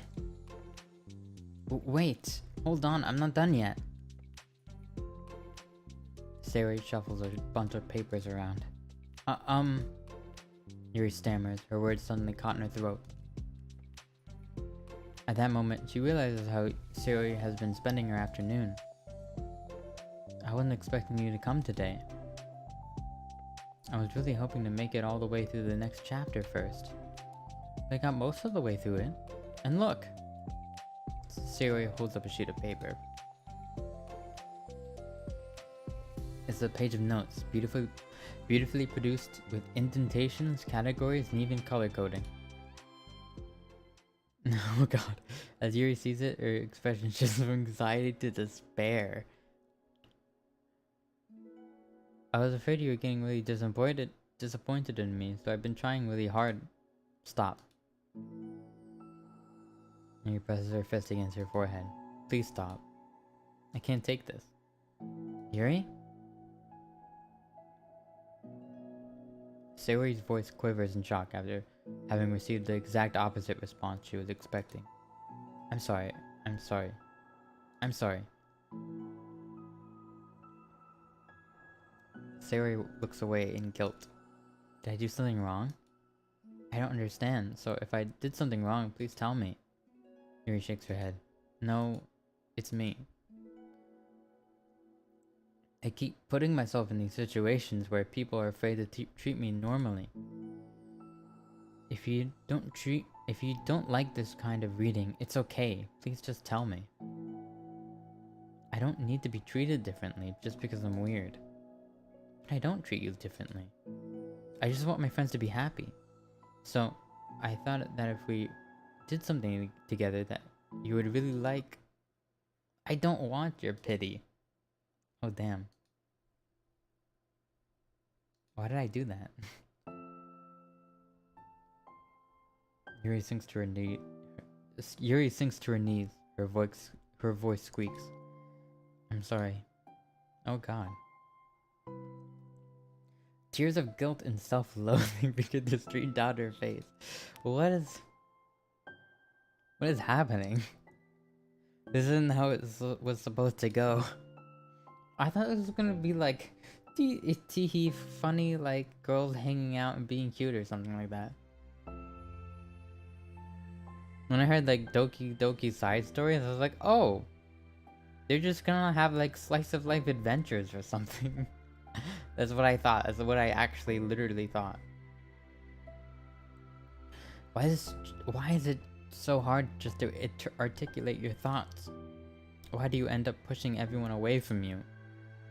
Yuri's mind pounds with internal accusations as she shuts her eyes, unable to face Sayori or the rest of the world. She should leave, just escape from here, before Monica sees her like this, and before Sayori tells Monica what she did.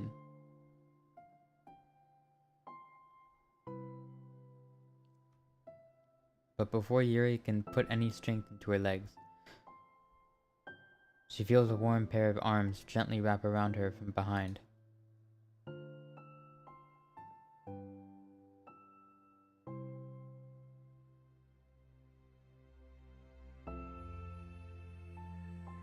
It's okay, Sayori whispers in a soothing voice. It's okay. It's okay.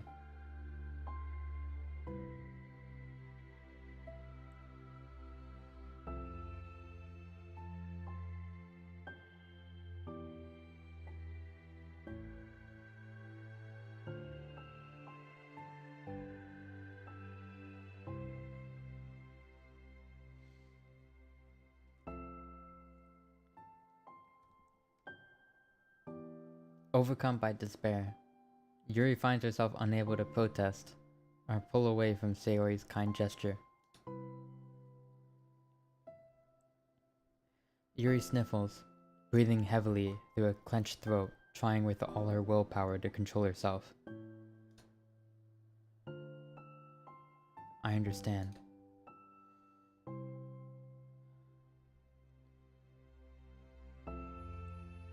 I understand that the things you're feeling in your head are different from the things you're trying to say.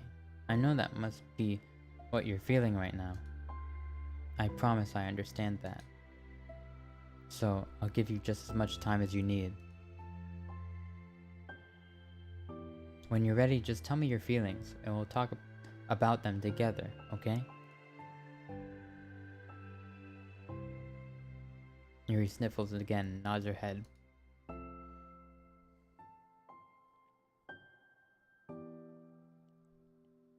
She gives herself a minute to compose her thoughts, then speaks while steadying her voice. I think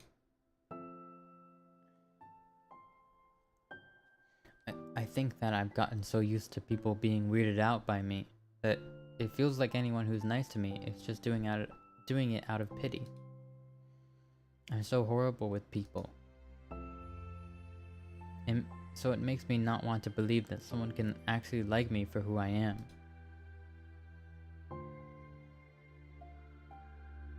Yuri pauses, but Sayori doesn't interrupt. Rather, she waits for Yuri to continue. I got so excited when I joined the literature club. I thought that it was finally my chance to make friends through my interests. because my interests are the only things I know how to talk about. It's all I have going for me. But then, whenever I catch myself being overly obsessive in front of other people, it feels like I'm making a fool of myself. I hate myself for it.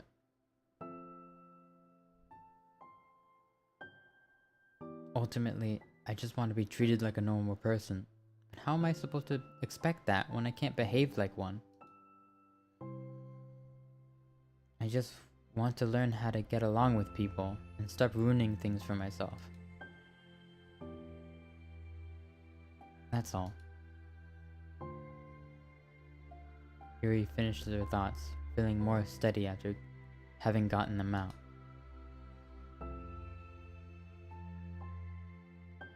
Sayori, who can feel Yuri's breath rise and fall from beneath her arms, realizes that as well.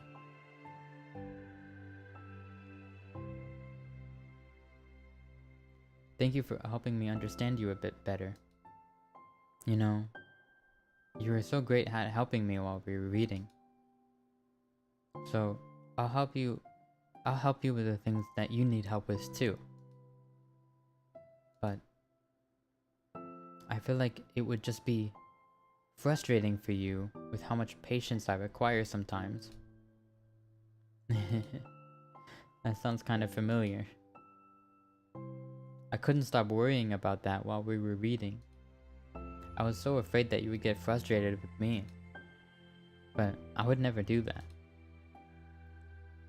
I did my best to reassure you by mentioning how I have a lot of patience.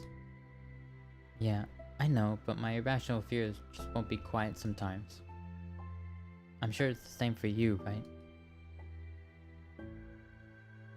Yeah. Irrational fears. Well, you know. There's no way that you could frustrate me because I already like you as the person that you are. I know you said you have a hard time believing that, but I promise that it's true. You don't have to be a social person for people to like you. I think you're really considerate in your own way, you know? Worrying so much about people's feelings. We're all kind of weird. It's a literature club. But it's the best part that we're all different. We all have different interests. Like about the book. I'm reading it because I want to. I promise. That's what I really want. It's a bit of a struggle, but I try not to mistake that for me not enjoying it. I mean, we could never discover new things if we didn't try them first, right? I want to learn the reasons that you love it so much. And in the end, if it's not for me, then I can say that. But I'll be glad that I tried it and learned more about you. Plus, you're like super duper smart. And I want that to rub off on me. Yuri fights back a smile at that comment. The smile. Already, the heavy atmosphere surrounding her seems to have evaporated through the caress of Sayori's arms. Your hair is so pretty. I always wanted long hair, but I was awful at taking care of it, so I cut it all off.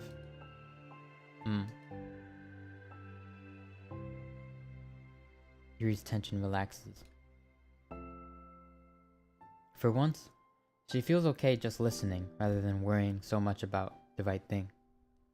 Or about saying the right thing. Sayori, sensing Yuri's comfort, lets her rest.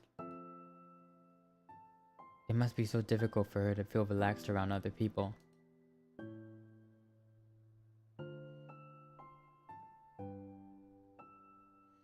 But if the literature club can make that happen, then it's something that she deserves to experience.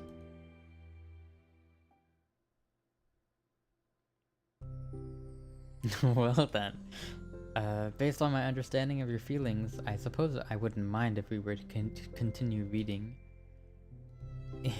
That's what I wanted to hear. But we can stop at any time. If you truly don't like it, please be honest about it. I won't be offended. Of course. I'm not gonna judge anything this early on though. So, we'll just see what happens. Oh, and, it's not good to touch people without their consent first. Oh no, I'm sorry. I didn't mean to make you uncomfortable. Oh no, you didn't. I mean, I suppose it was kind of nice. I was just saying. Come on, you. I mean, kind of true, but also like. I mean, what in that situation? What are you supposed to do in that situation? You're like, excuse me, can I hug you, please? Like, no.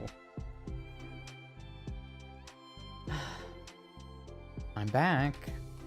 Monica's back. I haven't seen you like at all recently.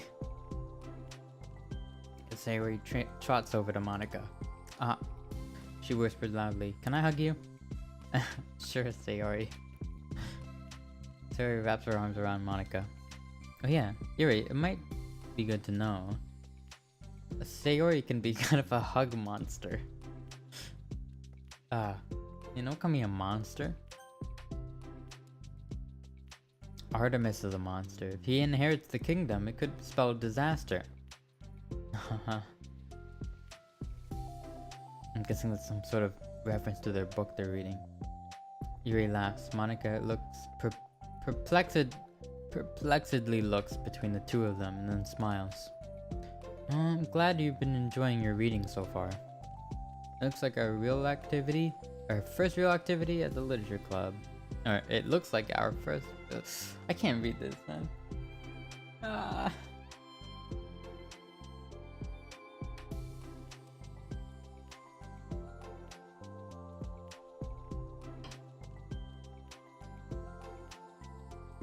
It's like our first real activity at the literature club. Heck yeah.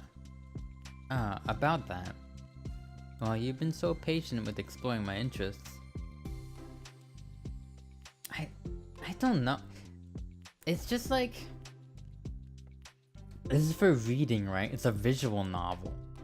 Most novels I think are written they're written as flowery and detailed so that you can like read them and you can like develop this picture in your mind, you know? They're not meant to be read out loud, like with your voice. That's why none of this is voiced, you know? They would have had enough money to hire voice actors to voice all of this, but like, it would be like, I don't know. Just like characters in novels do not talk like characters in like TV shows, for example, you know? Like it's not nearly as wordy. That's me trying to vocalize like an entire like character's like monologue, like inner thoughts. It's like pretty hard, you know? This is just mostly meant for someone to just like scrub through, just like quickly read this, click, quickly read that, click, like get through this in like 20 minutes, you know?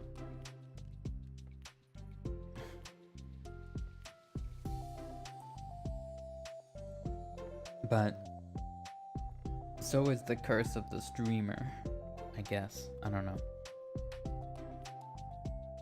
I think that it would be inconsiderate. I think it would be inconsiderate of me not to return the favor to you and to learn about the things that you like. Yes. Do you like poetry? Okay. Yuri smiles. Yay! Chapter close. Oh my gosh. Holy moly. Look at this. Look at the sticky notes. Aww. Look, she drew the cool S. Look at that in the top right. That's amazing.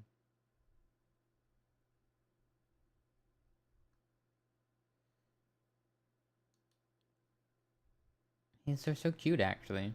Oh my god. Okay. Okay, so it's pretty late, and my voice is tired. We can chat for a while. Just chat, I guess. While I'm gonna edit this thumbnail in real time, actually.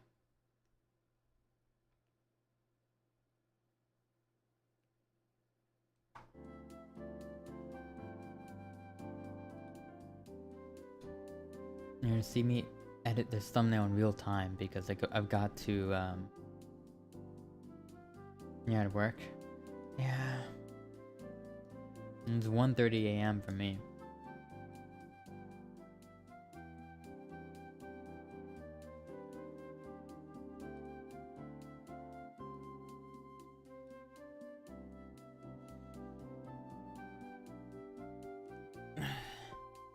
I've got to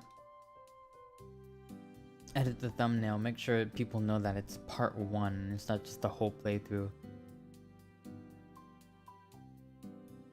Yeah, I finished the first I finished like the main Doki Doki playthrough in one sitting just because I wouldn't have to make another thumbnail. That's pretty much the only reason why I completed it in one sitting. It was a lot shorter than actually, like, I thought it would be at least over 8 hours, but it wasn't, thankfully.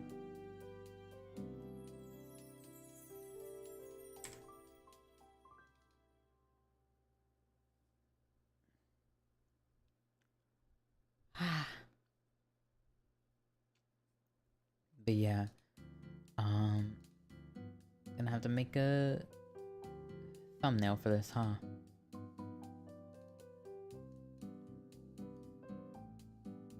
I already have the thumbnail, I just have to like edit it a little. You need to make a part 1 and a part 2. I just add an extra line of text to specify which part it is.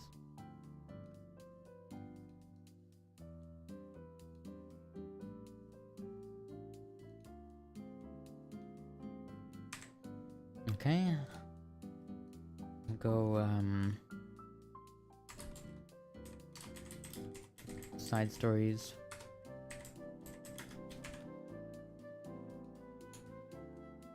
Part 1. Move it down a little. There we go.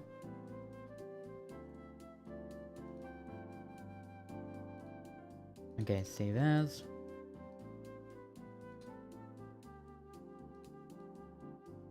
I just titled this one P1. No, I titled the second one P2. Oh. Funny Photoshop rendering. Freezing my computer. Thank you. Thank you, Photoshop.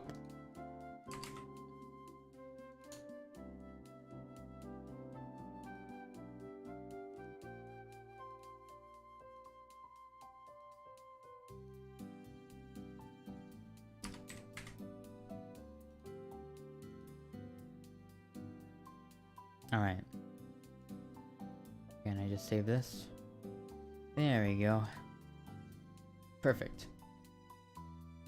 And I just need to edit this VOD.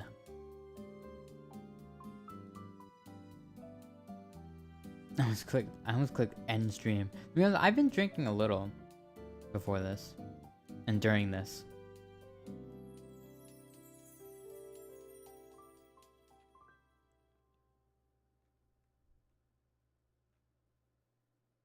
And that might have inhibited my speech a little bit. Probably shouldn't have done that. But I don't know, honestly, I think it makes me more I don't know, it's so hard to like, when you're just like playing a game like this, you just want to get absorbed in the story, and that kind of like isn't very entertaining, is it?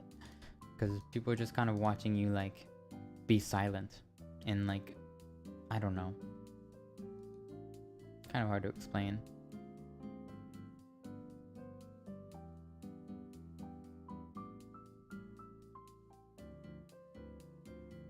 Yeah, okay, I change the thumbnail and say, and yeah, add the funny the funny brackets. I don't even know what they're called. The funny cool brackets, you know? That all the VTubers use. And I also use for whatever reason, even though I don't know what they are.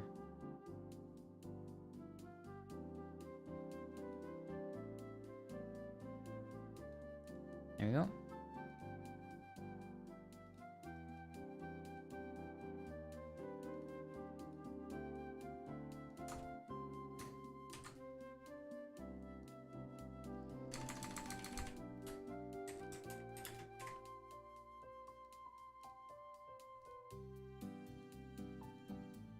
Okay, make sure this is do.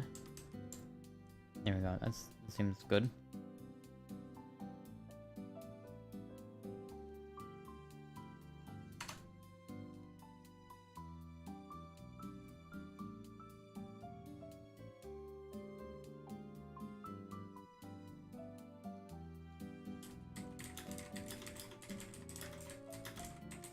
I'm gonna edit the description a bit. Alright. Oh, actually, hold on. I should probably make it a link. I just included their Twitter handle, but like, not the link to their... I should probably just make a link to their actual Twitter account. That would make sense.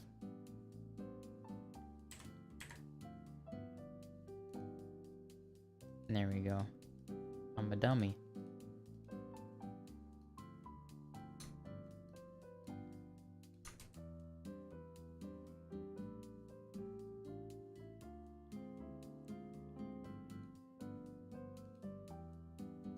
Yeah, I hope you all like this kind of stream, because we're gonna have at least one more before I inevitably ban all visual novels from my channel for good, because they're really tough to stream.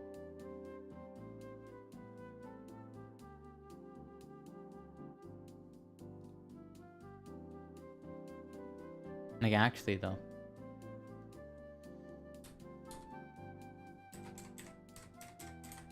My throat, man.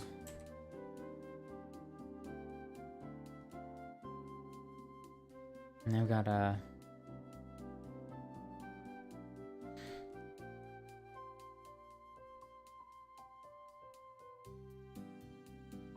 voice lessons tomorrow. I might have to call it off. I might have to send an email and say I can't do it.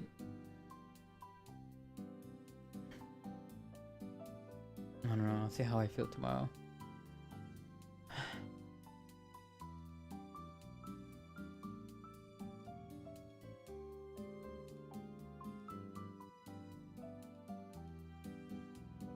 Okay, everyone. Thank you for watching, but I'll have to. I'll see myself out now.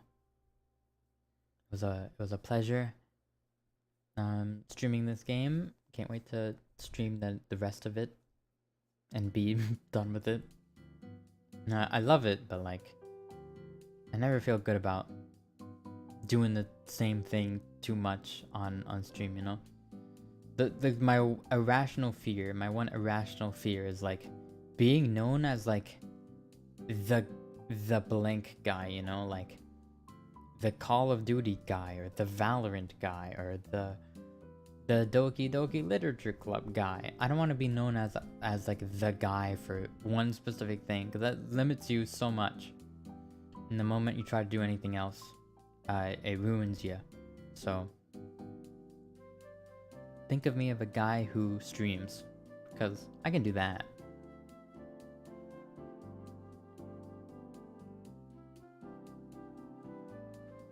But yeah.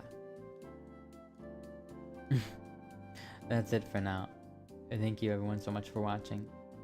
I guess like follow me on Twitter or something. I don't know.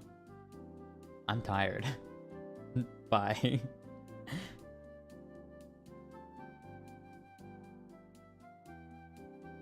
See you next time for part 2, I guess, if you're interested. See ya. I don't know when that will be, but see ya. Bye.